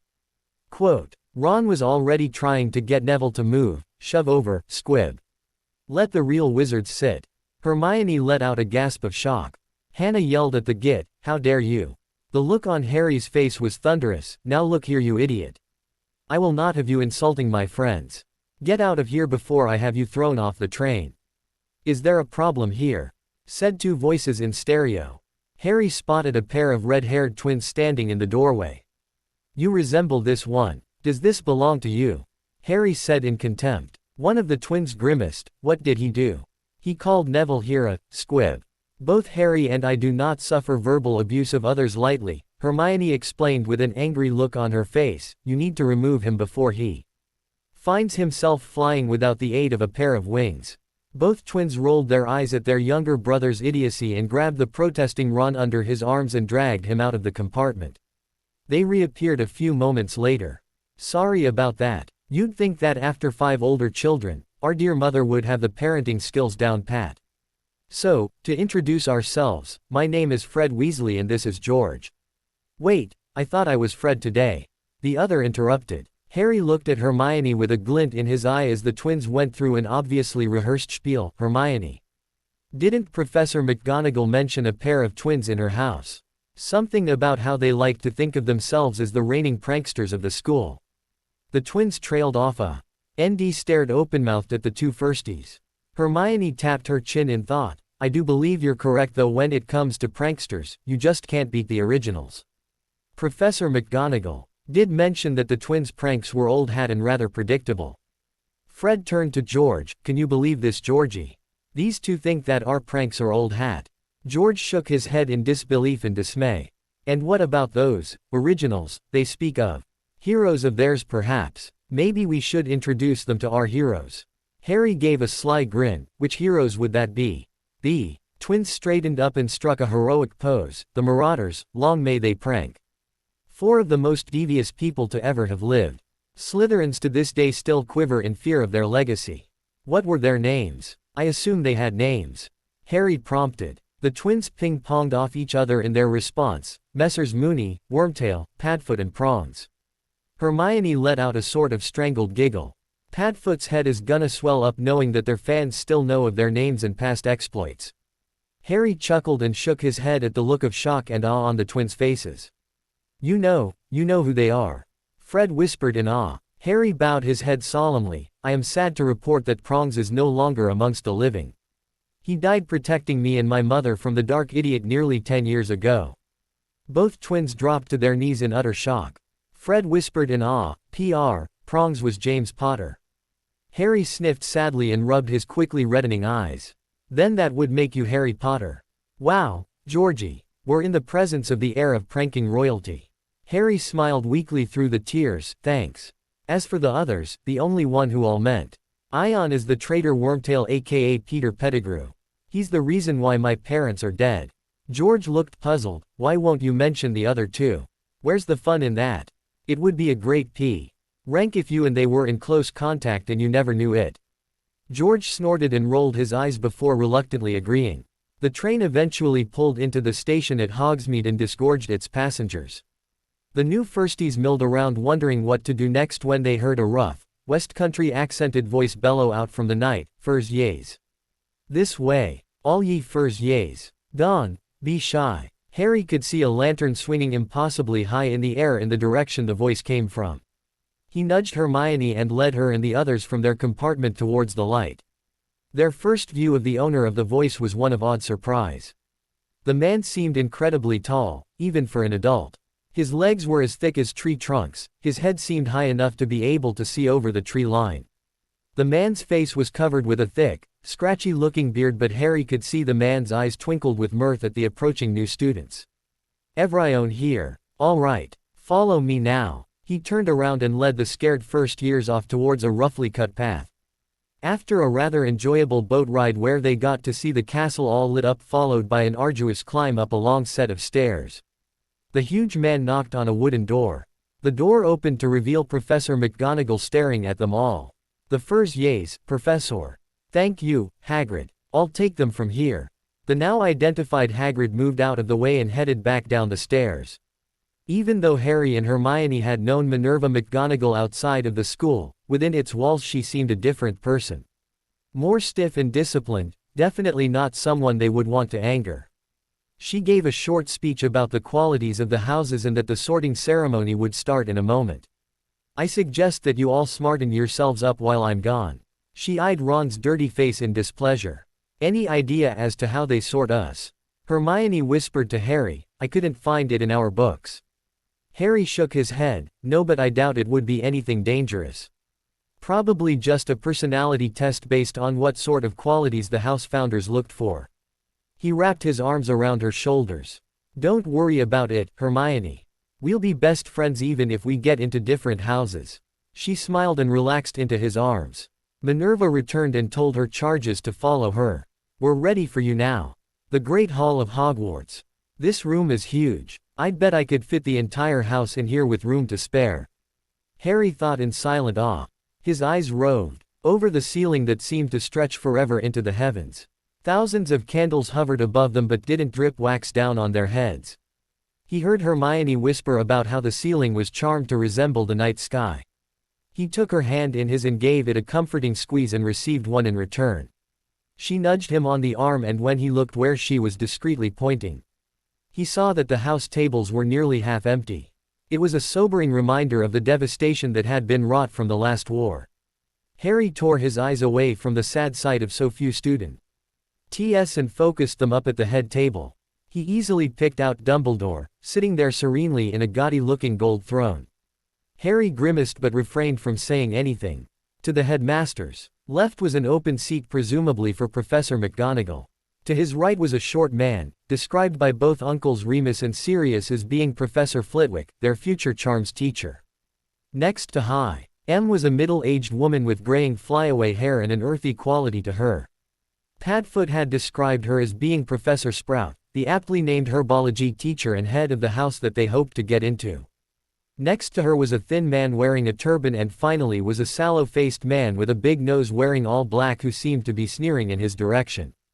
A tattered old hat sat on a stool, seemingly out of place until a rip in the brim opened up and it began singing A Tale of the Founders and what its job as the sorting hat was.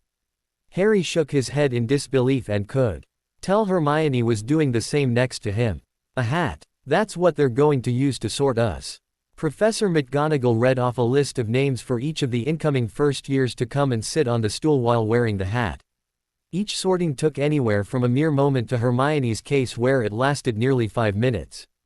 Harry heard the Weasley idiot grumbling about how long it was acting and that he was hungry, and rolled his eyes in derision. Finally, the hat yelled out, "Hufflepuff!" to the cheers of her new house and from Harry as well. Neville got up there and it seemed as if he were arguing with the hat. If a hat could look frustrated, this one managed it. It finally yelled out, "Hufflepuff!" Finally, after getting through a pair of identical twin girls, it was Harry's turn under the hat. He sat down and grimaced as the hat was lowered over his head. Just then he heard a voice in his mind. "Ah, welcome, Mr. Potter. You seem to be the talk of the school today. Wonderful. What are they saying?" "Oh, nothing bad, I assure you. Just a case of hero worship in some, while others, well, pay them no mind. Let me guess, the ones who didn't say anything nice came from the House of the Silver and Green." Harry snarked, to which the hat chuckled. "Indeed. Now, where to put you? I want to be with my best friend. I want to be in Hufflepuff." "Are you sure? There's talent here, loads of talent, I dare say. You should know that the headmaster seems to want you to be sorted into Gryffindor." "Too bad for him, this is my sorting, not his. I know that, and I feel that Hufflepuff can help me with my talents. I want to become the best chef in the world, and I can only do that in the house that's closest to the kitchens." The hat rummaged around through Harry's mind and memories, impressed by what he saw. Multiple heartwarming images of past family outings, the recipes found and the food shared between friends and family. "Oh, yes. Without a doubt, I see. Better be Draco Malfoy," Professor McGonagall called out. Draco strutted up to the stool and perched like a pompous bird with a self-satisfied smirk on his pointy face. "Well, let's see here, Mr. Malfoy, quite He brazen attitude towards everyone and everything else, butting into other people's conversations. Charging into conflict with no real plan. Strutting around like a peacock. Openly and loudly voicing your opinions that everyone else who is not within your social circle, especially the Muggleborn, as unworthy to study magic. Thinking that Daddy will bail you out with money and family influence right time you open your mouth to say or do something stupid. That is not what a Slytherin makes. So what? I am a Malfoy, we deserve the best regardless of what it is, and I don't strut. Those mudbloods don't deserve to be here. They stomp all over our proud traditions and everyone should bow down before me."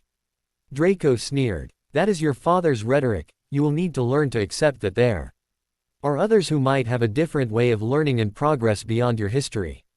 Your grandfather and father knew how to act like Slytherins, but you expect it simply because of your last name.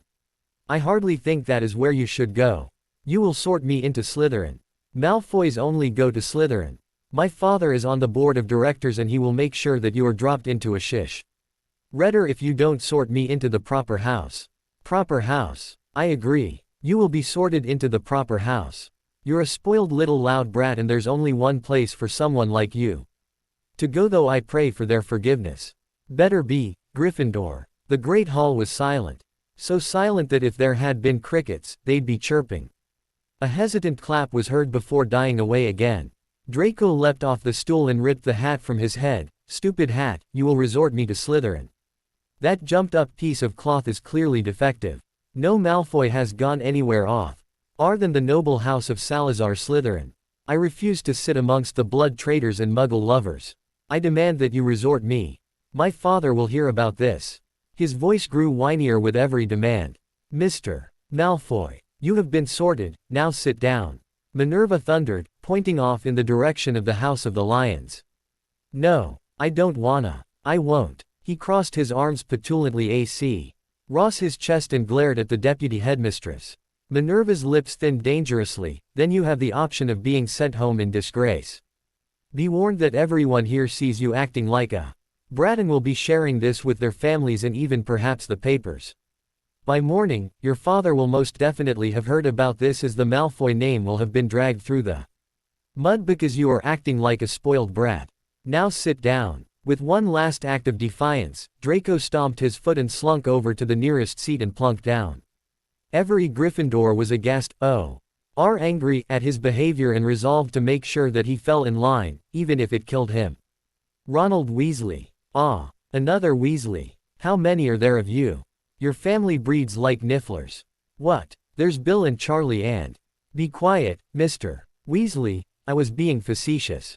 I know how many there are of your family, I sorted each of them so far. You are definitely not the sharpest tool in the box, so Ravenclaw is out. You're nowhere even close to being loyal and you constantly shirk your duties around your home, so Hufflepuff is out. Shirk? What's that? Who'd want to be a duffer or a know-it-all anyways? I'm gonna be a Gryffindor. Where the brave dwell at heart. Yet I see here in your mind that you desire to be better than your brothers. You want to outshine all those above and around you. Your skills in chess outstrip everything except your atrocious table manners. That would suggest Slytherin. No. Weasleys go into Gryffindor. Why the bloody hell would you send me to those slimy snakes? Gross. I'd rather go home then. A Gryffindor would suck it up, to use the modern parlance, and make the best of a challenging situation. Do you really want to be in the same house as a Malfoy? Were you not paying attention to his sorting? I know how much your families hate each other, and if you truly want to return home to be with Mummy, I can certainly accommodate you. Parsley. Akoma what? What d'ya mean a Malfoy is in Gryffindor? Get off it, a Malfoy would never get sorted into the best house in the school, and I was wondering when I was going to eat next. I'm hungry. If you don't sort me to Gryffindor, my mother will hear about this. Seriously. First Malfoy with his father, now you with your mother. What is it about you spoiled, entitled brats? The pair of you are like the Janus twins. The who? Are they anything like Fred and George? The hat let out a pained sigh and peered deeper within the redhead's mind, trying to solve the mystery as to why the kid was dim-witted, but couldn't find any real reason other than he merely went along with whatever his mother screeched her overbearing opinions about. The boy had no talents in being crafty or sneaky except for his talents for tactical and strategic planning in his chess games. Maybe being amongst those who desired ambition to be more than their stations in life could assist this lout of a child. Either way, Gryffindor was not the right place for him, neither were Ravenclaw or Hufflepuff. Slytherin. Ron Weasley sat there on the stool with a blank expression on his face. It wasn't because he was shocked as to where the hat sorted him. He was, in his own dim-witted way, but he was still waiting to hear the words of Gryffindor. It took a nudge from Minerva to get him to finally blink and look up at her.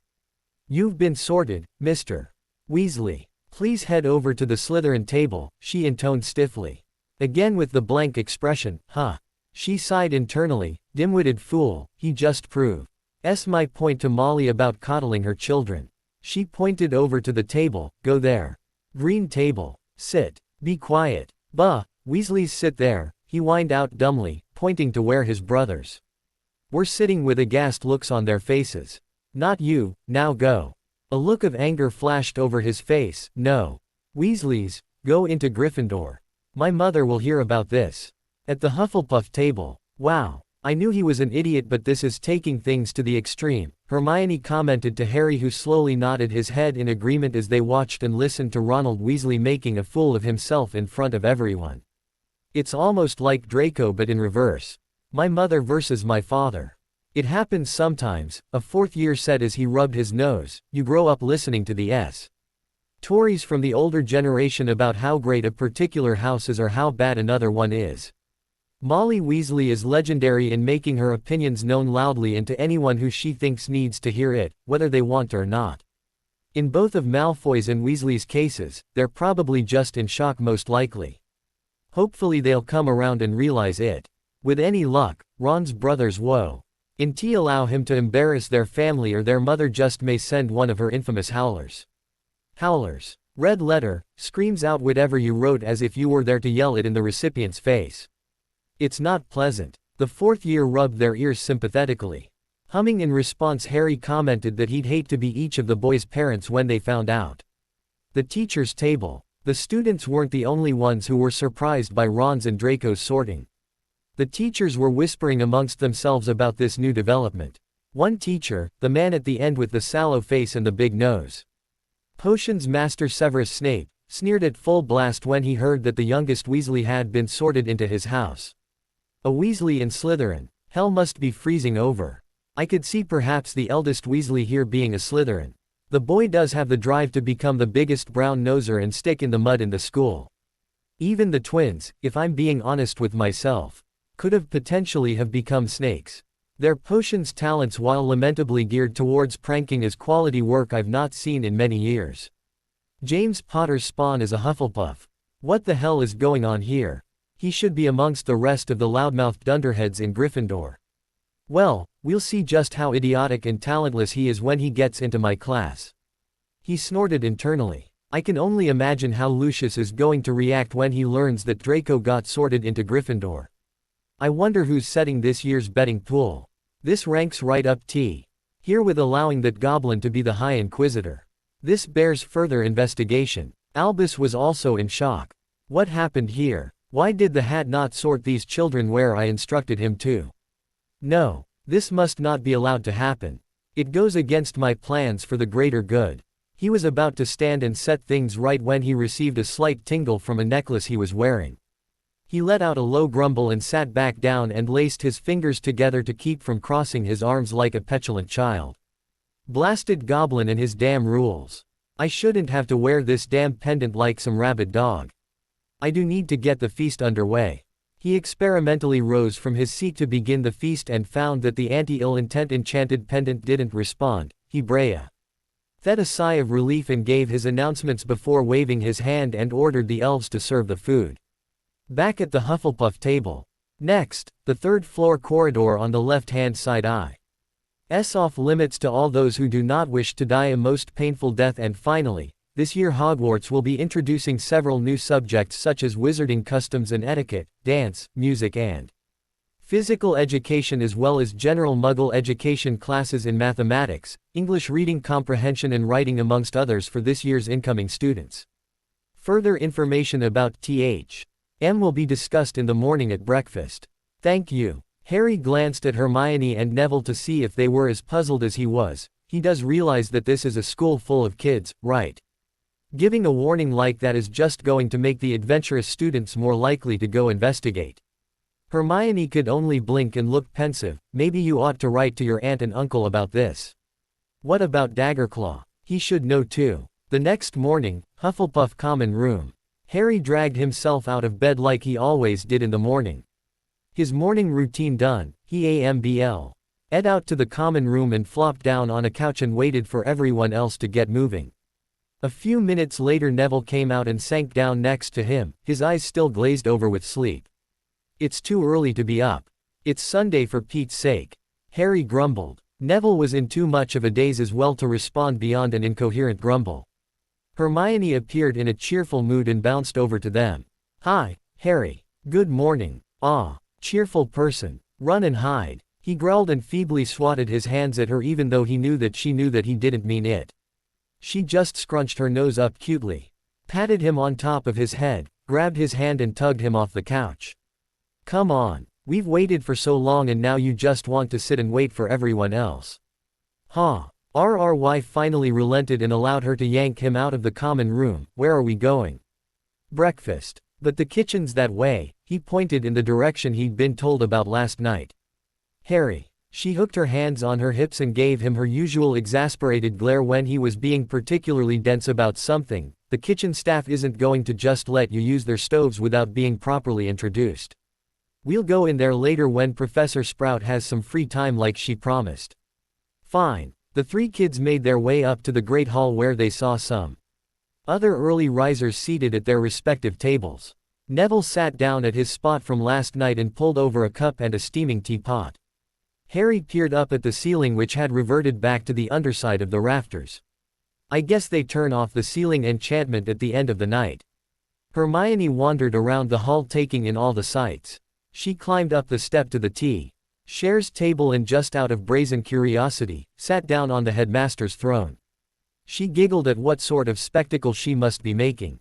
A tiny bushy-haired first-year sitting in the seat belonging to the most important person in the school. Never mind the fact that Dumbledore was a bad person, it was the office she referred to.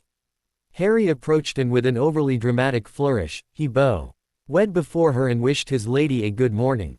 She giggled at his display and thanked him in an officious voice she could manage. Does milady wish to begin her breakfast now?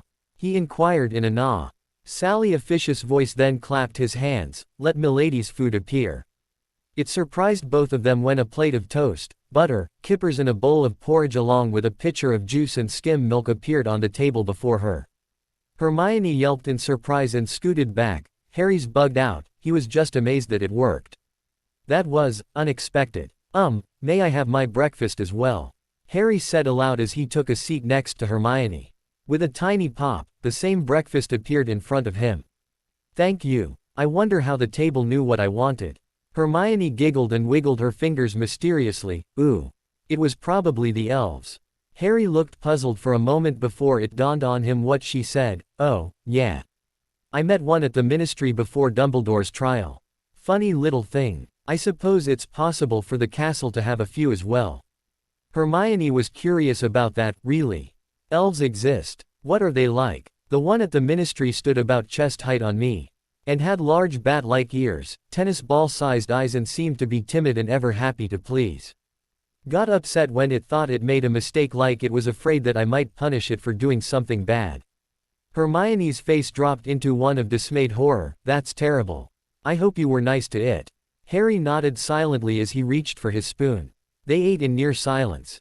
Not because they were out of things to say but because they were both mentally comparing the quality of the kitchen staff's cooking to Harry's.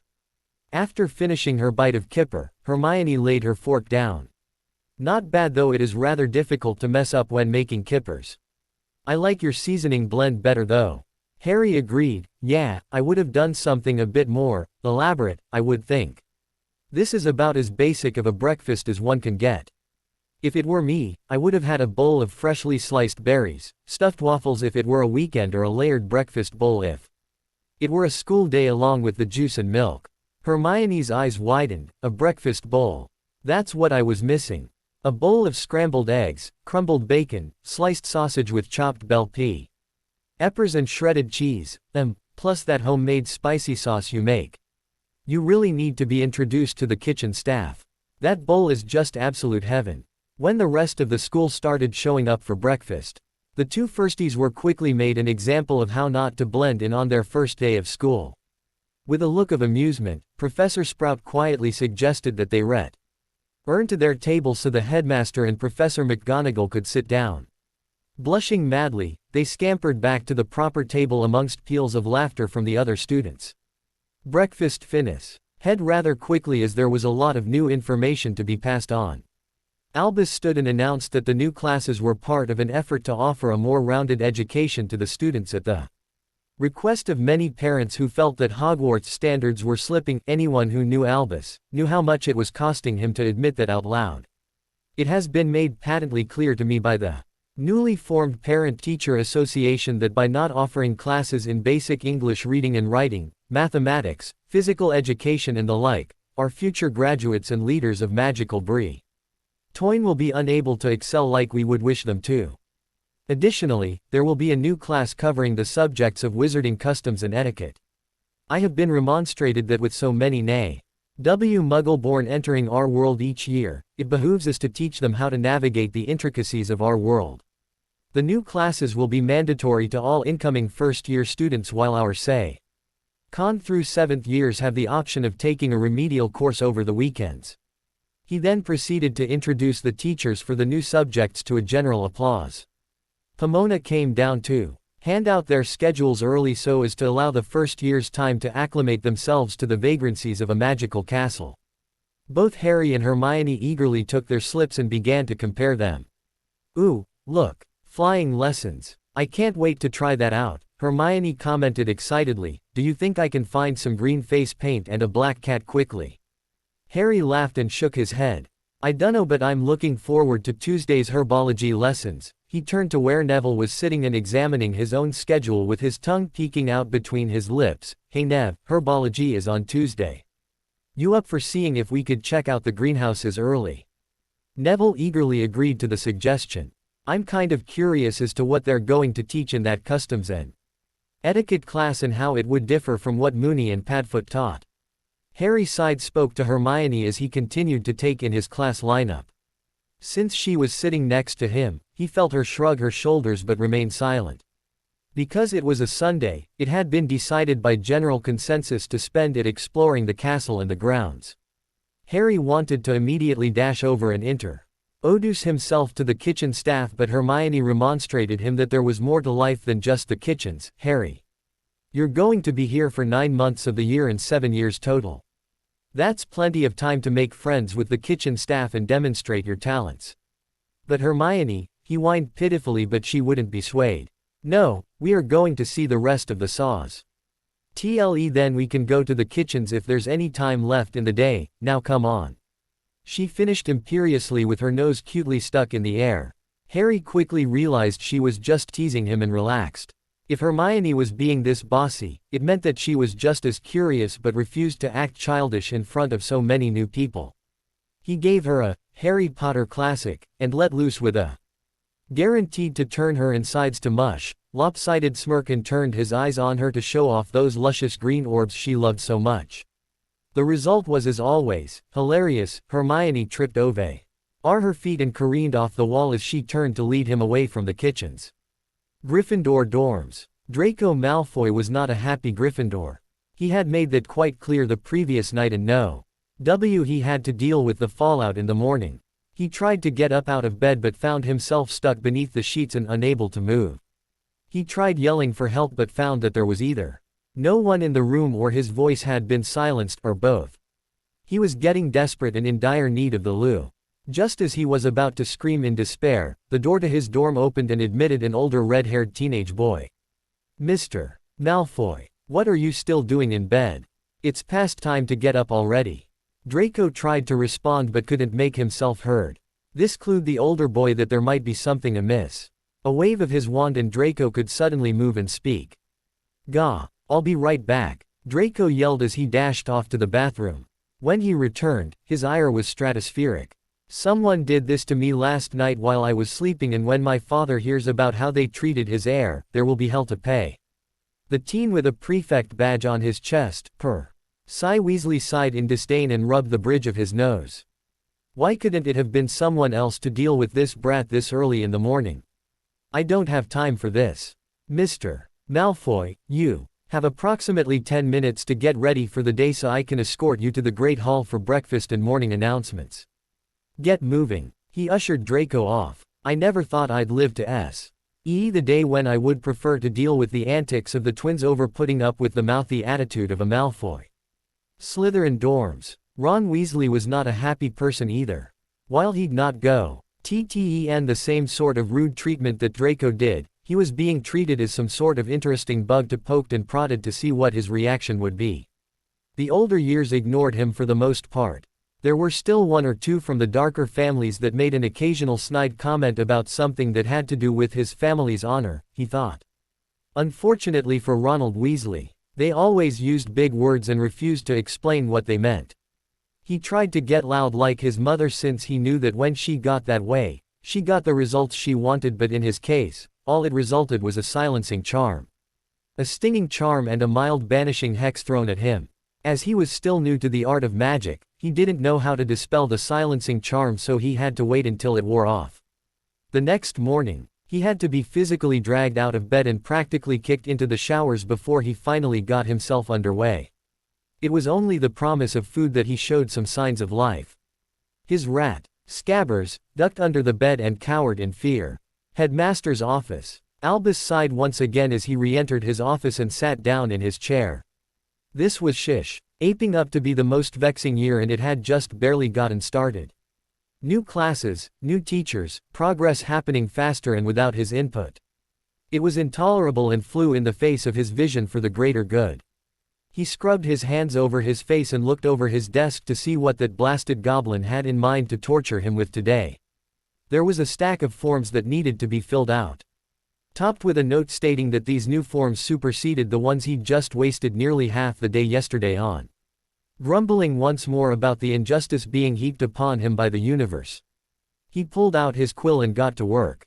In Daggerclaw's office next to the gargoyle that guarded the headmaster's office. Daggerclaw was, surprisingly he realized, having the time of his life. Sure, he had to put up with the near-constant grumblings and other whiny outbursts of perceived indignations by that blowhard, Albus Dumbledore, but by and large the opportunity to stick it to him was just too good to pass up. It makes me wonder why I tried to get out of it all those months ago. Why did I not see this as a good thing? It's almost like a vacation. I get to find the most obscure rules and make Dumbledore dance to my tune. Those contradicting forms, for example, idiot wizards think they're the masters of convoluted paperwork. This morning's stack ought to cause the old goat to have an aneurysm. He rose from his chair and swept into Albus' office, striding across the floor carrying yet another sheaf of useless forms. Have you completed the new Indeed 2 forms yet, Albus? I don't have all day. Albus tried to glare at him, but Daggerclaw had seen worse. I just got into my office and sat down. Give me at least an hour to try and get through this before you start barking at me. Why do I need to deal with these forms anyways? They contradict the ones you had me fill out yesterday. The IND2 forms supersede the IND2 forms which state that the H2IK requests need to be processed first. If they are not, then the Idaho 10T rules come into play. Albus just growled once more and returned to filling out the forms. Harry knocked on Daggerclaw's door and waited to be called in. When the door opened and Daggerclaw ushered him in, he gazed around the room and noticed how stark and austere it was. Good morning, Daggerclaw. How are you settling in? Daggerclaw chuckled. I'm doing quite well. It's funny, but when your aunt and uncle first suggested this position, I thought I was being punished for something I did, but as it turns out, I'm having the time of my life. This job really isn't all that stressful. I've had worse back in Gringotts. The most tiring part is trying to come up with new methods of torturing the headmaster with inane assignments. This week I've got him going around in circles with fake forms he needs to fill out in order to receive imaginary equipment the school would never need. Harry wrapped his arms around himself as he started hiccuping from laughing so much. That's great. Have you written to my aunt, about what you've done to the headmaster so far? I bet she'd love to know what you've accomplished. Daggerclaw clicked his fingers. Good idea, Mr. Potter. Now, how are you doing? Harry's laughter subsided. Pretty good. Hermione and I got sorted into Hufflepuff just like we'd both hoped. Did you know that our house is right across the hallway to the kitchens? I'm really looking forward to seeing the legendary kitchens my uncles told me about. Today Hermione and I spent a couple of hours wandering about the castle trying to get a sense of what's where. Those moving portraits are awesome. The greenhouses were locked unfortunately, so we couldn't get in. The grand staircase is incredible.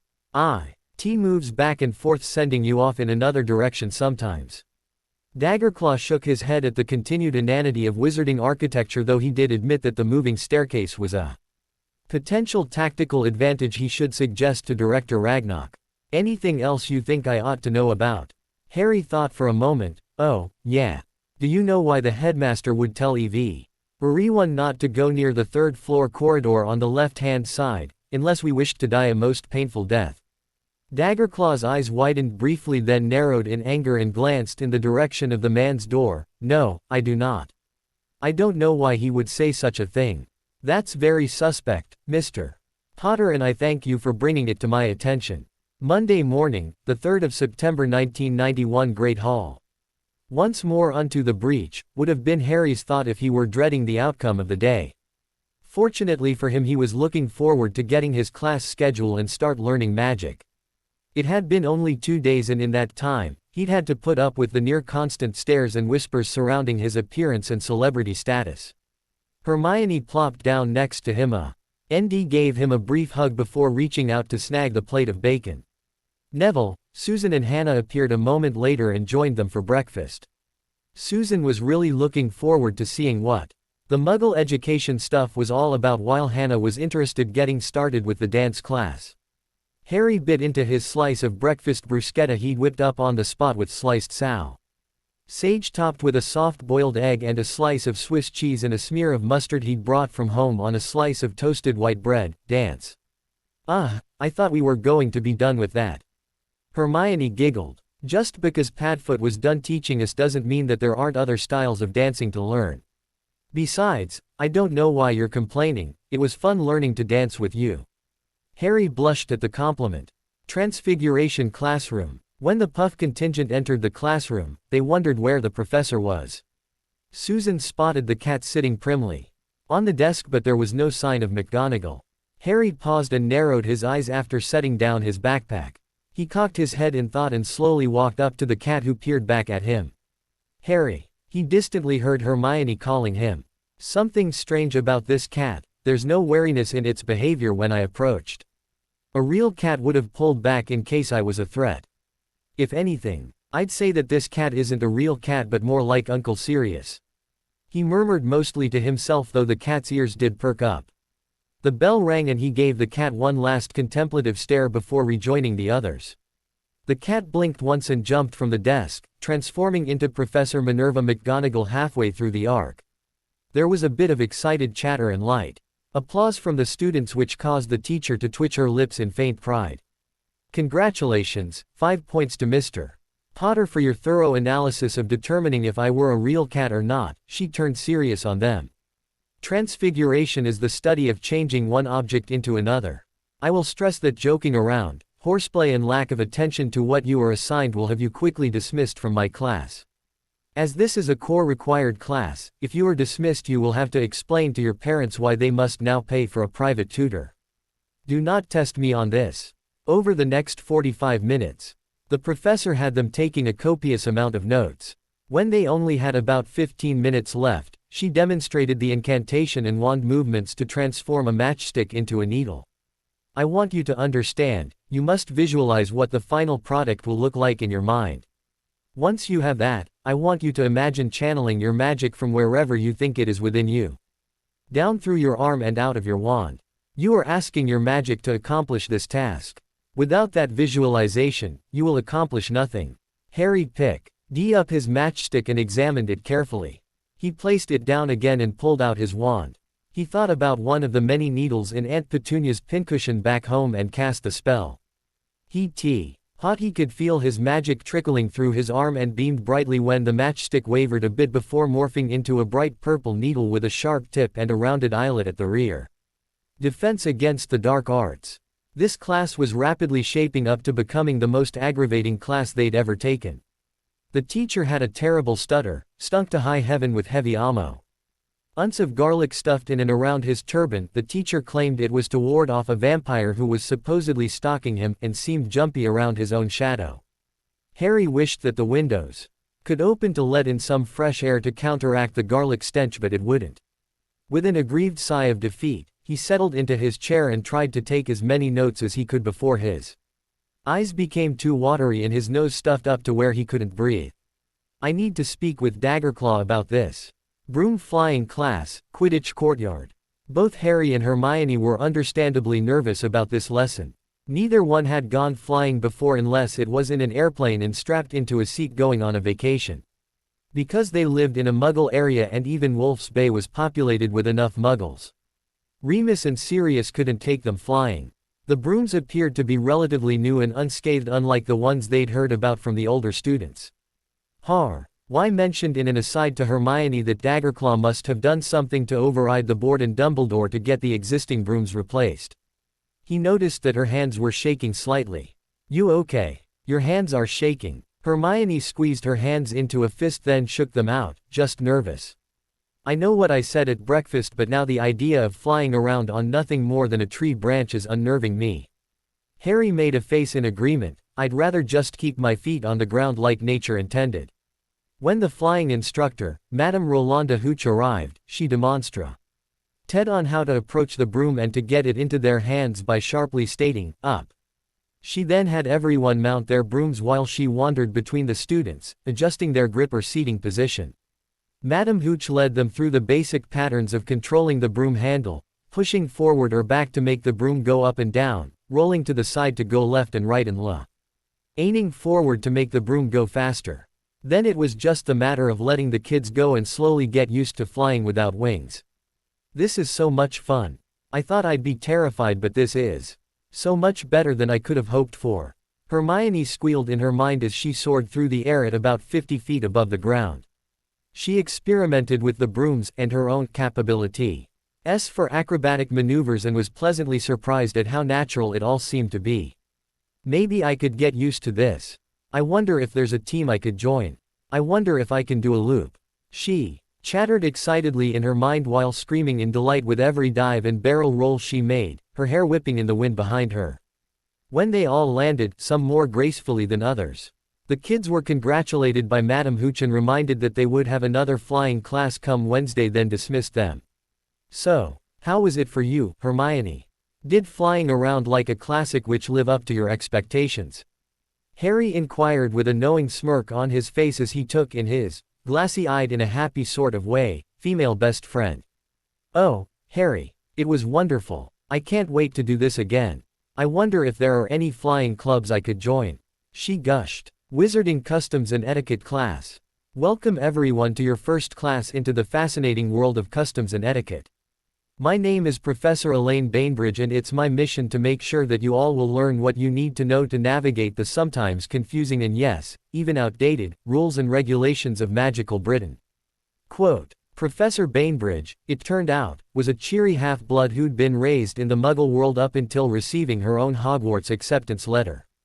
Her parents were professors in their own right. Her Muggle mother taught cultural anthropology while her magical father worked in the Ministry's Department of International Magical Cooperation as a diplomatic attaché. Her parents were aghast at the utter lack of proper teaching of what their daughter and others needed to know so as to not offend the more conservative members of society, so they took it upon themselves to teach their daughter how to act and behave in this new world. She began her class with an overview of what sort of behaviors were expected in her class, as well as some of the things they could look forward to. "If all goes well, we might even be invited to a ministry gala closer to Yule so you can practice what you've learned in a real-world setting." General Education class, English. This was a class that all the Muggle-born and raised were quite familiar with and therefore wasted no time in getting settled with the way their new professor taught. The magically raised, on the other hand, struggled a bit. Writing with pencils or pens instead of quills was a steep learning curve. Each of the magically raised kept looking for the inkwell bottle to dip their pens into, which slowed them down. It wasn't anything bad per se, more funny than anything else. When Justin Finch Fletchley was heard sniggering at Wayne Hopkins' struggles, their teacher took away 2 points and his pen before handing him a quill. "If you think you've mastered the ability of writing with a pen, let's see how well you do with a quill." Justin just paled while Wayne sniggered back at him. First up was a short warm-up activity of copying out a list of vocabulary words from the chalkboard into their workbooks. Next on the agenda was writing a short essay on what they thought of the magical world so far. Finally, there was a round-robin reading activity where each student was given a paragraph to read aloud to the class to test their ability to sound out and understand any difficult words they came across. Hogwarts kitchens. Harry finally managed to corral Professor Sprout during their scheduled free time and asked her if it would be okay if she would show him where the kitchens were. "Why?" she asked, genuinely puzzled. Because I love to cook and would like to be introduced to the kitchen staff so I can demonstrate my ability. You cook. Harry stopped himself from grumbling at that annoying phrase everyone used when they found out he liked to cook. I've been cooking since I was 5 years old. I started out by helping my aunt with making a simple salad, tearing the lettuce, and chopping the vegetables under her close supervision. Professor Sprout showed him the painting of the bowl of fruit that guarded the entrance to the kitchens and demonstrated how to tickle the pear to get the handle to appear. Once inside, Harry's brain shut down and his mouth slowly dropped open at the majesty that was the kitchens. Here was where the magic happened, in his opinion. Everywhere he looked, he saw those little beings known as elves scurrying around baking things, manning the stoves, cleaning or moving equipment around like a precision watch. Pomona chuckled understandingly at his dumbfounded reactions. He was puzzled that he didn't see anyone in charge. Excuse me. There was a flurry of squeaks of surprise from the elves and a bunch of them rushed over to him. What does Little Sir be wanting? Does he require more food? How can we be helping? Harry worriedly glanced over at Pomona for help. She smiled warmly and explained that the kitchen elves were ready to make nearly anything he could wish for. They are the kitchen staff. I thought they were just the helpers, like that one elf in the ministry that brought me a cup of tea before Dumbledore's trial. Other elves suddenly parted to allow an older female elf with a different style of tea-cozy uniform to approach. The elf dismissed the others to go back to their duties, Tiny is being Tiny. Tiny is the head kitchen elf. How can Tiny be helping Little Sir? Hi Tiny. My name is Harry and I was wondering if I could come in on occasion and do some of my own cooking. I really enjoy the practice and would love to show off my talents.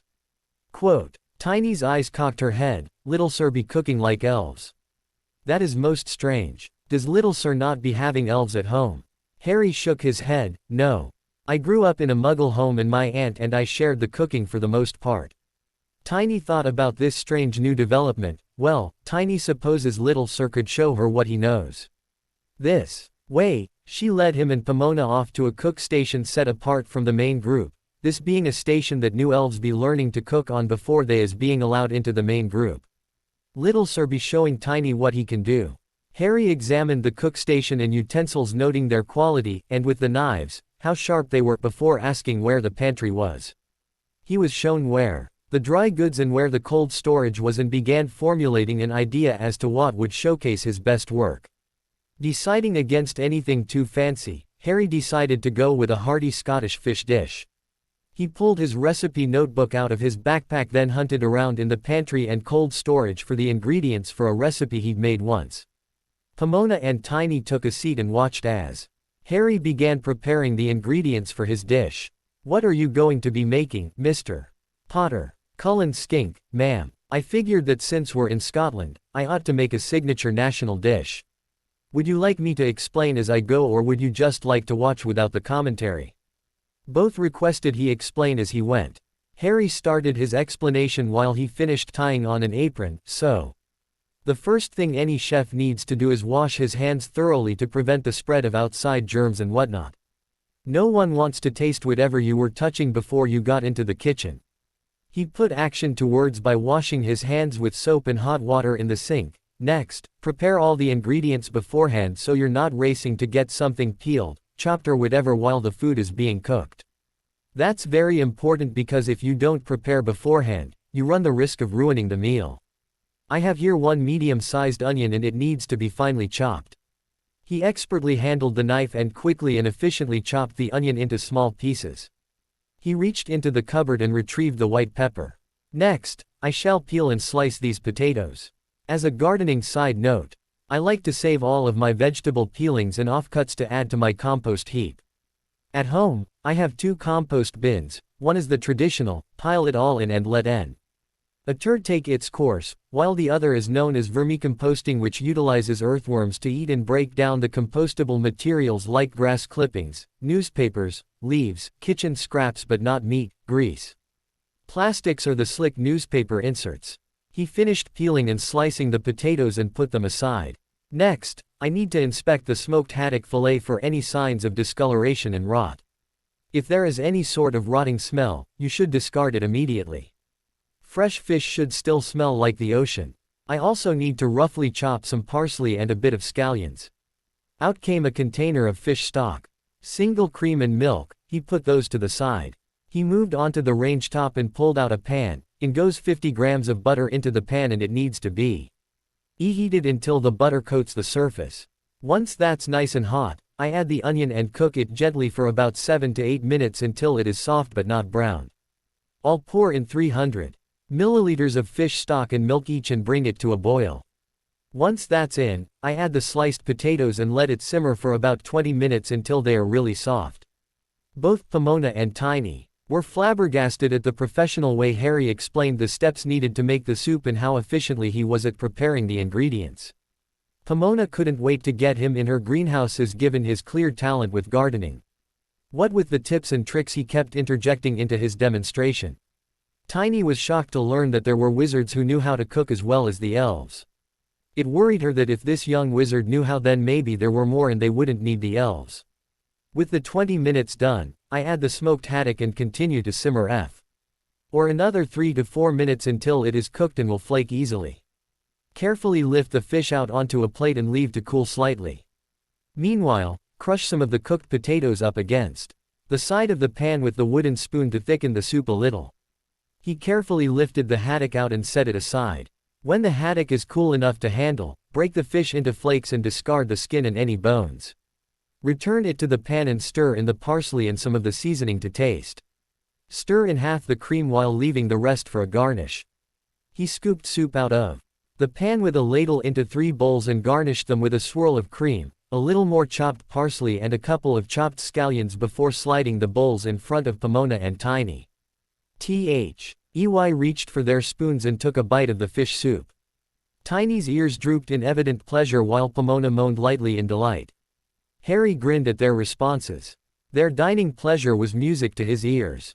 "Mr. Potter, this is exquisite. I still can't believe that you created this. You seem too young to have had much experience, yet this soup belies that assumption. How much cooking do you normally do at home?" Pomona asked in between bites of the soup. Harry absently wiped down the counter with a rag and shrugged. "I do most of the cooking when I can. It relaxes me and makes my family happy. That's not to say that my aunt no longer does the cooking. She'll do it if I'm too tired or have some sort of school activity that runs too late. Tiny is loving this soup, but Tiny is worried that if little sir is good at cooking, he won't be needing the elves," she finished sadly. Harry paused in his wiping. "Tiny, I would only be doing my own cooking on the weekends when I have free time. During the weekdays, I'll be too busy to try and make food. Besides, the elves can do what I can't, and that's feed the entire school. At best right now, I can make enough for only about 30 people." End of the first school day. Teachers' staff meeting. Albus trailed behind Daggerclaw as the goblin led the way into the teacher's lounge. That alone would have been enough to set off our round of temper tantrums on an ordinary day, but Albus was too tired to care anymore. Endless form filling could do that to a person.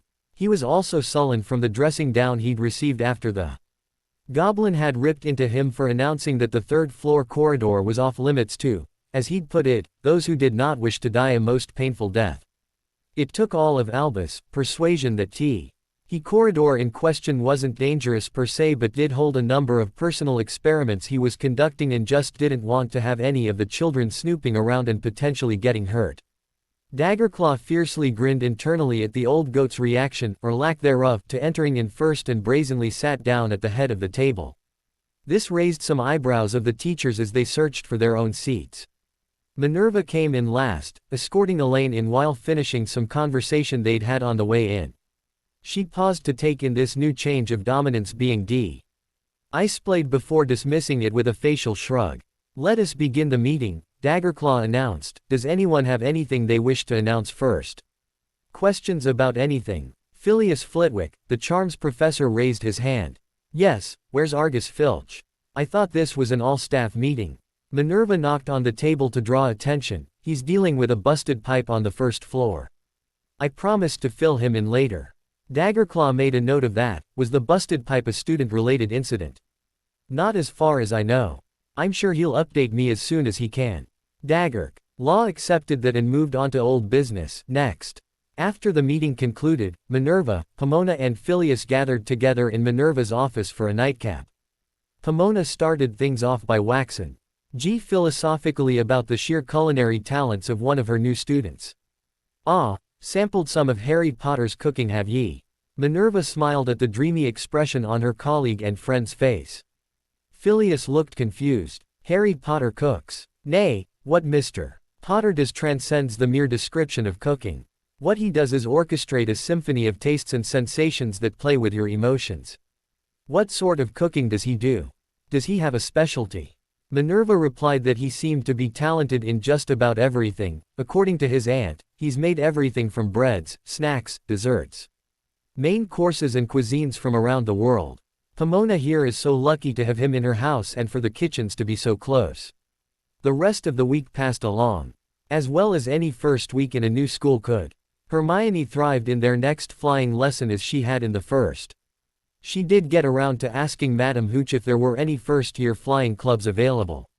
Madame Hooch informed her that such clubs were usually announced in their respective common room bulletin boards. Defense continued its downward spiral of interest with how badly the Tiac her continued to stutter and the overwhelming stench of garlic coming from his turban. History of magic turned out to be an absolute bore. How could anyone make the history of their world boring? Well, their ghostly teacher, Professor Binns, managed it. His droning manner of speaking put them all into a stupor. The weaker ones of the students actually fell asleep. Hermione vowed to speak with Dag RCLAW about coming up with a possible solution. The general education classes passed by with nary a complaint from the Muggle born and raised. English, mathematics were easily accepted by the magical why raised, but when they got started with the mundane history of Britain and the sciences, that's when the denials were heard, though fortunately not from anyone in the Puff contingent. Draco Malfoy and Ronald Weasley were the most vocal opponents of what was trying to be taught. Between the two of them, the two loud-mouthed brats managed to beat the record of the number of detentions in a single day. Their Tuesday and Thursday class of charms was fun and made all that more memorable by the tiny teacher who seemed thoroughly enthused by his topic. When Professor Flitwick called the roll, he ended up toppling off his stack of books when he looked up after calling Harry's name. "I'm sorry, Mr. Potter. For a moment there, it looked as if your father had returned to my class." Harry just shook his head in exasperation.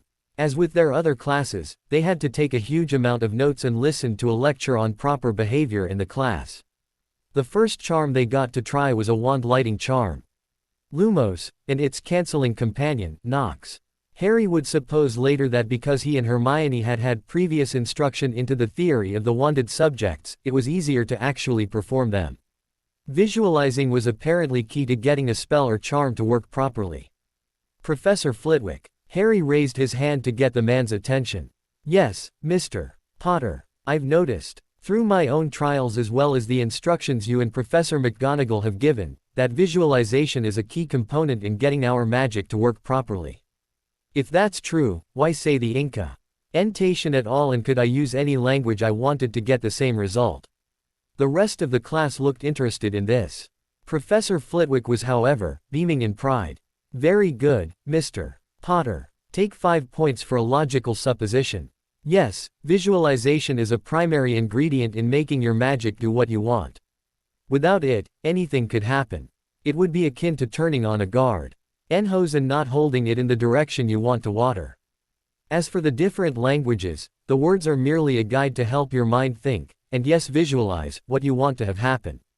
When you get to 6th year, you will be taught to not verbalize your intent with the spell or charm and just use silent casting." On Thursday, they had their second herbology lessons. The first day covered an introduction as to what they could expect and be expected of to learn about plants and their uses in the wider magical world. This time, however, Harry shared the limelight, so to speak, with Neville Longbottom. While Harry's gardening talents were destined to lead to cooking, Neville's talents with all things floral were more specialized towards magical plants destined for the potion brewer. Omona was overjoyed to discover 2 extremely talented and budding, pun intended, herbologists in her class. So it was when they entered the potions laboratory, Harry and Neville were itching to show off what they'd learned in the greenhouses. Friday potions class. If it weren't for Professor Snape's overbearing tendencies and scathing commentaries, potions might have actually been enjoyable. Neville collapsed into a fit of nerves from the outset, unable to process the verbal criticism Snape kept throwing at him. Severus loomed over the boy and berated him for his screw-up when the boy in quest. Ion failed to remove his cauldron from the heat before adding the porcupine quills. Severus whirled on Harry and yelled, "And you, Potter? Thought you wouldn't tell your friend he was about to make a mistake. Thought you were too good for that. You wanted the limelight for yourself." Harry failed to respond to that rant other than raising a single eyebrow. This infuriated Severus to no end. "Answer me." Harry stood slowly in careful determination and stared directly into the man's eyes. "Potions Master Severus Tobias Snape, your tirade is not becoming for a man of your station and training. It was clear even to those focused on their own work that Neville was suffering from your overbearing attitude. I would hate to think that the man that my mother knew to be a potentially wonderful brewer and teacher had devolved into this spiteful, hateful creature I see before me." Severus stood stock still, eyes wide in fear, Harry's words reverberating in his mind and those eyes bored into his soul. Damn, I had hoped he wouldn't know about my relationship with his mother. Those eyes, how did he know? Apologies, Mr. Longbottom, he stammered and dropped his eyes, swallowing hard. You are of course correct, Mr. Potter. That behavior was uncalled for. If you have finished, please escort Mr. Longbottom to the infirmary for treatment. He immediately turned from Harry, strode up to his desk, sat down on his stool and refused to look at anyone. When Harry and Neville were excused later from the infirmary, Harry led Neville to the kitchens where he whipped up a batch of H.O.T. mint chocolate topped with whipped cream and a sprinkling of nutmeg. You going to be okay, Nev? Harry asked as he blew on the top of his drink. Yeah, I think so. Neville took a fortifying sip and smiled warmly at Harry, who laughed at the sight of the other boy who now sported a whipped cream mustache. I don't think anyone's ever stood up to him before. How? Where did you learn to say what you said? Harry licked his lips and set the cup down. I've had prior education in etiquette and wizarding customs before I came here to Hogwarts.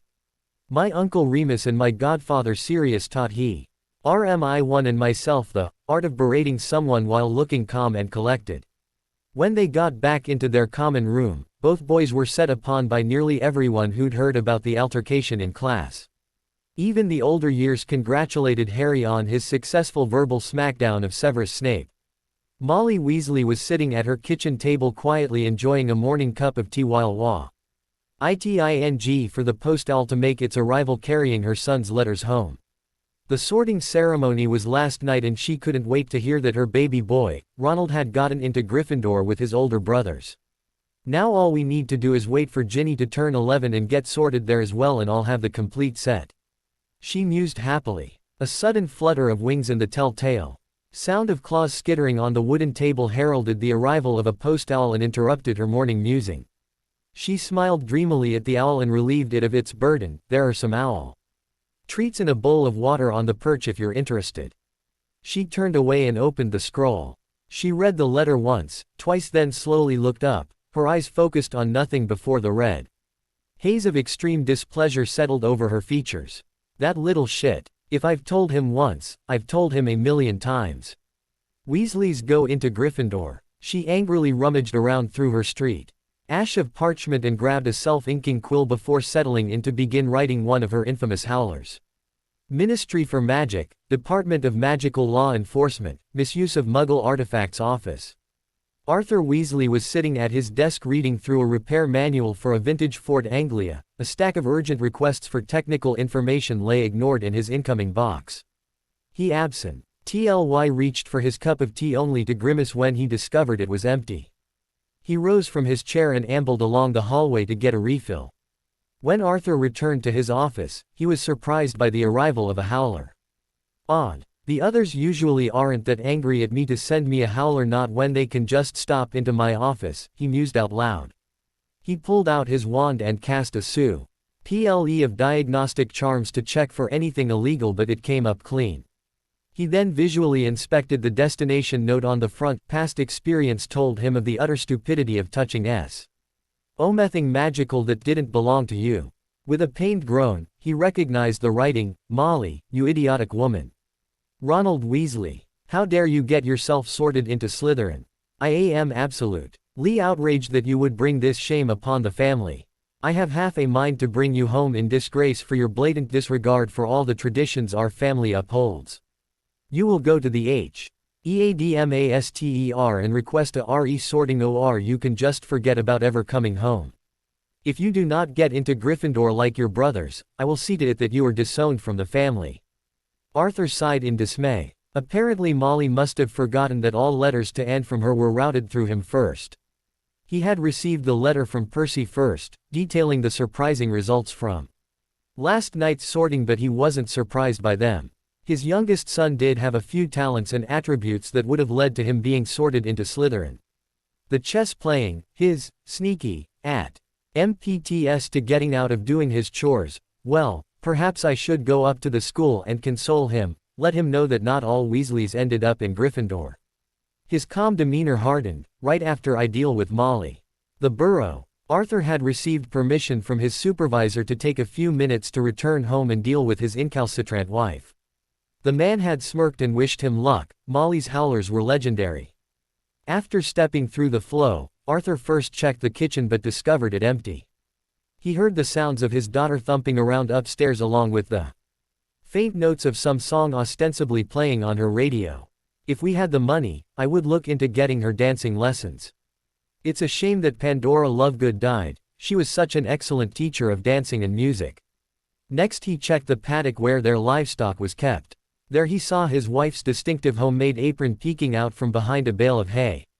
Molly. A clatter of a rocked bucket and a screech of surprise emanated from behind the hay bale. Who the bloody hell? Molly, get out here. Molly squeezed herself out and turned to see who it was that interrupted her work. Arthur. Oh my, I'm sorry. I thought it was Zeno again. That man, I tell you. Molly, did you forget about something I expressly forbade you from doing? Molly's eyebrows beetled together as she tried to remember. She slowly shook her head no. So, you don't remember that incident with the signing of that illegal marriage contract and my response to it? He crossed his arms over his chest and waited. Molly didn't disappoint. Her face went milky white and her features took on one of horror. Oh Arthur. No, I'm sorry. I got so angry that my baby boy got sorted into that despicable house. Please don't be angry with me.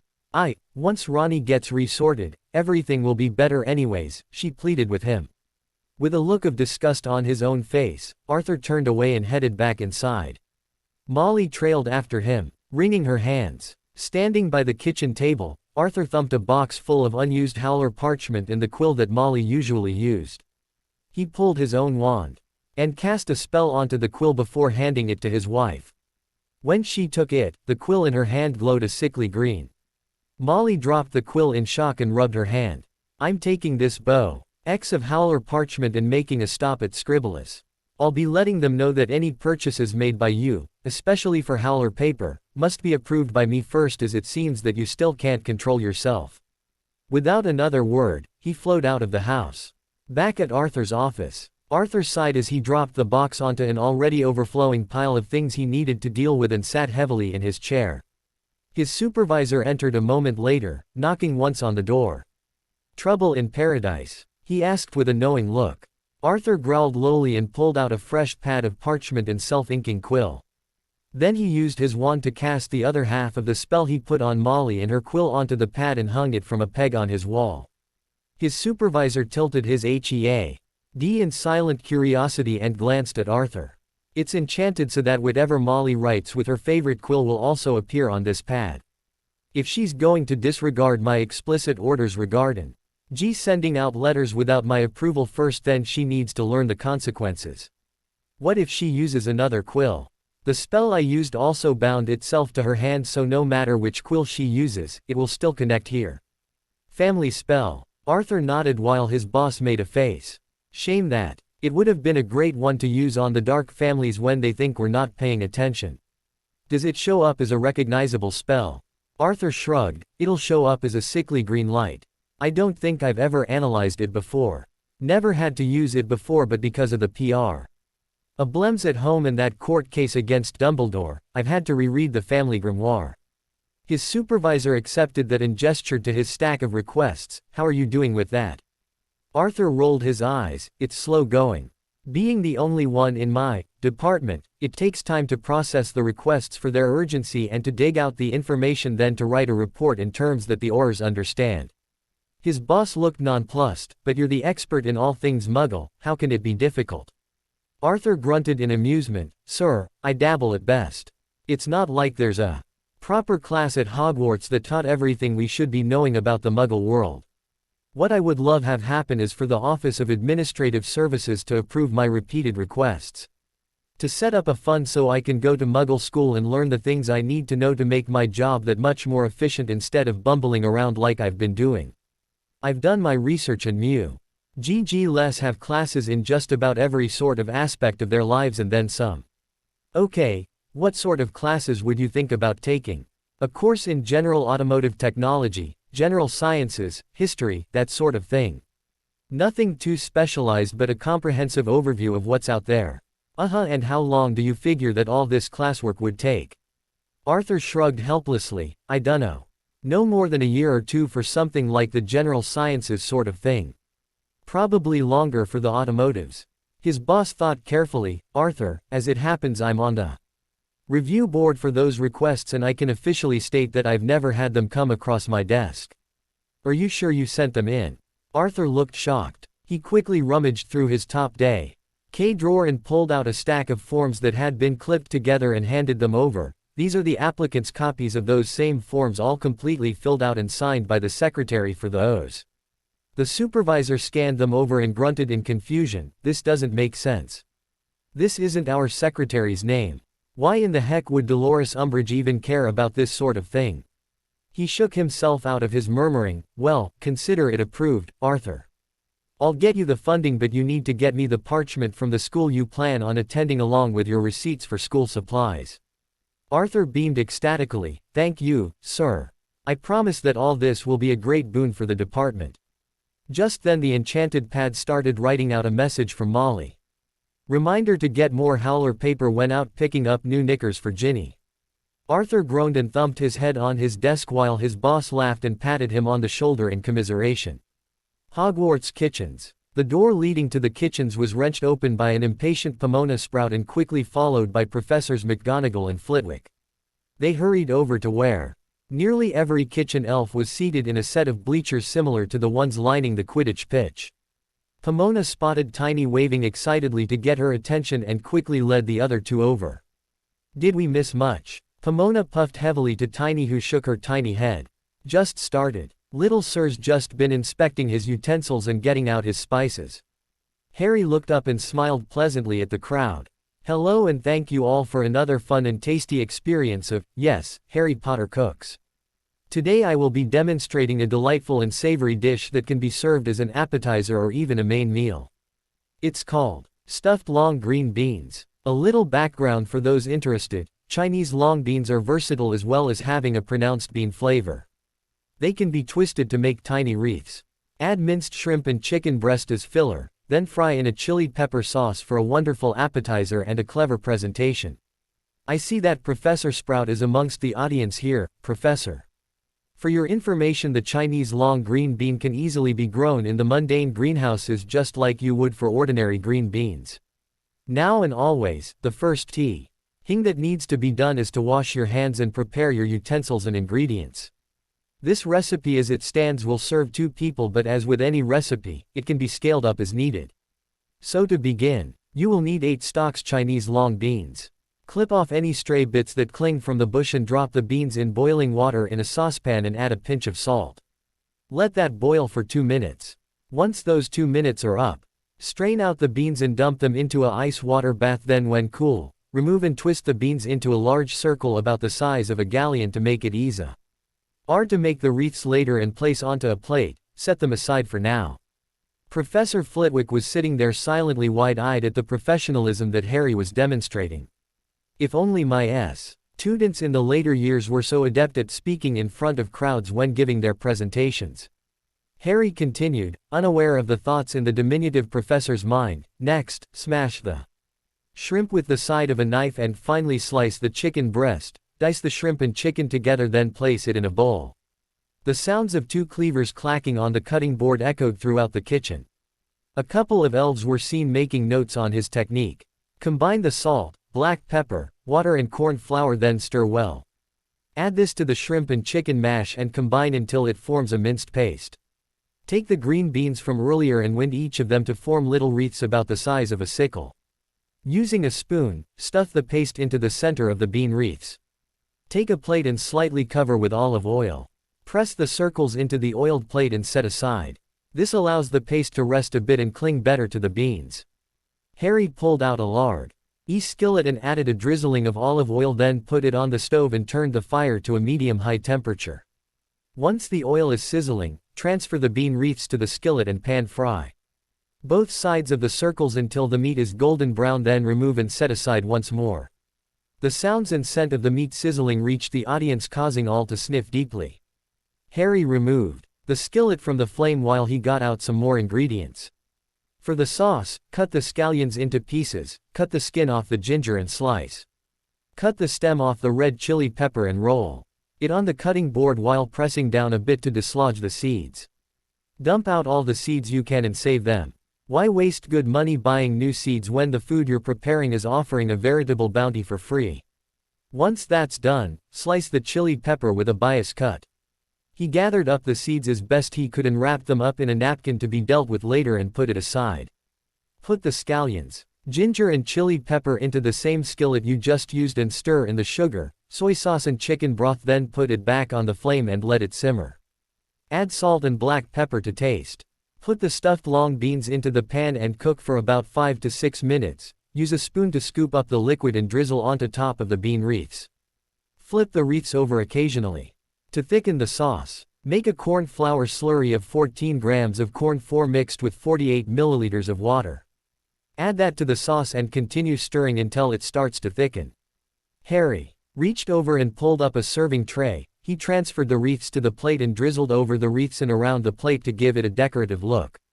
With a final flourish, he spread his arms. Serve immediately. The look on Phileas' face was one of rapture when Harry approached the trio of professors, caused Harry to burst out laughing. He handed the wrapped bundle of seeds from earlier to Pomona.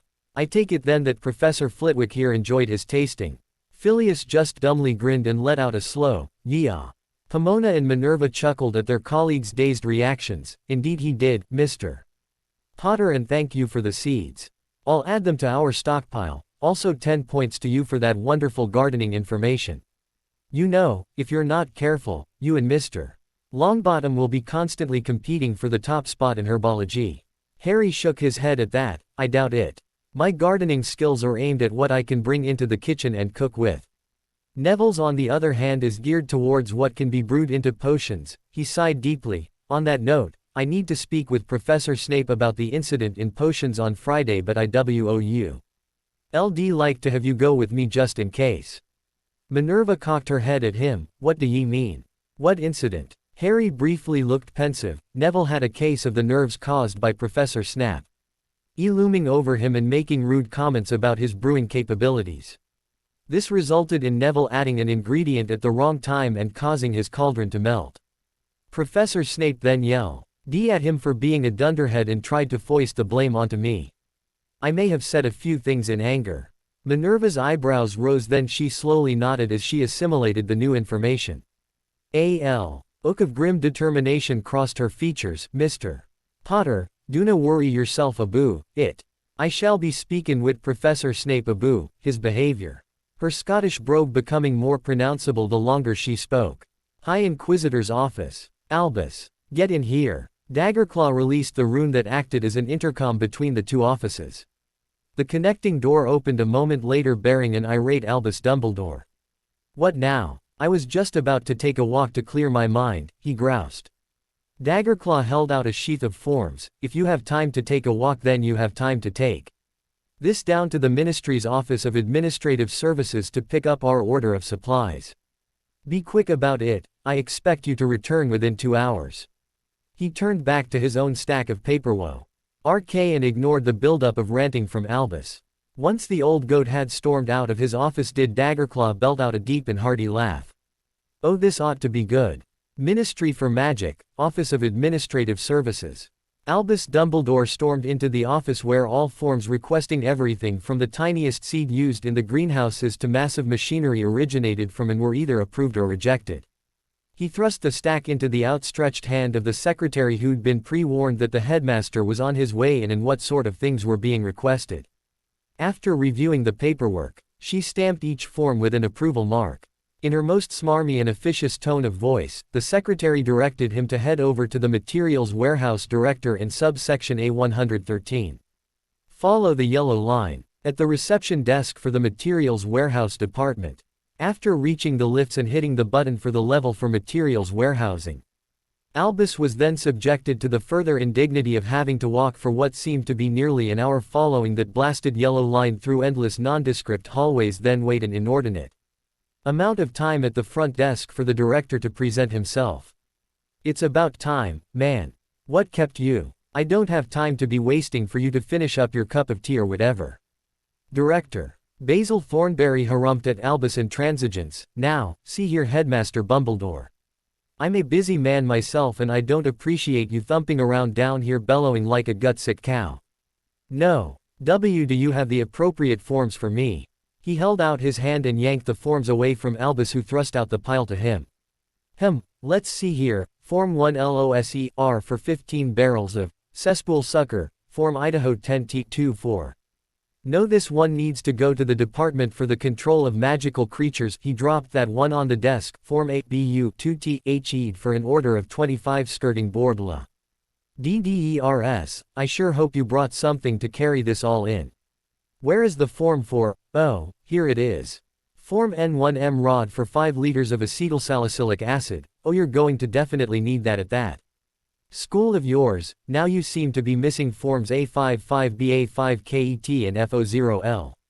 What? No. The High Inquisitor gave me everything. If there's anything missing, it's his fault, Albus thundered. Basil was unimpressed by the display. What you have here is 2 superseded forms, Mr. Fumbledore. We just changed today. I can't give you what you've requested until I have the proper forms filled out. Just 2. Be nice, though you definitely don't deserve it. I'll give you a copy of the new forms to take back with you. He disappeared back into his office. When he returned 20 minutes later, Albus was clearly about ready to drop a large brick. Hogwarts, Headmaster's office. By the time that Albus returned to his office, he was utterly exhausted. He bypassed his office and went straight for his apartment for a nice long soak in the tub. As he sank into the steaming hot water, he pondered everything that had happened. He had had to navigate through 12 different departments, suffer through the indignities of some very whiny office staff who dared to yell at him for invading their sovereign territories, like some common flunky, all to try and make sure that the school received the supplies he'd been sent there for. He still wasn't even sure that the school needed some of these things. What the heck was propwash, and how did one use it? But he really had no leg to stand on, since every Mia supply order came through before the appointment of the High Inquisitor. He foisted it off to Minerva to deal with. He still didn't understand why the damn goblin had to give the problem to him instead of one of the countless elves here in the castle. I wonder if it was Minerva who ordered the tartan paint.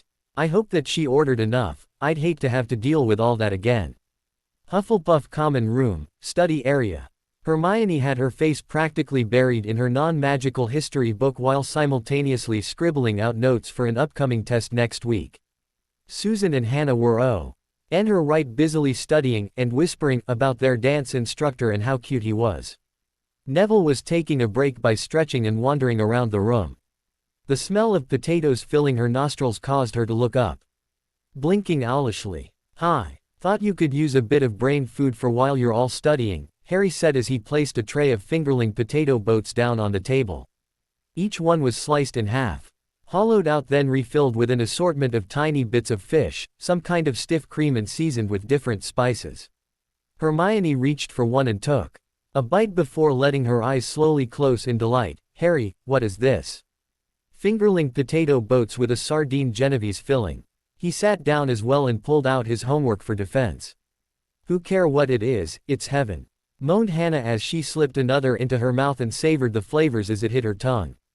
Glancing around at what the others were working on, Harry asked if any of them had done the defense homework yet. Susan raised her hand. What part are you stuck on? Later in Harry's dorm, Harry reread the letter he'd gotten from Aunt Petunia. It contained all the usual reminders from her to study hard and be good to the professors and to try not to get into trouble. Dear Harry, it's good to hear from you and that you got into the house that you dreamed of. Remember to study hard and stay out of trouble. That little spat you had with your potions professor should serve as a reminder that you are a student and not in charge of discipline. If it's the same Severus Snape that I remember from childhood, really, it ought to be. How many Severus Snapes could there be in the world? Then the man should be ashamed of himself. Picking on a child who already suffers from nerves. Bullying others who don't share the same sort of devotion to his favorite topic of discussion. Shameful, but not for you to deal with. If there is a next time, go to Daggerclaw, yo. Head of house or the deputy headmistress and let them deal with the man. Now, as for life here at home, your uncle got the Pemberton order. He's so pleased that Mr. Pemberton came through with the order for 500 lots of those drill bits. I forget which size. The president of the company personally congratulated Vernon and gave him a raise for his success. We went out to celebrate to that swanky restaurant I'd been eyeing for a couple of months now.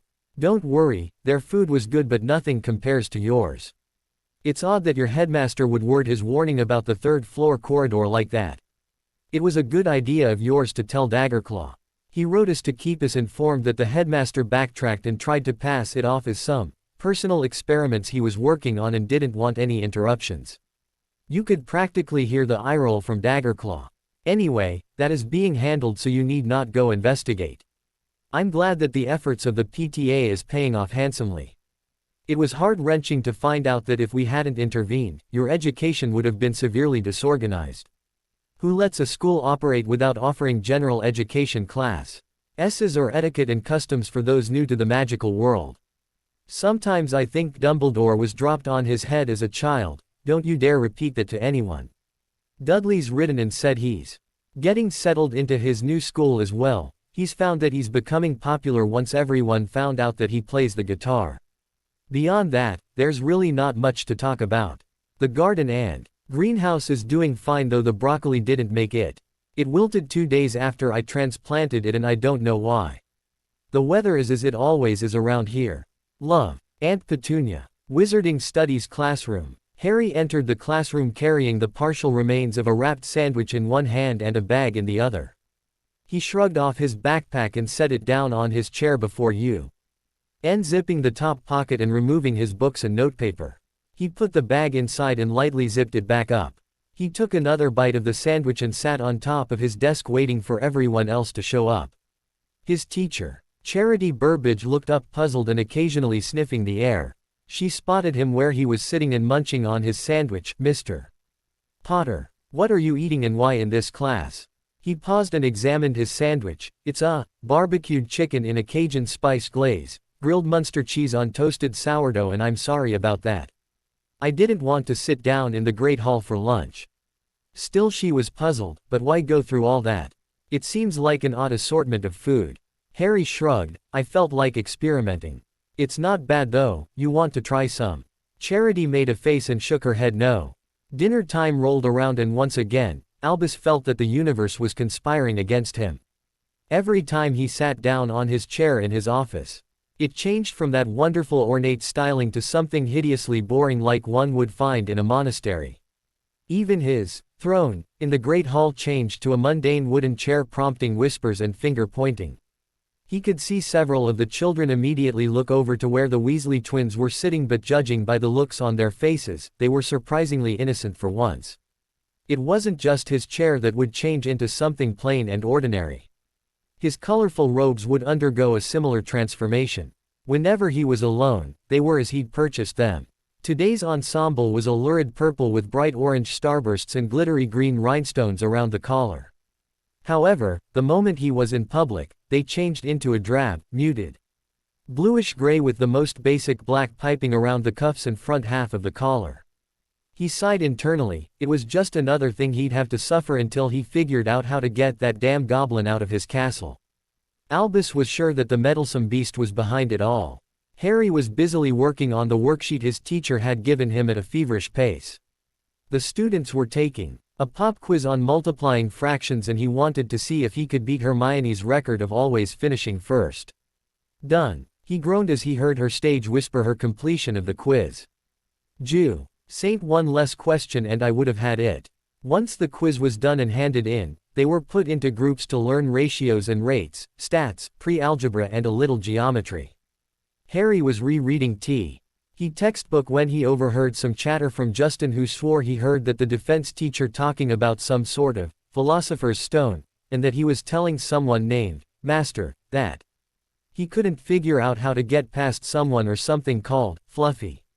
Shrugging it off as the usual gossip that seemed to be the hot ticket around this school, he bent his head back to his work.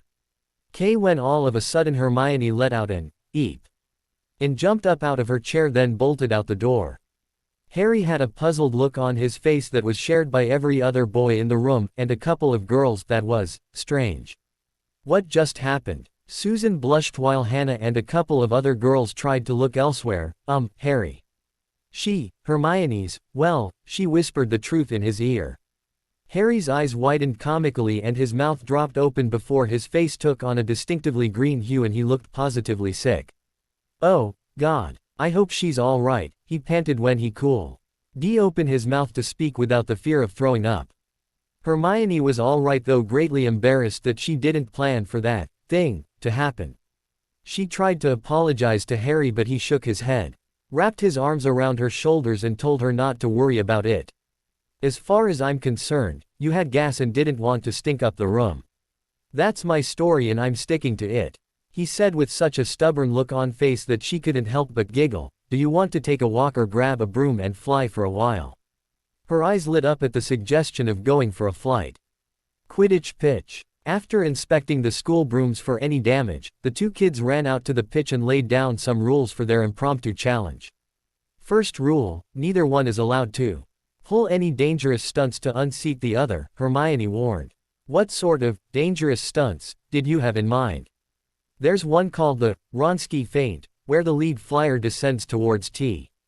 He pitch floor as fast as they can, then pull up at the last second. The chasing flyer usually ends up plowing into the field because they fell for the distraction. Deal. Race or obstacle course? Harry replied. Can it be both? Harry peered around the pitch and slowly nodded his agreement. Fine, how about a slalom course around the bleachers followed by an accuracy test to see who can loop through the hoops without crashing into them, finalized by an outright speed check to the finish line. Okay by me. Stakes. Harry thought for a moment. If I win, you have to carry my books for me for the week. If you win, I make you one dinner of whatever you desire. Hermione's eyes lit up. Ooh, I got just the dinner in mind then. Ready, set, go. Their little competition didn't pass unnoticed. Nay, hardly everyone who could be out on the pitch was there. Some were rooting for Harry, others for Hermione. If the two kids had been aware of it, they probably would have blushed from how memorable of an impact they'd made in their short time there since starting school. Bets were being placed out of view of the teachers, and the magically raised were betting on Harry to win, even the Slytherins just on principle of the savior beating out a Muggleborn. Hermione was in the lead through the slalom course, Harry just slightly above and behind. He dove in on her left side trying to take advantage of the upcoming turn and increase in speed, but she managed to check his progress. She pulled a barrel roll right around his steep dive and used the sudden surprise to force him off course a bit. She was so close, he'd swear that he could smell her shampoo. It was enough that when they started their approach to the hoops, Harry was several seconds behind her. Hermione aimed for the center hoop and T. The moment her broom handle passed through the opening, she was hauling back hard on the stick, standing up on the foot pegs to wrench as much torque to flip the broom around. Once cleared of the center hoop, she leaned hard over to her right and shot the lower right-hand loop, then pulled a tight figure 8 to hit the upper left hoop and back through the center hoop. She then pushed as hard as she could to race to the finish line. As they both landed, the two of them finally became aware of the cheering and jeering audience. Hermione's mouth dropped open in surprise and she blushed at some of the compliments she'd overheard about her skill with a broom. That was amazing, Miss Granger. The Hufflepuff Quidditch captain gushed. How long have you been flying before coming to Hogwarts? Hermione shyly fidgeted while Harry burst out laughing. I've never flown before coming to Hogwarts. Madame Hooch's flying lessons was the first time I'd ever been on a broom. The captain's jaw was practically hitting the ground as she explained, no way. I gotta speak with Professor Sprout and see if there could be any sort of allowance that could be made to get you on our team. That is, if you want to play Quidditch. He finished hopefully. I've never seen a game so I can't really give you an acceptable answer. Realistically, I just love flying. Does the school have a flying club? The captain looked heartbroken that she hadn't immediately accepted his offer to get her on the team but shrugged it off. He mentioned that there was indeed a flying club that met on Saturdays whenever the members agreed on a time. Ronald Weasley and the other Slytherins were stunned that this Muggleborn was as good as she appeared to be and that she'd never flown before coming to the school yet despite all that. Ron was dismissive of the whole thing and insistent that she must have cheated in some way because Muggleborns just weren't as good as magically raised kids. When I get on the team, I'll show everyone just how good a proper wizard flies. She just got lucky. I'd bet that she couldn't do all that again. Harry must have let her win because she's a girl and all that. She probably promised to do his homework for him if he threw the race. He kept boasting to whoever stood still long enough to hear him. Draco did overhear Ron but shook his head at the red-headed fool. While Draco did believe in the notion of pureblood supremacy taught to him by his parents, especially his father, he'd seen enough in Gryffindor to temper that belief that occasionally someone who wasn't born to their world did have the skills to make something better of themselves and lift their pathetic lives out of the Muggle filth. He glanced over at Seamus Finnegan and Dean Thomas, his roommates and Hook his head derisively while hooking a thumb at the ignorant red-haired Slytherin. You'd think that as a Slytherin, he'd know to keep his mouth shut in public and only make those sorts of comments when in private company. Both other boys nodded their agreement. I've seen the two of them together enough to know that Harry doesn't need to have anyone do his homework for him. He's talented and smart in his own right, Dean commented. You know about his talents in the kitchen. Draco shook his head. No, what does he do? He cooks. All sorts of dishes like curries, pies, meats, you name it he can make it. Draco's eyebrow rose in bemused surprise. Really now? Hogwarts kitchens. It was just after the race and Harry was back in the kitchens making plans. It wasn't for the reward that he won but for her birthday which was coming up in about a week and a half. His best friend was turning 12 and he wanted to do something really special. While he was perusing his cookbooks and notes, Tiny wandered over. Little Sir be planning another show. Harry smiled at the head kitchen elf. No, planning a birthday surprise dinner for my best friend. Tiny hemmed. What sort of foods does or doesn't Little Miss like? Sighing, well, that's the thing. She always tells me that she loves all of my cooking so I'm not really sure. I've been meaning to ask you, do you have some sort of master cookbook the elves refer to? Tiny waggled her hand, sort of. We is having a set of cookbooks from Mistress Hufflepuff. New elves be referring to the books when starting out. After a while, it be no longer needed. Why? It's just that the meals are usually so heavy in consistency. Have you ever tried to make lighter fare? Like salads? Well, even the salads are heavy because of the dressings. Here, I'll let you borrow my cookbooks to see if anything here can be adapted to large-scale cooking. He motioned towards his books. Tiny's eyes grew wide. Little Sir be offering new recipes. Headmaster be saying that new recipes not needed, that old recipes be just fine. She said in a hushed whisper as if afraid of being caught by the headmaster. Tiny hesitated over the book closest to her. Harry nodded his approval and she excitedly settled in next to him. The two head chefs read in companionable silence, the sounds of the busy staff behind them washing over them like a gentle ocean's wave. Harry had asked Tiny where elves learned to read and do the math needed to calculate increases or decreases in quantities and she helpfully replied that the elves had their own school up in their dorms above the kitchens. Maybe one of these days I ought to recommend to Daggerclaw or my Aunt Petunia about seeing if we could get a class on how other magical creatures live and work. He commented to himself but Tiny overheard him. Little Sir will be having that option in his 3rd year. It being an elective class, she replied without looking up from the recipe on how to make chicken tikka masala. Dinner time in the Great Hall.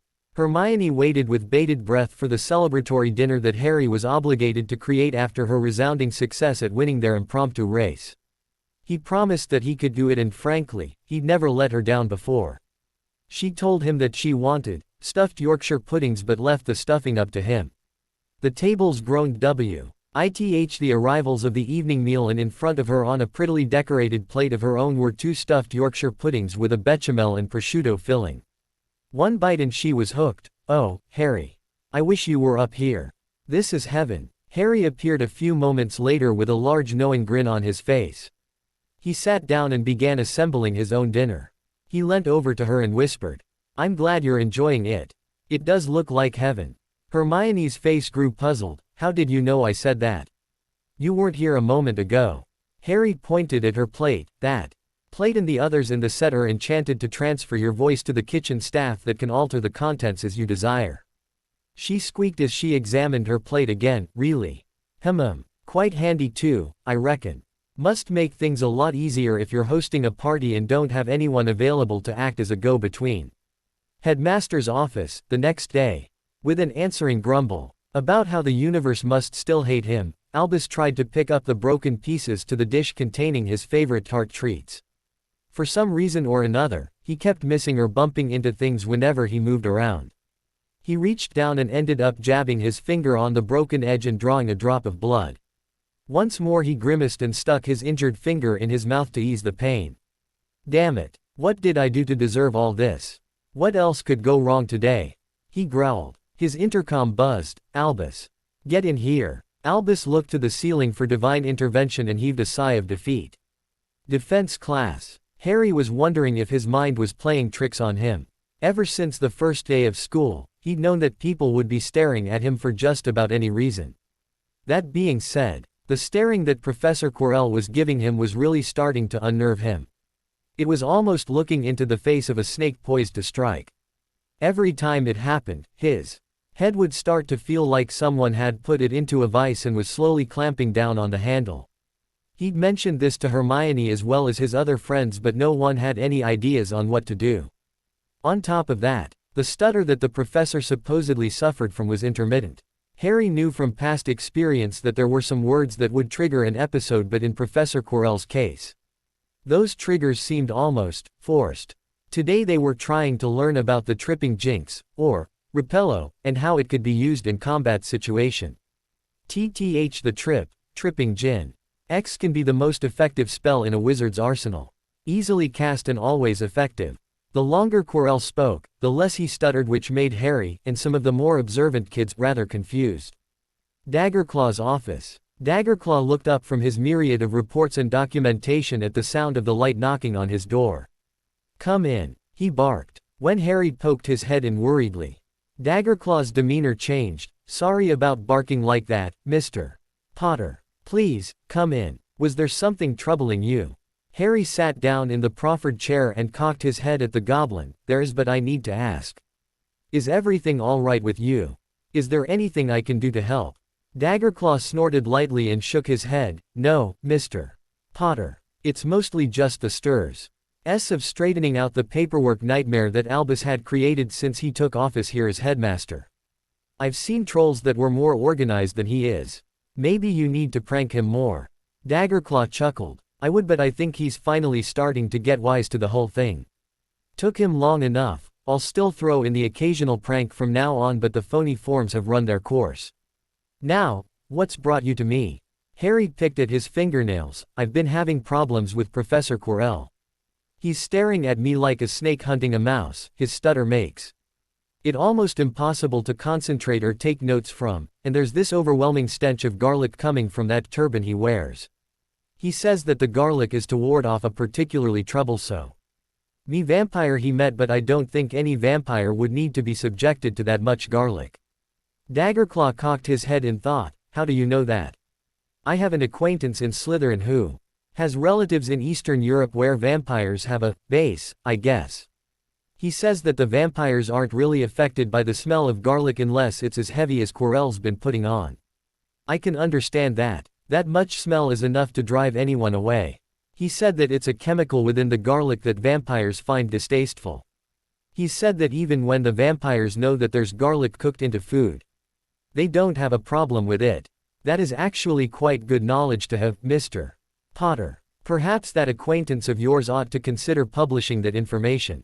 Harry shrugged indifferently then continued, a friend of mine in Hufflepuff, Justin Finch Fletchley, has said that he overheard Quirrell talking to someone named Master about some sort of stone.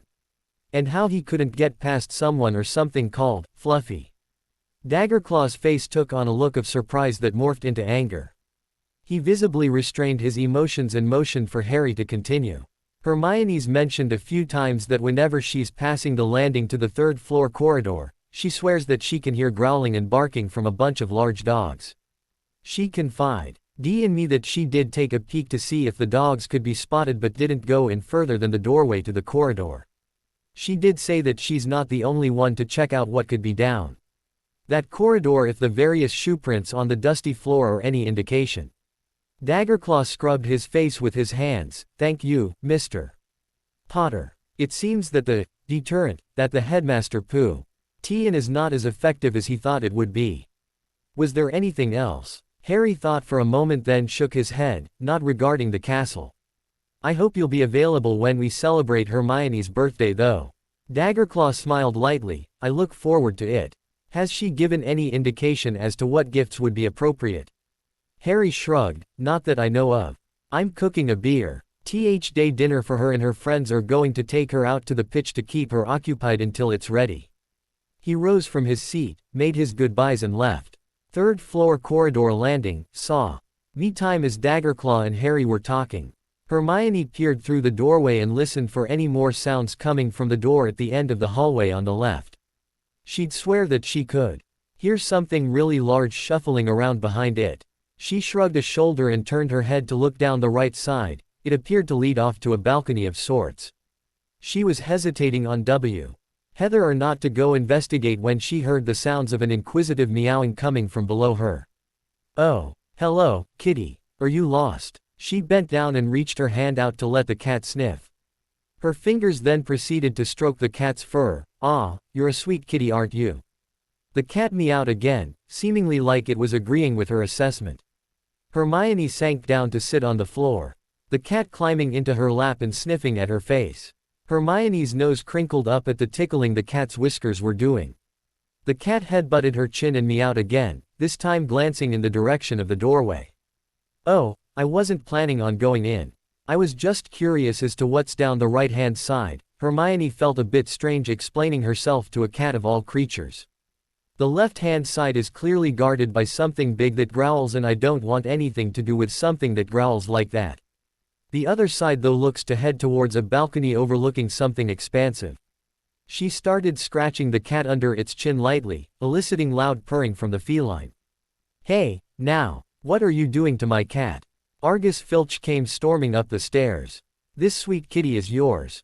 You're so lucky. That brought up Argus short. Most of the students hated him and his cat and they knew it. This child on the other hand, didn't seem fazed one little bit. His face creased when he saw how much love his cat was getting at the fingers of the girl's ministrations. She likes you. It's rare to find anyone in this castle who likes Mrs. Norris. There. Earsome who'd like nothing better than to boot her into the lake. Hermione's eyes flashed dangerously. How dare they? This sweet, fluffy kitty is just trying to keep the kittens safe, isn't that right? The aforementioned Mrs. Norris flattened her ears in disgust and loudly meowed in agreement that finally someone got it. Argus gestured to the doorway. You weren't thinking of going in there, were you? It's right dangerous to be poking around that corridor. The left side, yes, but I was kind of curious as to what was down the other way. Argus shrugged as he leant his ever-present mop against the wall. Just a bunch of disused rooms. I think there might be an old ballroom in there. It hasn't been used since the headmaster was deputy. Hermione's ears perked up at the mention of the ballroom. Really? Can we go take a look? I'd bet that our dance instructor would love to have an actual ballroom.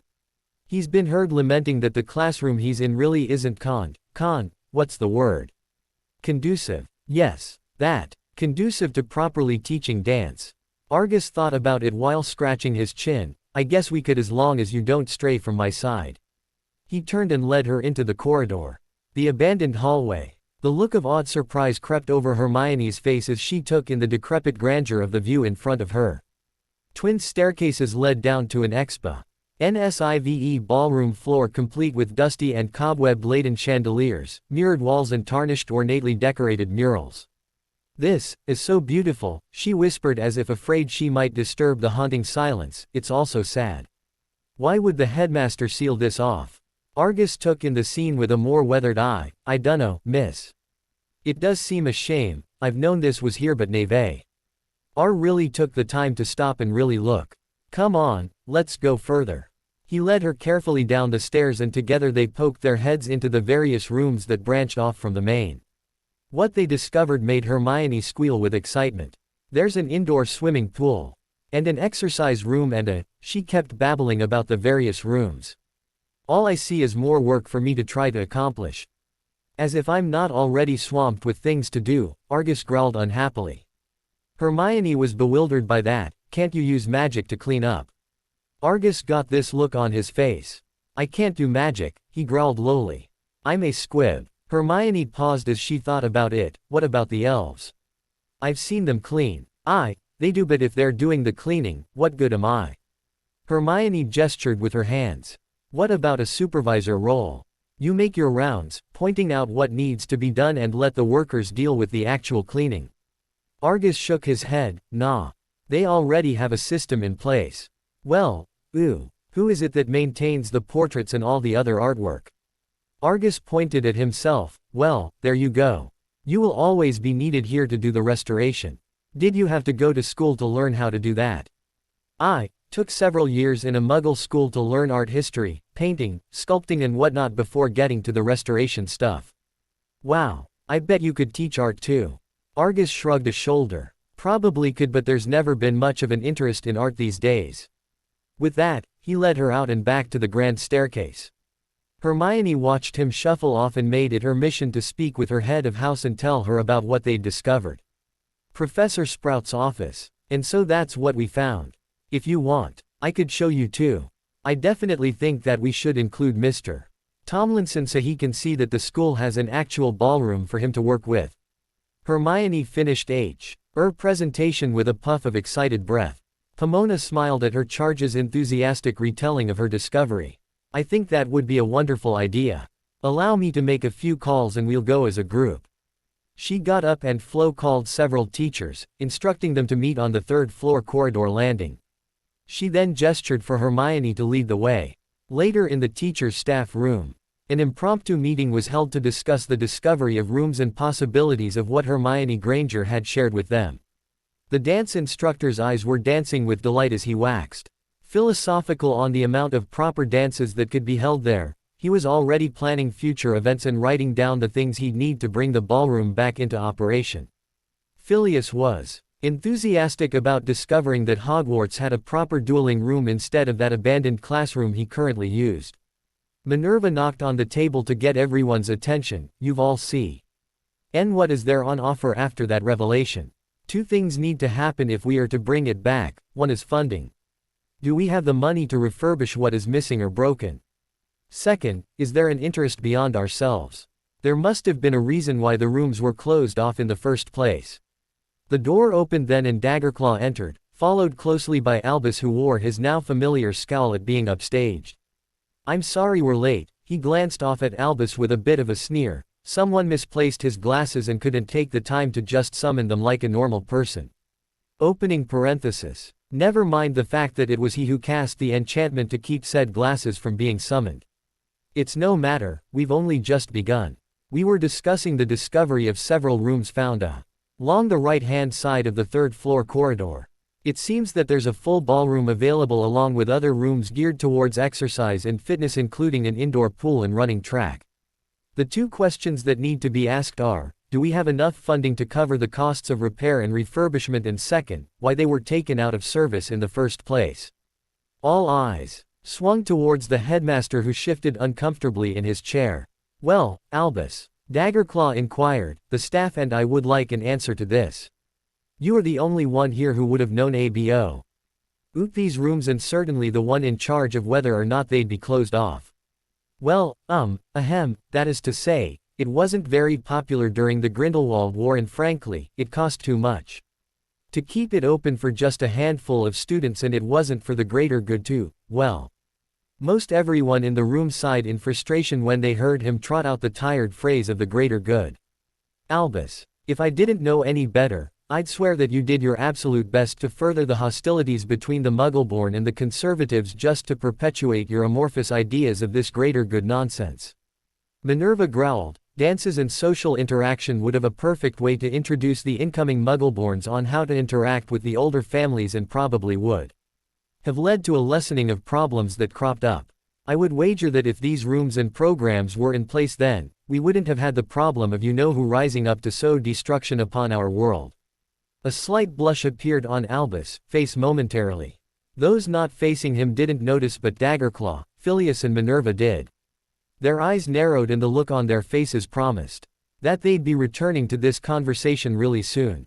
Thursday the 19th of September 1991 Hufflepuff first-year dorms, girls sighed.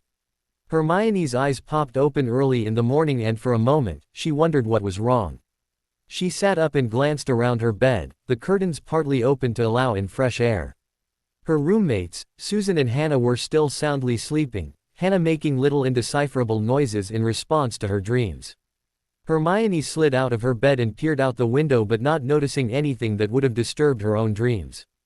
As she passed by a calendar hanging on a wall, she paused. Walked backwards a few steps and examined it closer before letting out a small gasp. "It's my birthday today," she loudly whispered, which caused Susan to grunt in her sleep and roll over.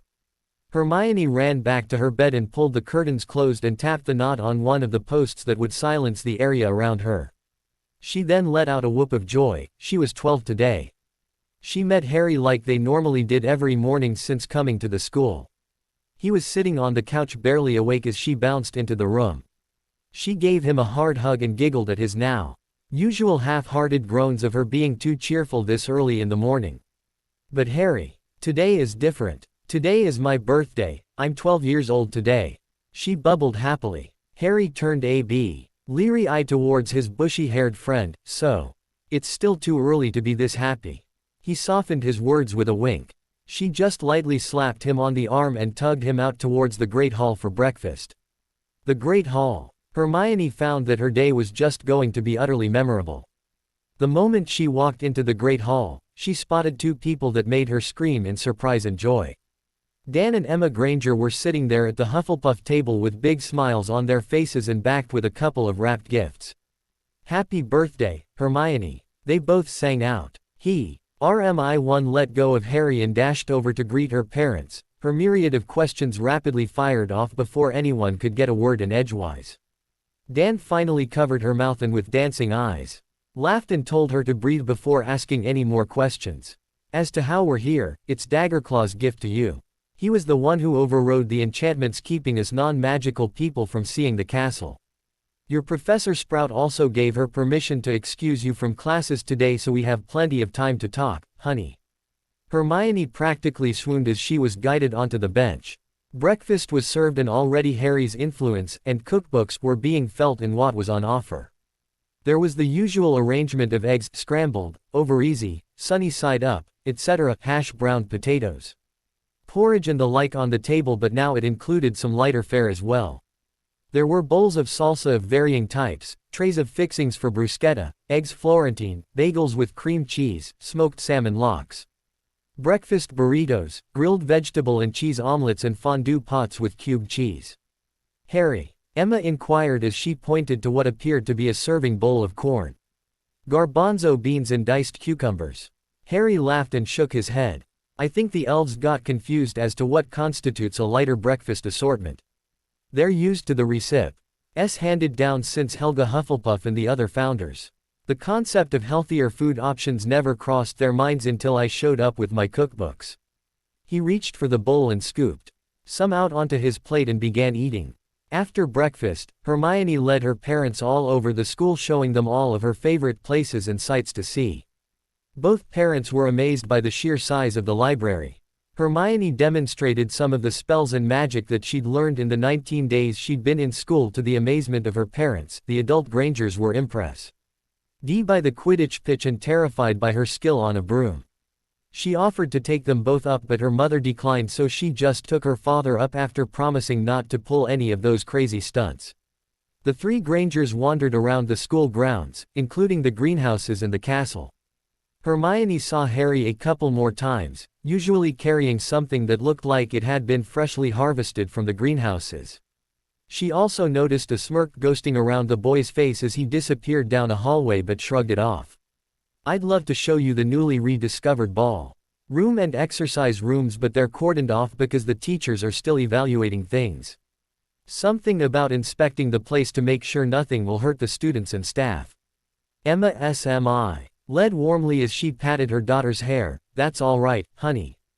Were amazed by the rest of the school. She paused as she spotted a portrait making faces at her. "It's been an interesting experience." Hermione saw what her mother spotted and rolled her eyes. "Peeves. Now is not the time. These are my parents, not new teachers for you to hassle." Peeves the resident poltergeist morphed out F the painting he was obstructing and cackled, "Ickle parents." He pulled up close to Dan's face and hesitated uncharacteristically. "Have you been here before?" "Peeves swears he's seen someone that looks like you." Dan backed up a bit to recover his personal space. "No, I don't believe I have." Daniel Granger, father to Hermione Granger here. He held out his hand to Peeves, who looked surprised and slowly reached out to shake Dan's hand. Peeves straightened up and stood tall, his usual manner and attitude vanishing. "The pleasure is mine, sir. My apologies if I've offended you or your lady, Please enjoy your visit to the castle today. If you'll excuse me." Dan nodded once and Peeves flew away. "That has to be the most civil reaction I've ever seen of that blasted poltergeist," a gravelly voice that could only belong to one person said, startling the Grangers. They turned and saw Argus standing there with a surprised look on his face and Mrs. Norris curling around his ankles. That evening at dinner, Albus Dumbledore stood and addressed the school prior to the start of the evening meal. "Welcome all to a very special night. I have been informed that Miss Hermione Granger of Hufflepuff UFF House is celebrating her 12th birthday today." A round of applause was given by the assembled students and staff. "I have also been informed that Mr. Harry Potter has been working in conjunction with our kitchen staff in providing a special dinner menu in honor of Miss Granger's birthday. So without further ado," he clapped his hands and called for the food to be served. The tables groaned with the sudden weight as the sights and smells emanating from the dishes bombarded everyone gathered around. "Mr. Potter, if you'd be so kind as to inform us of what is being served." Albus finished as Harry rose to his feet. "Ahem. For the starters, you have the option of a tomato and pesto tart or a small garden salad with an Asian-inspired vinaigrette dressing. Next, the main course is a standing rib roast with a side of either dry roasted potatoes or lightly grilled spicy carrots. Dessert will be individual-sized Royal Copenhagen birthday cakes." As everyone dug into their meal after singing the birthday song to Hermione, there was one person who wasn't feeling the shared joy of tasting and appreciating Harry's efforts and talents in the kitchen. It wasn't supposed to be like this. Parents, especially Muggle parents here in the castle, should have never been allowed. If it weren't for that blasted goblin destroying everything I've worked so hard for, none of this would have happened. On top of this, I now have the staff questioning me as to why I declared the third-floor ballroom off limits. Can't they understand that it's for the greater good? If the Muggleborns learn to assimilate into our culture, there wouldn't be the impetus I needed to draft those bills to further subjugate them, or for the purebloods to feel further animosity towards their vaunted traditions being trampled on. I need the conflict so I can guide these sheeple towards my vision of a pure society." The morning of Halloween, the 31st of October 1991. A little over a full month had passed and Harry's cooking show popularity had grown beyond his wildest imagination. The elves had to build more bleachers to hold all the students and staff who were interested in watching and learning how to cook various dishes and cuisines. "It's a good thing that I never took up a sport like Quidditch or some other sort of cliché activity," he mused as he prepared for his Halloween special of, yes, Harry Potter Cooks. Todd's featured recipe was how to make an Argentinian dish that was perfect for the season: beef stew in a pumpkin shell. Greetings, Hogwarts. Today is a special recipe in light of the Halloween feast. Today we'll be learning how to make beef stew in a pumpkin shell. A susurration was heard among the bleachers. Now, I'm sure you're all questioning, Harry, why serve the beef stew in a pumpkin shell? What's the point of the pumpkin? Well, to answer that, you would scoop out the flesh of the pumpkin as you eat the stew, thereby adding loads of vitamins into your diet. Pumpkin juice is regular. RLY served here, but the juice doesn't contain the fiber necessary for a healthy digestive tract. So let's begin, shall we? So to begin, let me show you what the ingredients here are. First, we have roughly 450 grams of beef. It can be either chuck or stew meat, cut into cubes. Next is 1 each of the following: red onion, small sweet potatoes, green bell pepper and tomato. There are also 2 carrots, peeled and cut into bite-sized pieces. He finished off with identifying the spices, then moved on to actually making the recipe. Okay, so, in a large enough pot, heat the oil and brown the meat. As the meat browns, add in the vegetables and stir everything together. Cook this for a couple of minutes before adding the tomato along with the beef broth and season with the salt and black pepper to taste. Cover the pot and cook on low flame for about 1.5 hours, stirring occasionally. The smell of the meat and vegetables was slowly wending its way through the crowds, causing all to inhale loudly and some of the kids to giggle at the sight of some of their friends overdoing it and nearly passing out. While the stew is cooking, the next step is to prepare the pumpkin shell. Realistically, this is the most time-consuming if you have to prepare it in a non-magical home. Seeing as how we are not in a magical home, we get to speed things up a bit. With the help of Professor Flitwick, he's shared with me a couple of culinary charms to improve your own talents in the kitchen. To remove the seeds and guts of the pumpkins, the wand movement is a simple swirl like you'd do to stir your morning drink with a spoon, and the incantation is Opherosamina. He demonstrated by cutting the top off of the medium pumpkin with a cast of the cutting charm, Defindo, and cast the charm to remove the seeds. The seeds and goop ripped itself out and landed in a bowl he'd placed on the counter for them. Fun fact for the seeds: once they're cleaned up of the goop, they can either be stored to be grown again come next growing season, or lightly seasoned and roasted to be eaten as a snack. Okay, so the next step for the pumpkins is to score the inside flesh with a knife in a grid pattern. This makes it easier to scoop out when serving the stew. Brush the inside with oil or melted butter and sprinkle in some salt and pepper to taste. Turn off the stove and ladle the stew into the shells. Replace the cut-off top portion and bake in the oven at 162 degrees Celsius for an additional 1.5 hours. Keep an eye on it and add additional baking time until it is cooked through but not overcooked. A chef's note here: if you find the pumpkin shell starting to sag from the heat and the weight of the stew, cast a stabilization charm. The charm motion is a jabbing action and the incantation is Descent Stabilendum. It won't harden anything but merely magically support the structure. I'm told that when cast, it acts like a ring around the area you've pointed your wand at, so if necessary, cast it multiple times.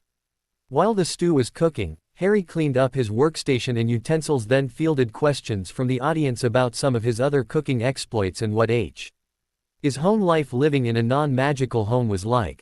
To be honest, growing up with my non-magical aunt and uncle was as normal as living with parents could be, so I'm told.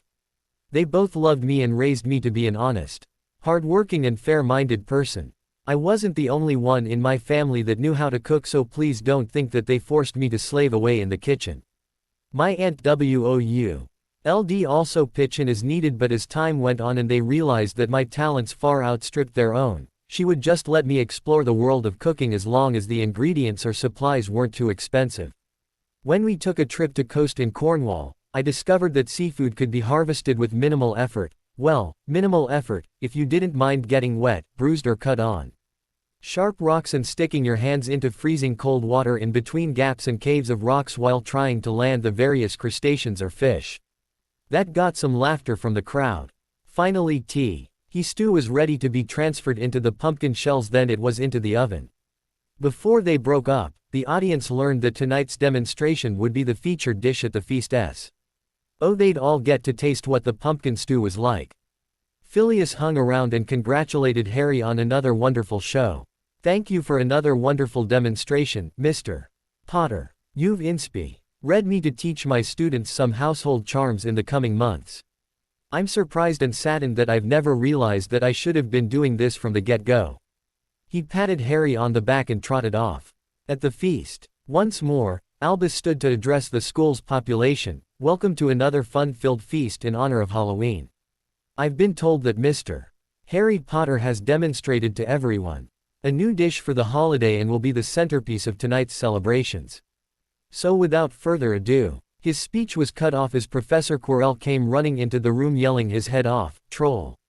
Troll in the dungeon. Thought, you ought to know. He then slumped to the ground unconscious. The great hall was silent for all of about 2 seconds before the screaming started. It took the blasting sound of a cannon to still everyone to silence. In as much of authoritative voice as he could muster, Albus instructed the prefects to guide their charges back to their dormitories.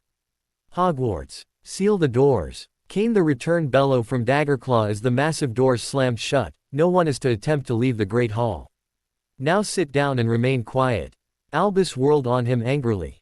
I am the headmaster and what I say goes. How dare you try to usurp my authority? This is treason. Daggerclaw was glaring back at the old man. What seems to have slipped your mind is that the troll was reported to be in the dungeons where both Hufflepuff and Slytherin reside. I wouldn't trust the troll to remain where it was last seen, so that makes it imperative for Gryffindor and Ravenclaw to remain as well. They would be fine as long as they listen to my instructions. Then you should be leading them yourself and not relying on other children to do your work for you. They stay. In the meantime, I am instructing the school to contact the ministry to send a team here to recover and remove the troll. Daggerclaw then purposely turned his back on Albus and strode over to where Quirrell lay on the floor while being attended to by the school nurse, Poppy Pomfrey.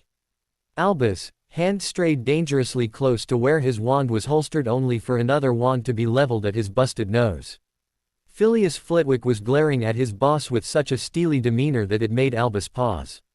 I wouldn't do that if I were you, Albus.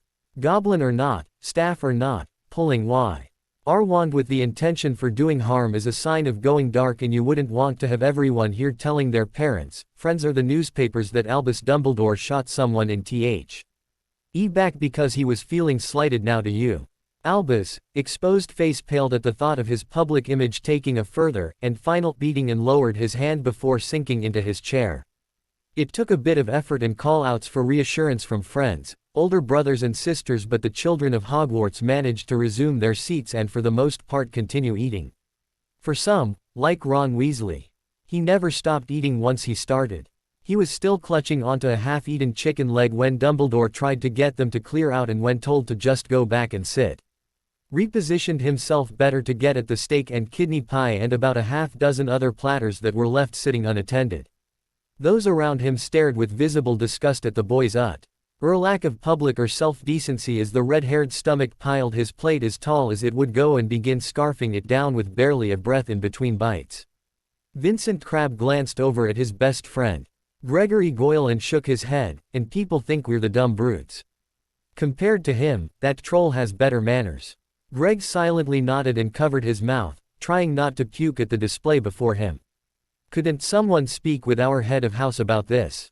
Greg implored pleadingly with the older Slytherins. Their fifth-year prefect sighed and rose to his feet and headed up to the high table to where Professor Snape was sitting. Professor. A few of us were wondering and hoping there was something that could be done regarding Weasley's utter lack of table manners and general decency when around food. It's putting people off their appetites. Severus sneered over at the spot where the red-haired twit was now attempting to shove an entire slice of pie into his mouth. And get the others nearby to cheer him on. He sighed loudly. I'll deal with this. With any luck, he'll choke to death if I startle him. Severus swiftly rose to his feet and silently moved up behind Ron Weasley. He barked, causing the boy in question to let out a muffled yelp and whirl around. A disgusting explosion of partially masticated bits of food tumbled down his robes. Professor. You're done eating. Get up and follow me. Severus replied coldly before turning and starting to walk away. Ron scrambled to his feet and hurried after his head of house, but not before cramming a handful of candied nuts into his mouth. Severus slammed open the door to a chamber just off from the main hall and pointed inside imperiously with his finger. Ron scurried in and stared bewildered at the various displays of trophies and a cold fireplace. Severus strode over the fireplace and cast an incendio charm at the wood stacked within, then took a pinch of flow powder and cast it into the flames. "The burrow!" he yelled, then stuck his head into the green flames. There was a moment of disorientation as his head was flung through other space, until appearing in the living room hearth of the Weasley home. Arthur was just looking up from his newspaper to see who was calling. "Oh, hello. Professor Snape, is it? How might I help you? Your son Ronald has gotten himself into trouble and I request that you come through." Arthur jumped up and hurried over to the fireplace. "It's nothing dire, is it? We didn't get any warning." Severus made a face. "Ah, yes. That clock of yours, well, the mat. Is more of an issue of him disgracing himself in public. Come through, please." Arthur stepped out the fireplace into the antechamber where he found Ron sitting on a stool with a scowl on his face and his robes covered in food detritus. Severus was standing next to the fireplace with his arms crossed in front of him and he too was scowling in displeasure. "Professor, your son has decided that eating a meal like a normal civilized human is too much to consider. This evening there was an incursion with a troll and the headmaster incorrectly decided to send the students back to their dormitories. When the countermanding order was given and the students were required to remain where they were, your son here decided to hoard all food within arm's reach and began eating it with an abandon that not even pigs could attain." Arthur was horrified at Ronald's behavior. "Is this true?" Ron sat there hunched up with his arms crossed as well and petulantly whined, "I was hungry." Arthur sighed, took off his glasses and rubbed the bridge of his nose. "Ronald, there has never been a time when Hogwarts has ever run out of food. You were raised better than this. What was going through your mind?" His face was getting redder while his voice rose. "It's bad enough that I need to keep your mother on a short leash, but now I have to deal with you about this." He growled in frustration and turned to face the dour professor. "Professor Snape, you have my permission as head of House Weasley to assign Ronald whatever punishment within reason you think he needs to cure him of his ill-mannered behavior. If he has to take his meals with the school's pigs, so be it." With one last glare at his idiotic son, he turned and flashed away through the floor. At the Hufflepuff table, Harry watched Ron G. Ed led away from the Great Hall by an irate Severus Snape and wondered what that was all about but shrugged it off. "Not my circus, not my monkeys," he mused before turning his attention to where Neville was trying to balance a cherry tomato on the tips of 3 asparagus spears. He looked on bemusedly and glanced over to where Hermione was chatting with some of the other girls. "Aren't we a barrel of laughs? We got Neville here literally playing with his food and Weasley the youngest getting in trouble for eating food." Neville snorted yet still looked determined to get the tomato to stay put. Harry slid down to where Hermione was deep in conversation with the other girls. "I heard that she was caught trying to steal something valuable from the school." "Whatcha talking about?" Hermione jumped in surprise. "Harry, don't sneak up on me like that." She pouted. Harry held up his hands in surrender. "Sorry." "So whatcha talking about?" Susan leaned in and whispered conspiratorially, "You remember Sally Ann Perks? From Gryffindor. She was expelled from the school today." Harry's eyes widened. For someone to get expelled, it must have been a big deal. Any idea what it was that she was trying to steal? Susan shrugged a shoulder and took a bite of her mince pie. "No one knows and those who do, aren't talking. I tried to ask Professor Sprout but she just gets this weird look on her face and tries to change the subject." "Wow. Are you sure that it was theft that was the cause of the expulsion?" "Well, that's my theory. I just don't know." Harry sat there with the same look he had whenever he was planning a new menu. "What about talking to the elves? They know everything about what goes on around here and aren't shy about telling you, unless they're ordered not to, but even then, they'll tell you up front that they can't." Quote. All the girls stared back at him with varying degrees of shock. Hermione face-palmed her hand and groaned, "Why didn't we think of that?" "Gah, thanks, Harry." He just grinned and got up to head over to where the Weasley twins were sitting. At the Gryffindor table, Harry approached the twins and tapped the closer one of the two on the shoulder. The twin in question, George, turned around. "Yes. Oh, great heir of our heroes." Harry responded with a raspberry, PHBBT. "Oh, great heir, listen, I was wondering if the two of you would like to meet your heroes, or at least the two that remain." George's mouth dropped open and he squeaked while Fred was wheezing after nearly choking on his pumpkin juice. You would do that for us." "That would be Seriously unfunny if you were just playing around. Harry shrugged and replied that all it would take is for him to write a letter to his uncle and godfather. Both twins pushed those next to them aside. To give Harry room to sit before producing a sheet of paper and quill from somewhere and urging him to write to the remaining marauders. Harry examined the quill. You two are still using quills. Fred made a noise, old habits and all that. Harry just blinked and made a face before bending over the table to begin writing. Dear Padfoot and Moony, greetings from Hogwarts. It's Halloween tea's evening and it seems that our dear headmaster arranged for a right scare by importing a troll from who knows where to come and terrorize the student population. I've not seen the troll but our defend. Say Professor came running into the great hall bellowing about there was a troll in the dungeons, and then passed out. Moony, it's a shame that you have that campground of yours, we could use a decent defense teacher around here. Padfoot, if I thought you'd be able to handle teaching a bunch of kids on how to defend themselves, I'd suggest that you might consider the position, but I heard from my aunt that you actually like working with Moony and running delivery to and from town, or is Moony just having you play fetch? That reminds me, congratulations on passing your driving exam. Things are going pretty well here. I'm in the top 10 of my yearmates in the subjects of herbology, transfiguration and potions. I need a bit more work in charms to add that to the list. I don't know what I'm doing wrong. I have the wand work down perfectly but for some reason, I just can't seem to pay attention during the written tests. I have a meeting with Professor Flitwick to discuss my options. Listen, I made a couple of friends here that I think the two of you should meet. They claim to be the disciples of the Marauders and wanted me to tell you that they solemnly swear that they are up to no good. They've said that if you know what that means, they will pledge themselves to you for life. With much love, Harry. All right, you two, I promise to send this out tomorrow evening. Why not send it in the morning? Fred asked as he carefully took another sip of his juice. Because owls are most active in the evening. It's not fair to make Hedwig work when she should be sleeping. Now George was confused, but Harry. That's not how post owls work.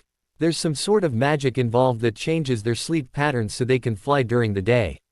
Harry leveled a hard glare at the redhead. My owl, my rules. I don't have to send this letter. George put his hands up. Sorry. No need to get huffy, I was just saying. Just then there was a hooting screech from up above which caused everyone to look up. Hedwig appeared diving through the rafters and glided down to where Harry was sitting. She took a steep dive and flared out at the last moment to land precisely on his shoulder. The look in her face could only be described as proud. Harry chuckled, you silly bird. Why are you here? Hedwig just stuck her leg out. In a fit of pique, Harry kissed her foot which caused Hedwig to squawk in surprise and yank her foot away. I thought that is what Milady wanted. To pay homage to the most beautiful raptor that ever lived. If Hedwig could speak she would have probably said something rude. So she just cuffed his head with her wing instead. The others at the table were busting a gut laughing at the antics. Ah, Hedwig Milady, her royal owlness, devourer of bacon, alpha owl of the rue. Saint, would you deign to take a letter from me to Moony and Padfoot? Harry solemnly requested as he held out the letter. She gave him an imperious stare and held out her leg one more time. Harry quickly and deftly tied the letter to her leg and gave it another gentle kiss. Be safe, my queen. May the winds be calm on your nightly journey. Hedwig nuzzled his ear then took off. Where Poppy was administering to an unconscious Quirrell. How is he? Poppy looked up at the sound of Daggerclaw's inquiry. He'll be fine. He should be coming around soon.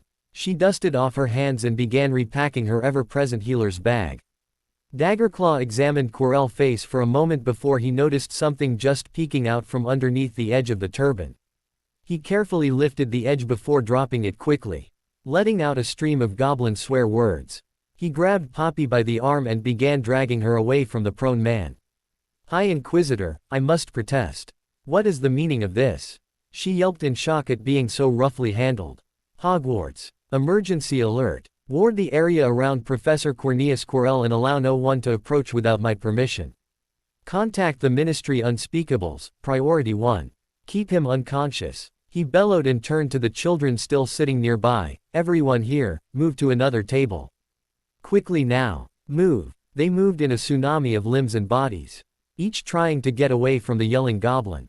Albus and Minerva hurried over to try to find out what was causing this new commotion. Daggerclaw. What is going on now? Pointing at the back of Quirrell's head. There's a face underneath that turban. Albus gave him a disdainful look over the rim of his glasses. I sincerely doubt that. It's probably just a shadow caused by the man's hair. Daggerclaw glared at the headmaster. I know what I saw, headmaster. When the ministry gets here they can determine the next course of action. I've already had Hogwarts call for additional support from the Unspeakables. Albus started to rave internally. The impending arrival of the Unspeakables was the last thing he needed now. The troll was a simple matter of greasing the pockets of whoever the ministry sent to keep them quiet. The Unspeakables, however, weren't impressed with attempts at bribery. This is my school, you miserable goblin. I won't have you usurping my authority anymore. I am in charge and decide who to call. Albus roared at a thoroughly unimpressed Daggerclaw. I've had it up to here with you sticking your freakish nose in where it never belonged. I have half a mind to personally kick you in your money-grubbing ass off the grounds. You're a beast who should be groveling at the feet of proper wizards to serve them as we see fit. I'll see to it that you burn in hell, you dirty beast. The noise in the hall dropped off rapidly as everyone witnessed the headmaster completely losing control. There was an insistent knocking on the hall doors a few moments later. Daggerclaw silently released the locks and admitted the ministry beast control handlers as well as Director Amelia Bones and a handful of Aurors. The Unspeakables entered last. Dumbledore. What is going on here? She called out to a clearly still raging headmaster. Albus visibly reined himself in, just a minor incident with a troll. It's being handled, Amelia. There was no need to travel all the way here. Amelia narrowed her eyes and crossed her arms. Clearly not believing Albus, she turned to Daggerclaw. High Inquisitor. Albus nearly flared up again at the abrupt dismissal. Daggerclaw calmly replied. As the headmaster said, there was an incident where a troll was reported to have been wandering around the dungeons. On top of that, I called for the Unspeakables to deal with what is hidden under Professor Quirrell's turban. Beast Control immediately set off for the dungeons while the Unspeakable stepped up to where the turbaned man lay. There seems to be a ward around the man. Daggerclaw had Hogwarts remove the ward. The lead Unspeakable cast a stunner just in case and bent down to examine Quirrell closer. They raised the edge of the turban and peered in BEF. Or standing again and casting something that caused Quirrell to be encased in amber-like substance. We shall take him with us for further study. They levitated the encapsulated professor out of the hall. Casting a silencing charm around the adults, Amelia asked Daggerclaw what he saw under the turban. It looked like a face of a demon coming out of the back of the professor's head. I'm no expert, but the face resembled Voldemort. Daggerclaw calmly reported. After canceling the silencing charm and turning back to the incandescent headmaster, Amelia gestured between the two with a finger. What's going on between you two? Albus drew himself up straight. I demand that you remove this creature from my sight and dump it back in that hole it calls a home. I am retaking control of this school as its one and only leader. Amelia stared uncomprehendingly at Albus, shook her head once to clear it and glanced at Minerva, who stood there with her mouth opening staring at her boss like she'd never seen someone like him before. The rest of the school was nearly the same way. High Inquisitor. Your thoughts? Daggerclaw let a slow predatory grin full of teeth slide over his face. If Albus wishes to hold this conversation here amongst the students, that's fine by me, but you don't have to take my word for some of the other things he's said over the past couple of months. He pulled a crystalline cube out of his pocket and tapped one face of it.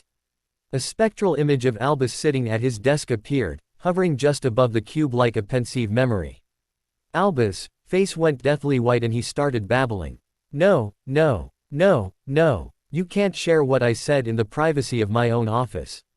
Fine then, how about when you were muttering to yourself in public while wandering the hallways during one of your usual excursions? He tapped the face again and the image changed to him walking down a hallway. Something in Albus snapped and he screamed in rage as he flung himself at the offending goblin, who deftly sidestepped the old man to let him fall heavily onto the floor. Stupefied, Albus fell into an unconscious heap on the floor. Minerva's hand was shaking and her face was pure, playing with white-hot anger at her former mentor for what he was attempting to do. Krath tu shan gobar gil. Twart ionse er quidagin er bulab na cloin. Bof Fios agam gur e trio blade of bh, anid. Bof Fios agam gu rob h2 dulik nuera dh, fhoh2 requiras dam nuera dh inis midhut nach gabot earbsa at kur an and quirl. She screamed as she built up to a full Scottish rage. 1. Phileas appeared and slowly and carefully reached out and removed her wand from her hand. It's okay now, minimum. He's not going to hurt anyone ever again. He glanced worriedly over at Pop. Py and cocked his head at his shaking colleague. Poppy quickly handed over a vial of calming draft.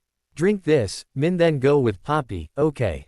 He said reassuringly. Minerva blankly drank down the D.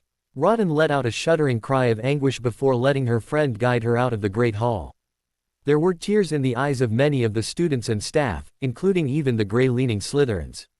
Amelia turned to her Aurors who were silently watching the events unfolding. Take him back to the DMLE and put him in one of the isolation cells. Make sure no one speaks to him or knows he's even there. The senior Auror nodded and directed the others to cuff Albus, wrists and ankles, then levitate him out of the hall.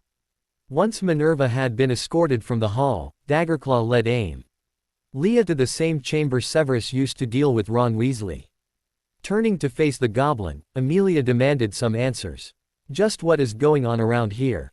You've got the headmaster losing the plot, trolls wandering the hallways. Something that requires the unspeakables. What was on that cube that had Albus go crazy? Daggerclaw chuckled as he pulled out the cube once more and activated it. It cycled through a series of still images. This is a cube we use at Gringotts to display our vacation or family photos similar to those book albums you humans favor. There was never anything on here that had his mutterings. Plotting or plans. That's safely stored away in my office. Amelia's eyes widened in surprise and she let out a bark of laughter, so Albus merely assumed and let his anger get away from him. Ingenious. Phew, how bad was it? His mutterings, plots and plans as you put it. Daggerclaw actually shuddered. Bad. He seems to fully believe in this noxious concept of the greater go. Odeon is determined to go to any lengths to achieve it regardless of who he hurts. Most of it was directed at young Harry Potter. Some of the recordings I have would be enough to have him tossed through the veil of death. It's not up to me, but if it were, I would put him on a closed trial behind locked doors, fill him up with veritaserum until it leaks out his ears, then drop kick his wrinkled butt through the veil. He's too dangerous to lock up in Azkaban. Amelia sank into an empty chair, covered her eyes and groaned loudly, just what I didn't need. She stayed like that for a moment before slapping the armrests and sitting up. Okay, for the time being, I'm using my authority to install you as temporary headmaster until either Minerva is calm again and can take over or someone else is hired to do the job. That won't make the board of directors happy, having a goblin in charge as headmaster. Amelia waved that away. I'll remind them it's just temporary and realistically there's not much difference between what you've been doing and what you will be doing. She got to her feet and said that she was going to visit with her niece before taking her leave. Daggerclaw bowed his head in acceptance of her decision. Hogwarts Infirmary. Min, how are you feeling? Poppy asked her longtime friend later in the evening. She sat down in a chair besides the bed and laid her hand gently on Minerva's. Hurt and betrayed. My heart feels like it's been ripped to shreds. How could he hire someone being possessed by you-know-who? The broken-hearted witch wailed. Poppy sighed. I'd hate to play the devil's advocate here, but it's possible that he didn't know when he hired the man. Minerva shook her head. I was there that day. He wasn't wearing the turban then. That didn't appear until after the reported news of the Gringotts break-in. Her eyes grew wide. Sweet Merlin. I had that thing visit me in my office. I've shared meals with it, excuse me. She bolted out of bed and rushed into the bathroom and slammed the door shut. Poppy waited where she was until the door opened up again. Feel better? Minerva just grunted in reply. A little. I can't believe that. I attacked him in front of everyone in the Great Hall. I can't believe Albus attacked anyone in the Great Hall. She moaned once more as she returned to her bed. What do the students think of me? Quote, I think they'd see an adult standing up for them and defending them against a deranged man, a voice rumbled by the doors. Both women turned to see Amelia standing there, hands on her hips and surveying the room. Minerva McGonagall, you are to be commended for your actions if not your words in light of the attempted attack by Albus Dumbledore on the High Inquisitor. Her features softened. Relax, Minerva, no one thinks badly of you. So what happened after we left? Amelia informed them both about the conversation she'd had with Daggerclaw and the photo cube as well as some of the mutterings and insanity Albus discussed with himself when he thought he was alone. She finished by telling them about Daggerclaw's new temporary position as headmaster if or when Minerva was on her feet again to take over as deputy. In the meantime, get some rest. The school needs you to be strong, Minerva. Next Saturday, Quidditch pitch Hufflepuff vs Ravenclaw. And that's another 10 points to Ravenclaw. The game announcer, Lee Jordan, yelled into the microphone as the Puffs regrouped to take the charge. The score is now 40-10, Ravenclaw. Hermione watched in fascination as the players zipped and swerved through the air at breakneck speeds. The chaser line passed a red ball between them, trying to confuse the opposite side as to their intentions. The bat-wielding beaters knocked flying iron balls at the chaser line in hopes of breaking up their formation and to knock the red ball, the quaffle, into the hands of their own teammates. She glanced up to where two players, the Seekers, hovered, seemingly out of play but still scanning the skies and field around them looking for a tiny gold, incredibly fast ball known as the Golden Snitch. Exciting, isn't it? Susan yelled into her ear over the roaring noise of the crowd. Hermione waggled her hand in indifference. It's all right. I'm just waiting. What she was waiting for made itself known when both Seekers made their high-speed mad dash for the ground. She watched closely and spotted them both trying to grab the snitch out of the air as it deftly maneuvered around them. At the last moment, both Seekers hauled back on their broom handles and prevented themselves from plowing into the ground. The Hufflepuff Seeker held up his hand victoriously, the snitch clearly trying to escape. The crowd went wild at the sudden win. After nearly everyone had left the pitch. So, Miss Granger, what did you think about your first Quidditch game? Think it's exciting enough to get you to try out? The team captain inquired as he tugged his gloves off. Hermione just stared blankly for a moment, lost in thought. She then shook herself out of it and shrugged. It was all right. Rather lopsided in how it's played. What do you mean? Gesturing back towards the pitch. You have all the other players working their butts off to rack up points and it's a complete waste of effort when the snitch is caught. Why is that tiny little ball worth 150 points? Why does the game end when it's caught? Why not just play based on a timer and reduce the points spread to something a little more believable? She grimaced. I hope I'm no T coming across as rude, but the game of Quidditch just doesn't make any sense to me. I'm sorry, but I don't think I could play such a confusing game. She patted the dejected captain on the arm and hurried back off to the castle. The next day, Harry was wandering along the grounds outside the castle near Hagrid's hut when he heard his name being called. He looked around and spotted Hagrid himself waving him over. Smiling, Harry made his way down a flight of stone steps. Hi, Hagrid, what's up? Just want to know how you're doing after what happened in the Great Hall last week. Albus, the Headmaster used to be a great man.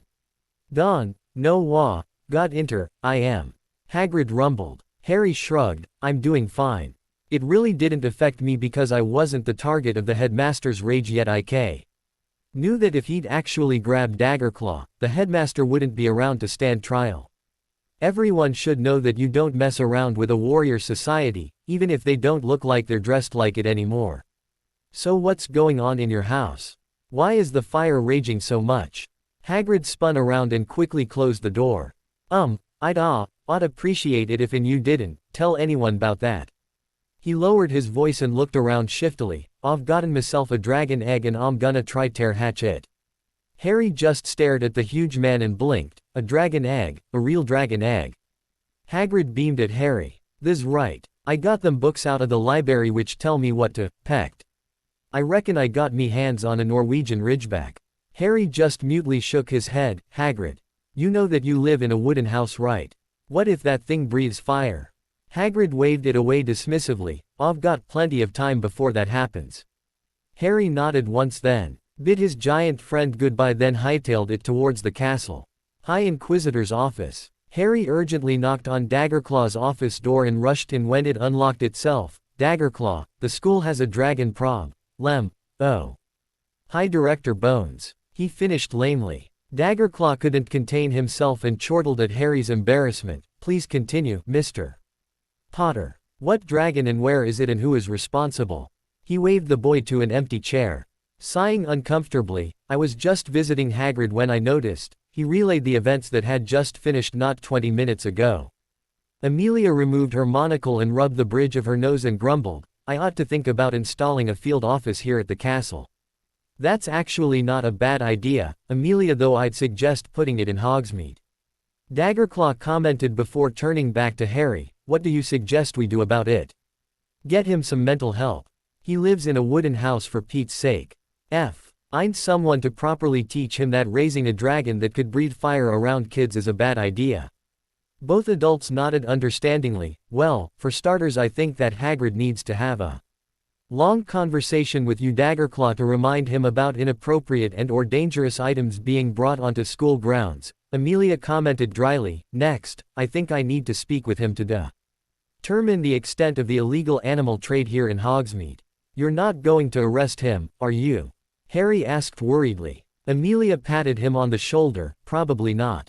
Outside Hagrid's home, an hour later. Hagrid watched with sad eyes as the Ministry's dragon handler wrapped up the egg he'd won in a card game down at the Hog's Head pub and apparated away. His attention returned to where the Beast Control Department head Robert Miller and Director Bones were discussing his own role in the acquisition.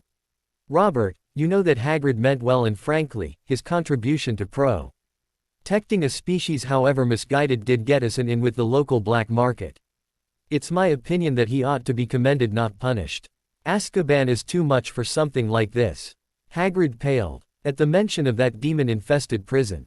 Robert scrubbed his face with his hand and growled lowly, fine, he can get a damned certificate for all the good it does, but I am very much opposed to giving him access to the preserve in the Hebrides. What about one of the other ones? Like Romania, for example. Robert cocked his head in thought and slowly bobbled his head in reluctant agreement.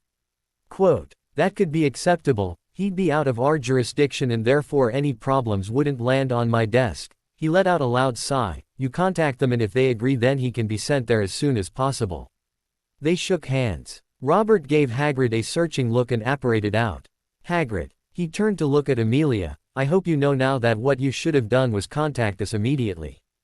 That contact of yours was small fish in comparison to whomever it was that they were in contact with. This could have been a bigger problem if it wasn't caught sooner. But dragons are just misunderstood creatures, he rumbled. From your perspective and strength, try to picture how the world looks from our level. She could see his face pale and his hands start to tremble. So here's what's going to happen. You will be awarded a certificate of achievement for assisting in the capture and safe return of an endangered dragon species, as well you will be taking part in a working vacation at one of the dragon preserves overseas. How long that vacation will last will be up to you and the preserve manager. Understand. Pulling out a charmed notepad and dicta quill, Amelia go. Down to questioning him again for the record on how he managed getting the egg in the first place. I was playin' cards with this feller down at the Hog's Head. He kept buyin' me drinks and we got tea. Oh, talkin' aboo, various critters ought come across before. I am that after Fluffy, a dragon would be no problem. Amelia looked puzzled and made a notation on the recordings to ask later, go on. Well, ought not seen, his face is, kept, his hood up the whole time. He asked me questions on what I knew about Rais and them and such. Then he started with askin' about Fluffy. Told, I am that Fluffy was easy to deal wit. Play, I am a bit of music and, goes straight tear sleep. Okay, now who or what is, Fluffy? Hagrid just paled again. Shouldn't, Avenue Tall, you bout da. Hogwarts kitchens. Harry was busy rummaging through his cookbook collection trying to find something simple yet inspirational to make that wouldn't take all day. The weather was getting cooler and had the distant court feeling that snow was on its way, and to him that meant warm, comforting food and a thick blanket to snuggle underneath with. Tiny wandered over to see if he needed any help. What is little Sir planning? Just trying to find something simple but warming. How's about a hearty soup or stew? Harry paused and tilted his head in thought. That has its possibilities, maybe a bread bowl in a mug filled with a meaty stew, He grabbed the cookbook that held all of his cold weather soups and stews and began thumbing through it. As was becoming commonplace, Harry had an audience while he was cooking. It was an irregular mix of elves to students and staff who'd wandered in to see if they could catch any sweets off the elves. So today is a bit different from the usual demonstrations. Simply put, this demonstration wasn't planned, so I have no idea if it's even going to work, so thank you to all of you who've just volunteered to be my test subjects. Giggles were heard from the crowd, so everyone here knows the initial routine, so I won't repeat that. First, prepare your base ingredients. Sauté the veggies. Heat a tablespoon of butter or olive oil in a large stockpot over medium-high heat. Add in the onion and sauté for 5 minutes until it is soft and translucent. Stir in the garlic and cook for an additional 1 to 2 minutes, stirring occasionally until fragrant. The sharpish tang of onion and garlic permeated the air, causing a few to scrunch their noses up. Next, add the base ingredients. Add in the vegetable stock, wild rice, mushrooms, carrots, celery, sweet potato, bay leaf and a 1/4 cup of pre-made Old Bay seasoning. If you don't have access to pre-made seasoning from a store, it's easy enough to make. Just blend celery, salt, black pepper, crushed red pepper, flakes and paprika together until you get the taste you like. Stir to combine. Continue cooking until the soup reaches a simmer, then reduce the heat to medium-low, cover and continue to simmer, stir occasionally for about 30 to 40 minutes until the rice is tender. Once your time is up, add in the remaining ingredients of coconut milk and kale to the soup and stir gently until combined. Taste and season with salt and pepper as needed. Cover and put it aside while you work on the bread bowl. He grabbed a couple of loaves of round bread from the pantry. You can use pre-made loaves from the bakery if you have access, or you can make your own. I won't be getting into bread making since we have these handy already. Slice open the top inch or so and scoop out the inside, leaving just enough to contain the soup without collapsing. Once that was done, he scooped some of the soup into the bowl and passed it out to his audience. Harry leant up against the counter and related some notes of high S from his previous attempts at scaling down the size of the bread bowl. One had the thought of trying to serve the bread bowl in a large mug, but that ended up being a failure. The amount of bread left after scooping out the insides was nothing more than a pitifully thin shell that turned to mush the moment I added the soup.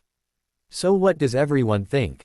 A round of applause was given and shouts of congratulations were heard from the audience. Monday morning, Great Hall. There was a weird feeling going through the castle inhabitants. It wasn't anything overt, but more of a pervading sense of doom in all those who would wish harm to innocents. Bullies suddenly found other things to occupy their attentions on. Minerva slowed to a stop as she peered around the hallway on her way to breakfast. Weird. I sense trouble brewing, but Peeves is nowhere to be found, so that couldn't be it. Severus paused in eating his breakfast and shivered suddenly, his eyes widening dramatically. Oh, no. I know that feeling. They're here. Harry plopped down on the bench at the Gryffindor table and smiled wickedly at the Weasley twins, who were returning it with puzzled expressions.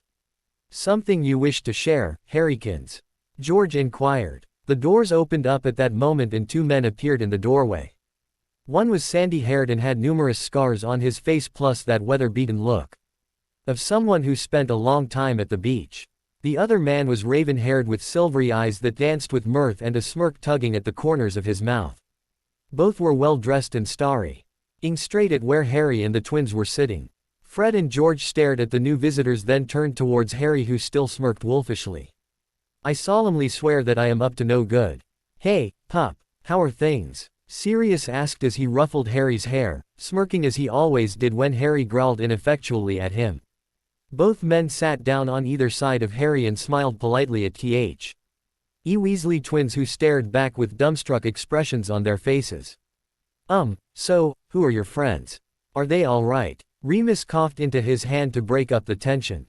Fred started blinking again as George made a short strangled whine. Harry chuckled and gestured with a flourish. Remus, Moony, Lupin, Sirius, Padfoot, Black, I would like to introduce you to Fred and George Weasley, current reigning pranksters of Hogwarts. Both marauders nodded once in greeting. Fred could only manage a squeaky, hi. Minerva appeared a moment later. Misters Lupin and Black, how nice it is to see you both again.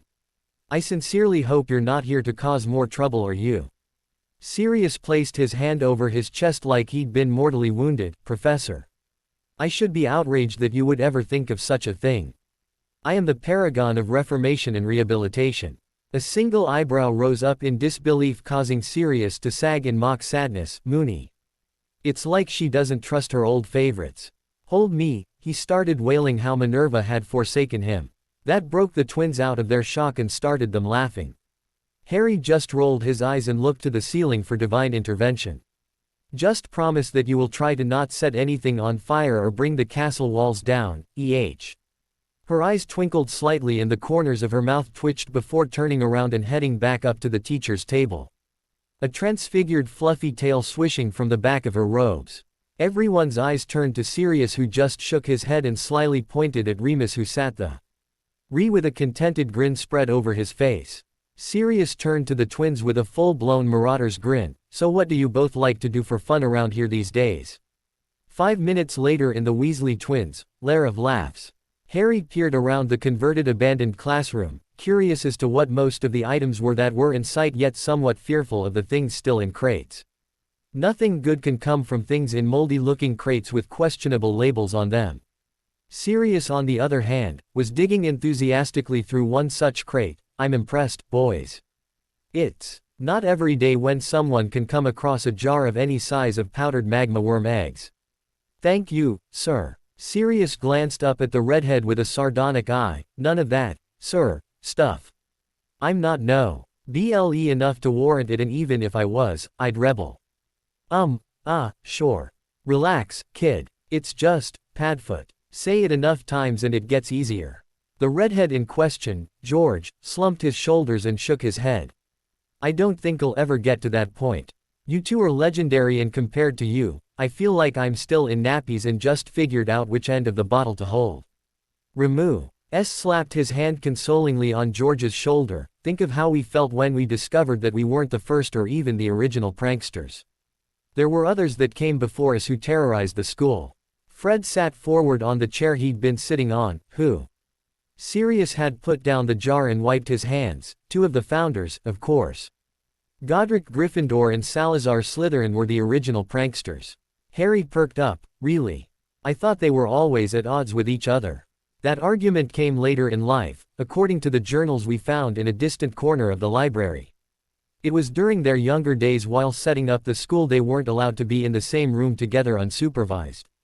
For example, the grand staircase is one of their pranks. According to the journals, the two had gotten the brilliant idea to prank Rowena Ravenclaw, as she had the tendency to read as she walked from her tower to the lower floors. Well, you can imagine that. She would walk with one hand on the railing to guide her on her way. Well, Godric had the brilliant idea to shift the direction of the stairs so it would take her twice as long to descend the stairs as it would normally. Since charms and enchanting was Slytherin's forte, it was his job to make sure the stairs continued to shift at random times until they were cancelled. That had Harry and the twins in stitches of laughter. So do you know how to cancel out the enchantment? Harry asked through his wheezing. Remus nodded sagely. There's a statue at the base of the staircase that's holding its hand out for you to shake. Shake that hand and say, mission accomplished. What happened to these journals? Do you still have them? Remus smiled. They're in my vault. Come Yule, I'll be happy to show them to you. Gesturing between the twins, Sirius asked them what sort of pranks they'd pulled since starting at the school. Where to begin, replied Fred. I think the first one we fully pulled that was worthy of being called a prank was the time that we spiked the Slytherins, morning pumpkin juice with a very mild sleeping draft. All throughout the day, the snakes kept falling asleep. Sometimes just sinking to the floor to take a nap. Seems childish now, but at the time it was awesome.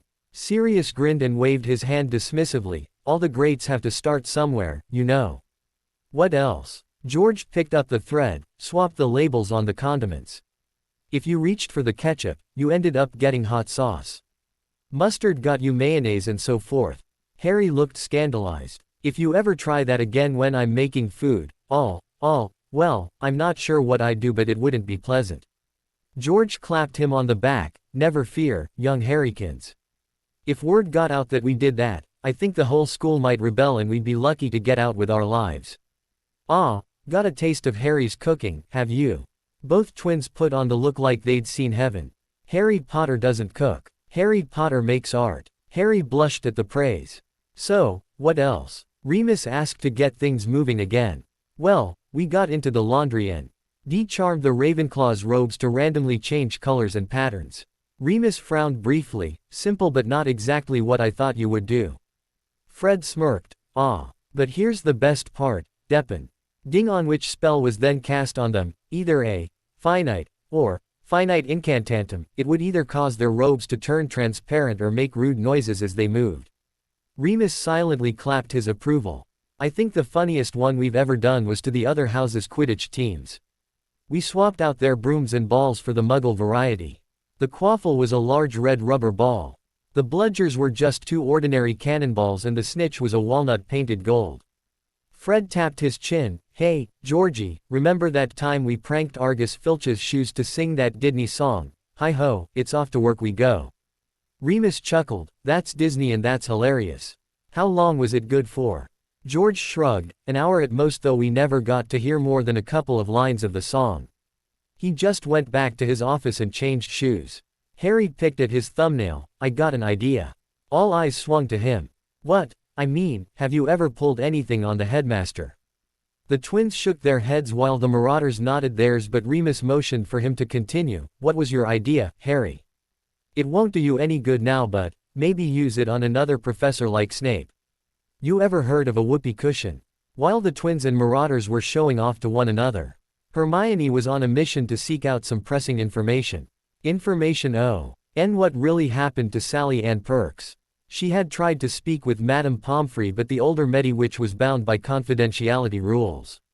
She tried with her head of house, however, Pomona Paulet. Ely but strongly suggested that Hermione not concern herself with it. Finally, she decided to take Harry's advice and speak with the elves. Tiny, is there a head elf for the general stuff within the school? I have a question about a student who was supposedly expelled and I want to know why. The head kitchen elf looked up from her order forms. There is being another elf, but Tiny can be telling you too. The girl's name is Sally Ann Perks from Gryffindor. Tiny held up a hand, stopping her. Tiny knows who you is speaking of. Not many students get sent away for what Little Miss did. Little Miss be saying that she be seeing evil faces in the shiny trophies and wanted to smash them to get them to stop mocking Little Miss. That rocked Hermione back on her heels. Oh, Sally Ann. Little Miss, parents be coming to the school and be saying that Little Miss will be going to a school closer to their home instead and that it being safer for everyone. Hermione eyes teared up. I wish I can EU her home address so I could write to her. She straightened up and put on a brave face. Thank you, Tiny. You've been a big help. Tiny patted her hand. Anytime.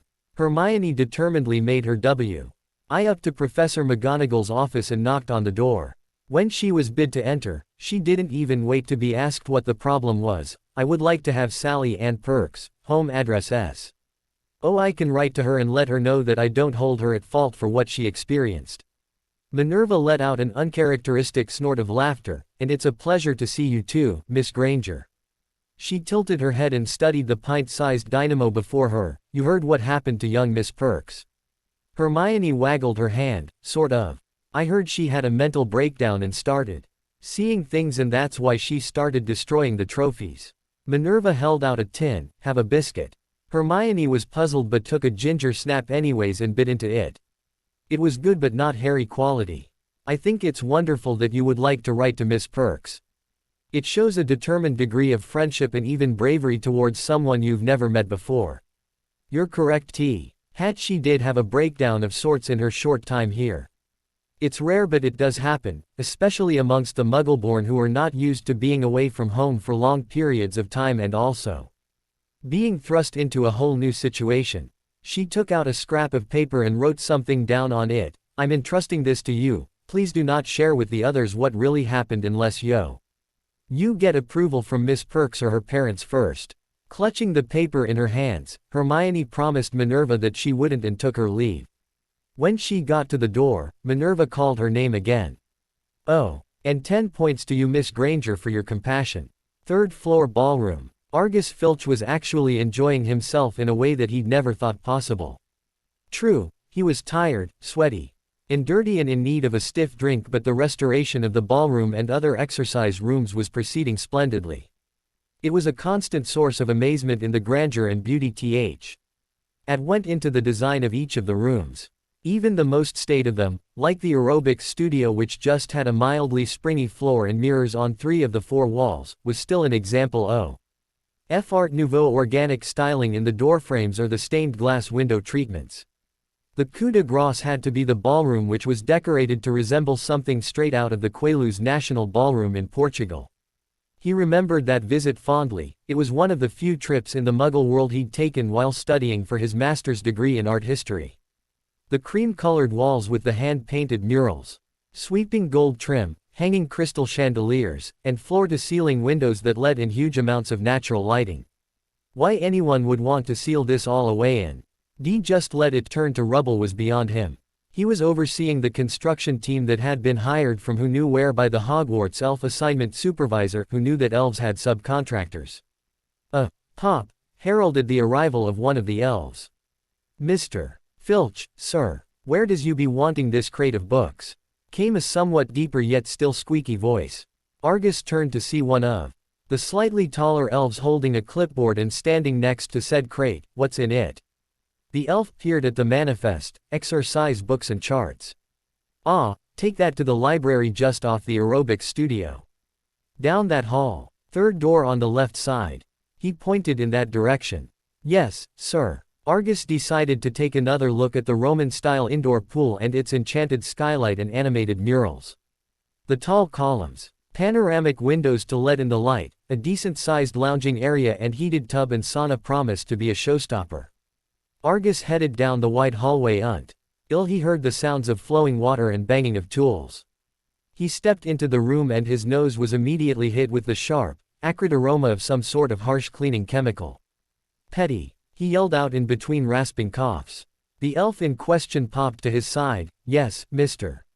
Filch. What's with that stench?" he demanded, his eyes watering, and covered his nose and mouth with a handkerchief. "It is being chlorine to clean the walls of the pool and kill all the nasty things." Argus was surprised that the elves knew what chlorine was, given that chlorine was a Muggle creation. "It is not being of importance, but some of our elves were owned by masters who were open to Muggle advances and taught their elves. They as then be bringing the information to the jobs." Argus' eyes were wide-earing as he hurried back outside and closed the door. Petty popped in a moment later. "So will you be using it to keep the pool clean? Why is it that the elves aren't affected by that stench?" Petty nodded, his ears flapping. "The pool will have to be emptied once in a while, but we is knowing to do it when the students is being asleep. We just use an air cleaning charm around our heads while we're working in there." Argus thanked the elf, then quickly took his leave and headed back to his office, still coughing. On the way there, he spotted a quartet of green and silver-robed girls sneaking into the mini-library and followed them to make sure they weren't trying to damage anything. In the mini-library, "Millie, I don't think we're supposed to be here yet," whispered Tracy Davis as she tugged on Millie's sleeve. Millie waved her friend's hand off and continued further into the room. The other 2 girls, Daphne Greengrass and Pansy Parkinson, were rifling through some papers stacked on a desk. "I'm just curious as to what is so fascinating about these Muggle books." She opened one box of books up and picked out the first one.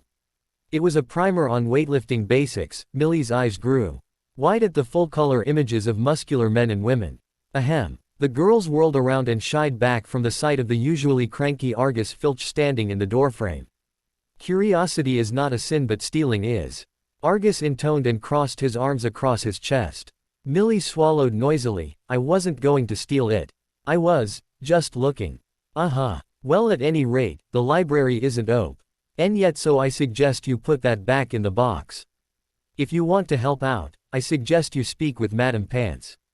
He turned to the side to usher the girls out. Back with the Marauders, Twins and Harry, Sirius and Remus were leading the younger boys around the school, pointing out some of their hiding spots and shortcuts the older 2 had discovered during their own time. Harry mentioned that if they'd had made a map, it probably would have made life easier to remember all of this. That startled the twins, who looked chagrined. "We forgot to mention that we have your map, Moony and Padfoot. We've been using it to plan our pranks and escape from the teachers. We humbly returned it to you." They ducked into an abandoned classroom and the twins laid the old parchment onto a desk. "Ah, will you look at that, Moony?" It's still got that stain where prongs barfed all over it after getting sloshed on fire whiskey. Sirius reminisced while Remus groaned at the memory. My dad got sloshed. How old was he? Harry asked excitedly. Nothing would get him more jazzed than to hear stories about his parents. 14. We'd stolen the bottle from a prefect who nicked it from the three broomsticks. James arrogantly thought he could handle it. 2 shots in and he passed out on the couch. Woke up the next morning and barfed on the table where the map happened to be still laying. 2 shots of whiskey and he passed out. My dad was a lightweight, wasn't he? Sirius laughed. When it came to alcohol, yes. When it came to things that no normal human should eat because of a dare, he would do it without hesitation. I remember one time Lily to go suck the sweat off a hippogriff's beak. He got this glint in his eye and trotted off. We had to carry his bruised and beaten body to the hospital wing. The TWs were howling with laughter while Harry just shook his head in exasperation. Even we're not that crazy. Fred laughingly commented. James would do the weirdest things to try and woo Lily Evans. You didn't even have to dare him.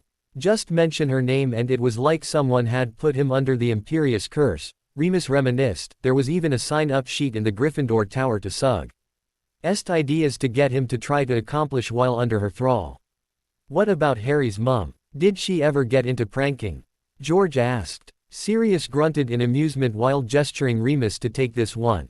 Remus sat back like a cat who caught the canary. Oh, Lily did pull pranks but they were more cerebral. She had a way of making you think that you'd just won the lottery then later realize that you'd just been had. That's not to say that she didn't come up with practical jokes every now and then. Like what? Harry's eyes were wide. Her favorite method was to go the stealthy route. Pranks that couldn't be identified using magical means. For example, her favorites were wet paint on a chair or greasing up the inside of someone's shoe. Harry barked out a laugh and dropped his head back, facing the ceiling laughing his butt off. The twins turned to look at Harry. We said it on the train, Harrykins. You are the heir of pranking royalty. Harry pulled the map over to him to look at OV. While the Marauders and twins were discussing the mechanics involved getting the map to work, he was examining the Slytherin common room when he noticed the name, Peter Pettigrew. Uncle Mooney. Emus paused in his explanation of how the revealing spell worked. Yes, Harry. You said the map is tied into the wards and therefore can't lie, right? There was a hint of worry in Harry's voice. Muse grew concerned as he got to his feet. Yes, I did. Why? Harry pointed to Peter's name. Because I think I found Wormtail. Slytherin common room, dungeons. After sending out a communication Patronus to Minerva and Severus, the Marauders plus Harry and the twins raced as fast as they could down to the dungeons. The older men took some shortcuts that not even the twins knew about and had them there in record time. Minerva and Severus appeared a few minutes later. After explaining what all had happened including revealing the existence of the map, Severus gave the password and entered first. He gazed around the room. His usual severe countenance not unusual so Peter never got a warning that something was amiss. It wasn't until a flash of red light coupled with his sight going black did his mind, in that brief time between consciousness and sleep, connect the possibility that the game was up. When Peter came around, he found himself bound to a chair in the infirmary. There were other people in the room and it caused his heart to start pounding heavily. They were the last people he'd ever want to meet. Remus. Sir Sirius. My old friends. He stammered and ended in a pitiful whine. Sirius stormed up and slammed his fist into Peter's stomach. Only the ropes binding him kept the prisoner from toppling over. After all the years of friendship we had together, you sold James and Lily out to Voldemort. Sirius raged. Peter coughed and spat onto the floor. His pleading look devolved into one of loathing. What friendship? You and James had everything yet you never shared. As always the fall guy for your pranks here at school. Poor, pitiful Peter Pettigrew. Weak-willed and easily led. Isn't that what you told James many times whenever I got caught? The Dark Lord knew though. He knew that I was a valuable asset to his cause. I could have been a powerful and rich wizard if only Harry had died that night. Remus stared at his former best friend with a dark glint in his eyes. Did we ever pull pranks on you? Peter. Did we ever cause you to fail on your tests? All three of us did our absolute best to make sure you learned how to become an animagus at 15. NCTLY remember staying up for hours during our owls and newts just to make sure you got by with at minimum an acceptable grade. I was even the one who gave up an opportunity to work in the ministry just so you could get a job.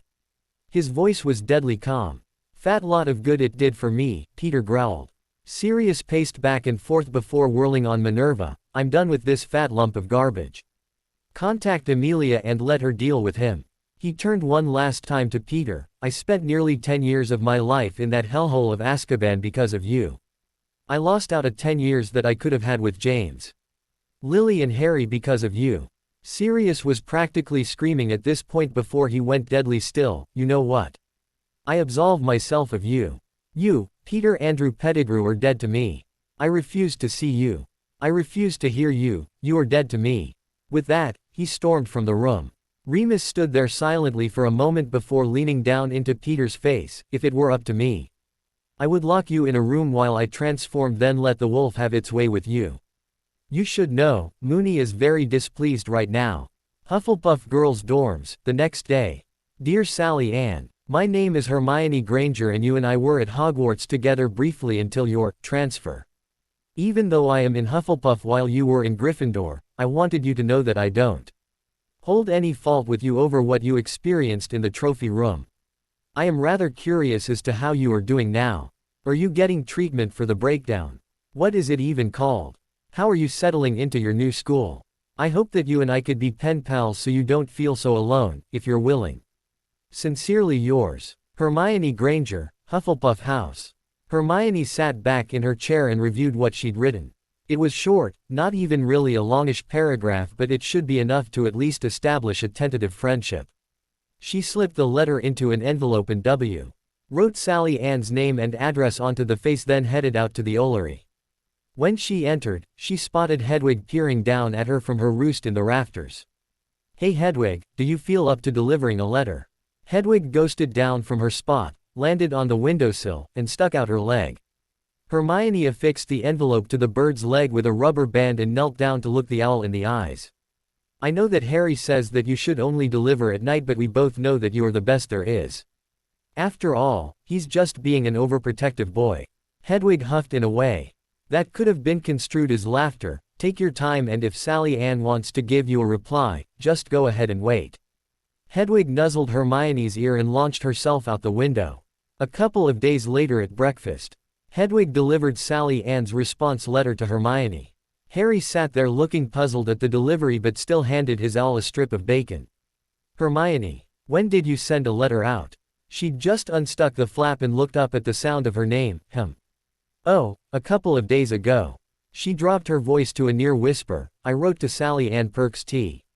Oh, see how she was doing to settle into her new life and school after what happened here when she had that problem in the trophy room. Harry nodded sagely and went back to his English textbook. Dear Hermione, thank you so much for writing to me. It means a lot to me to know that my outburst didn't have too much of an impact outside those innocent trophies. I hope they're not mad at me. A little p. Allish ought to clear things right up, haha.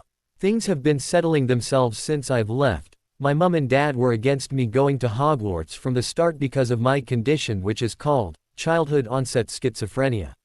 The symptoms have been told are similar to adult schizophrenia: delusions, hallucinations, disorganized thinking, etc.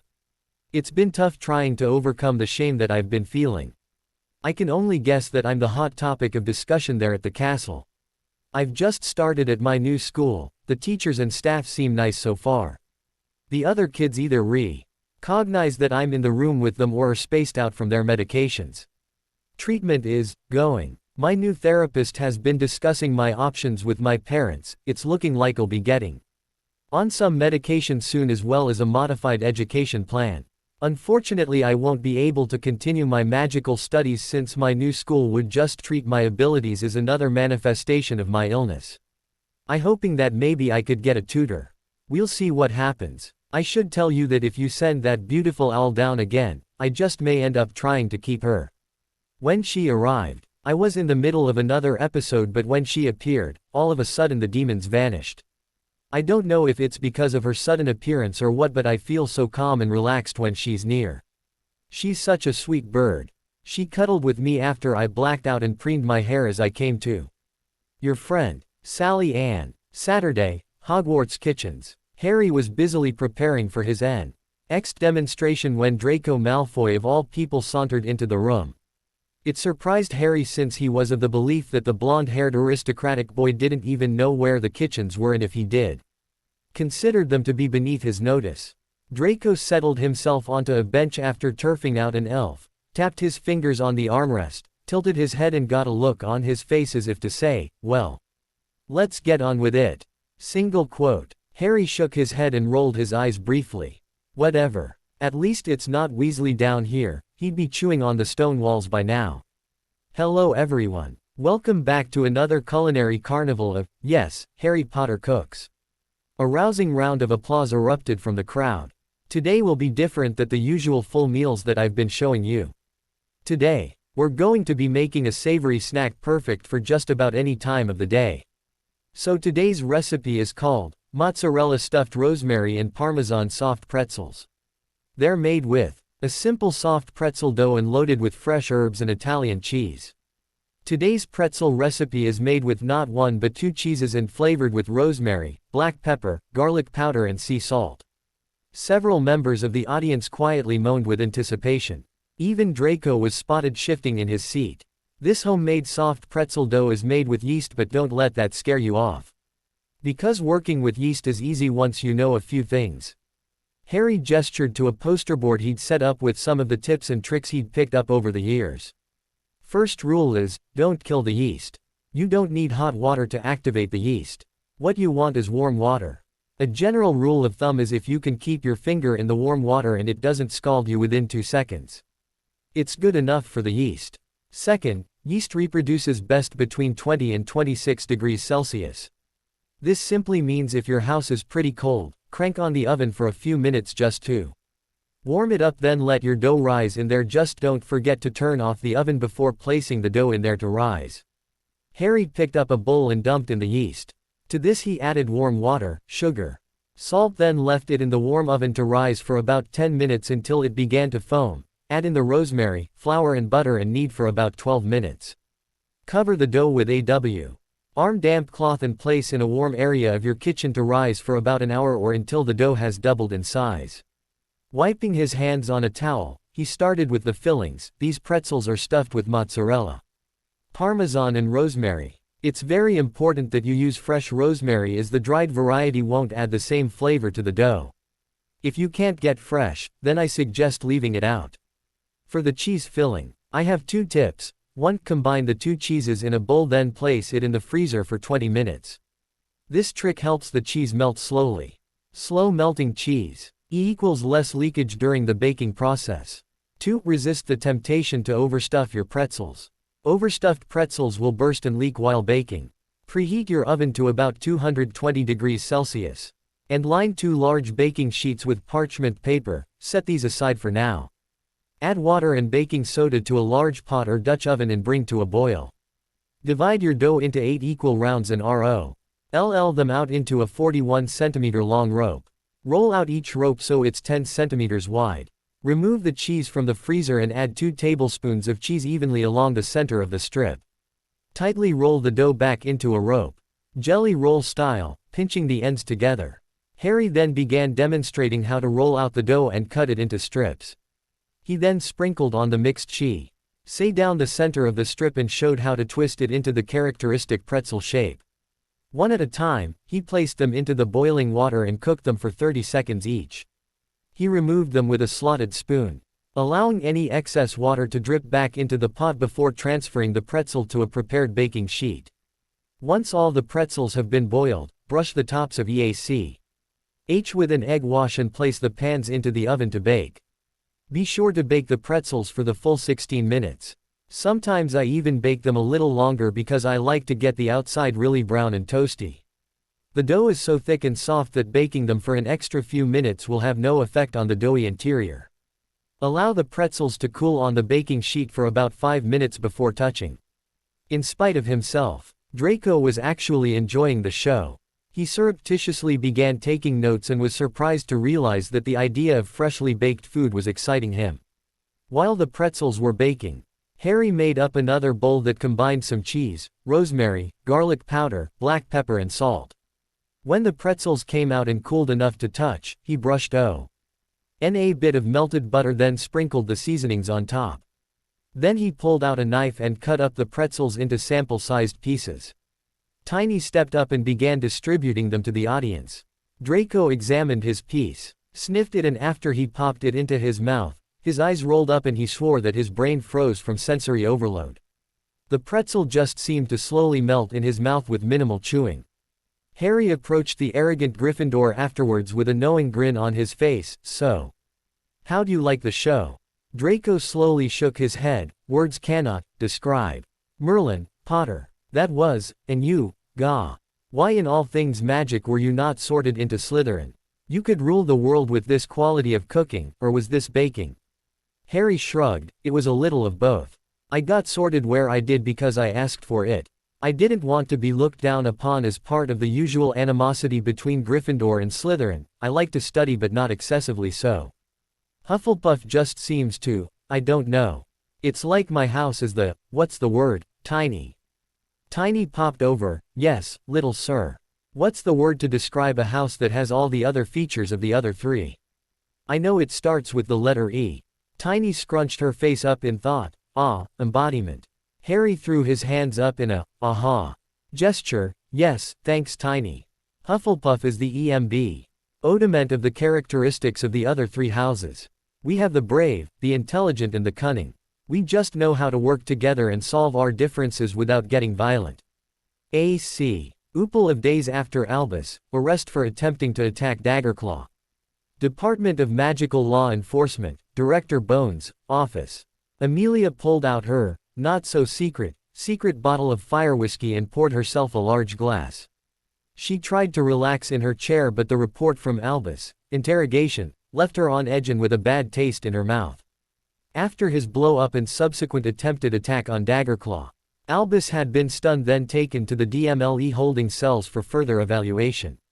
The department's healer ran several diagnostics as well as peering into his mind using legilimency. What she found was the cause of Amelia's disturbance. Thoughts, ravings really, of mass genocide, destruction of several old families through selective breeding, suppression of progressive ideas, and his plans to further the ideological conflicts between the Muggles, Muggleborn and purebloods just so he could increase his grip over the future of magical Britain and eventually the world. She remembered from her own history lessons that Gellert Grindelwald had espoused the same ideas for the greater good. However, his method was to start an outright war between the Muggles and Wizard kind, whereas Albus wanted to go the quieter, subtle route of having what amounted to an essentially captive audience and introduce his manipulations slowly. A kind word here, an introduction there, Sue. Btly steering the young impressionable minds of the nation's youth to accept him as the wise benevolent leader with the Merlin-like appearance. Amelia swallowed the rest of her whiskey and pushed a button on her desk. "Get me Director Croker in the dom." When Croker arrived, his face was impassive. "I take it you've read the report of the interrogation of Albus Dumbledore."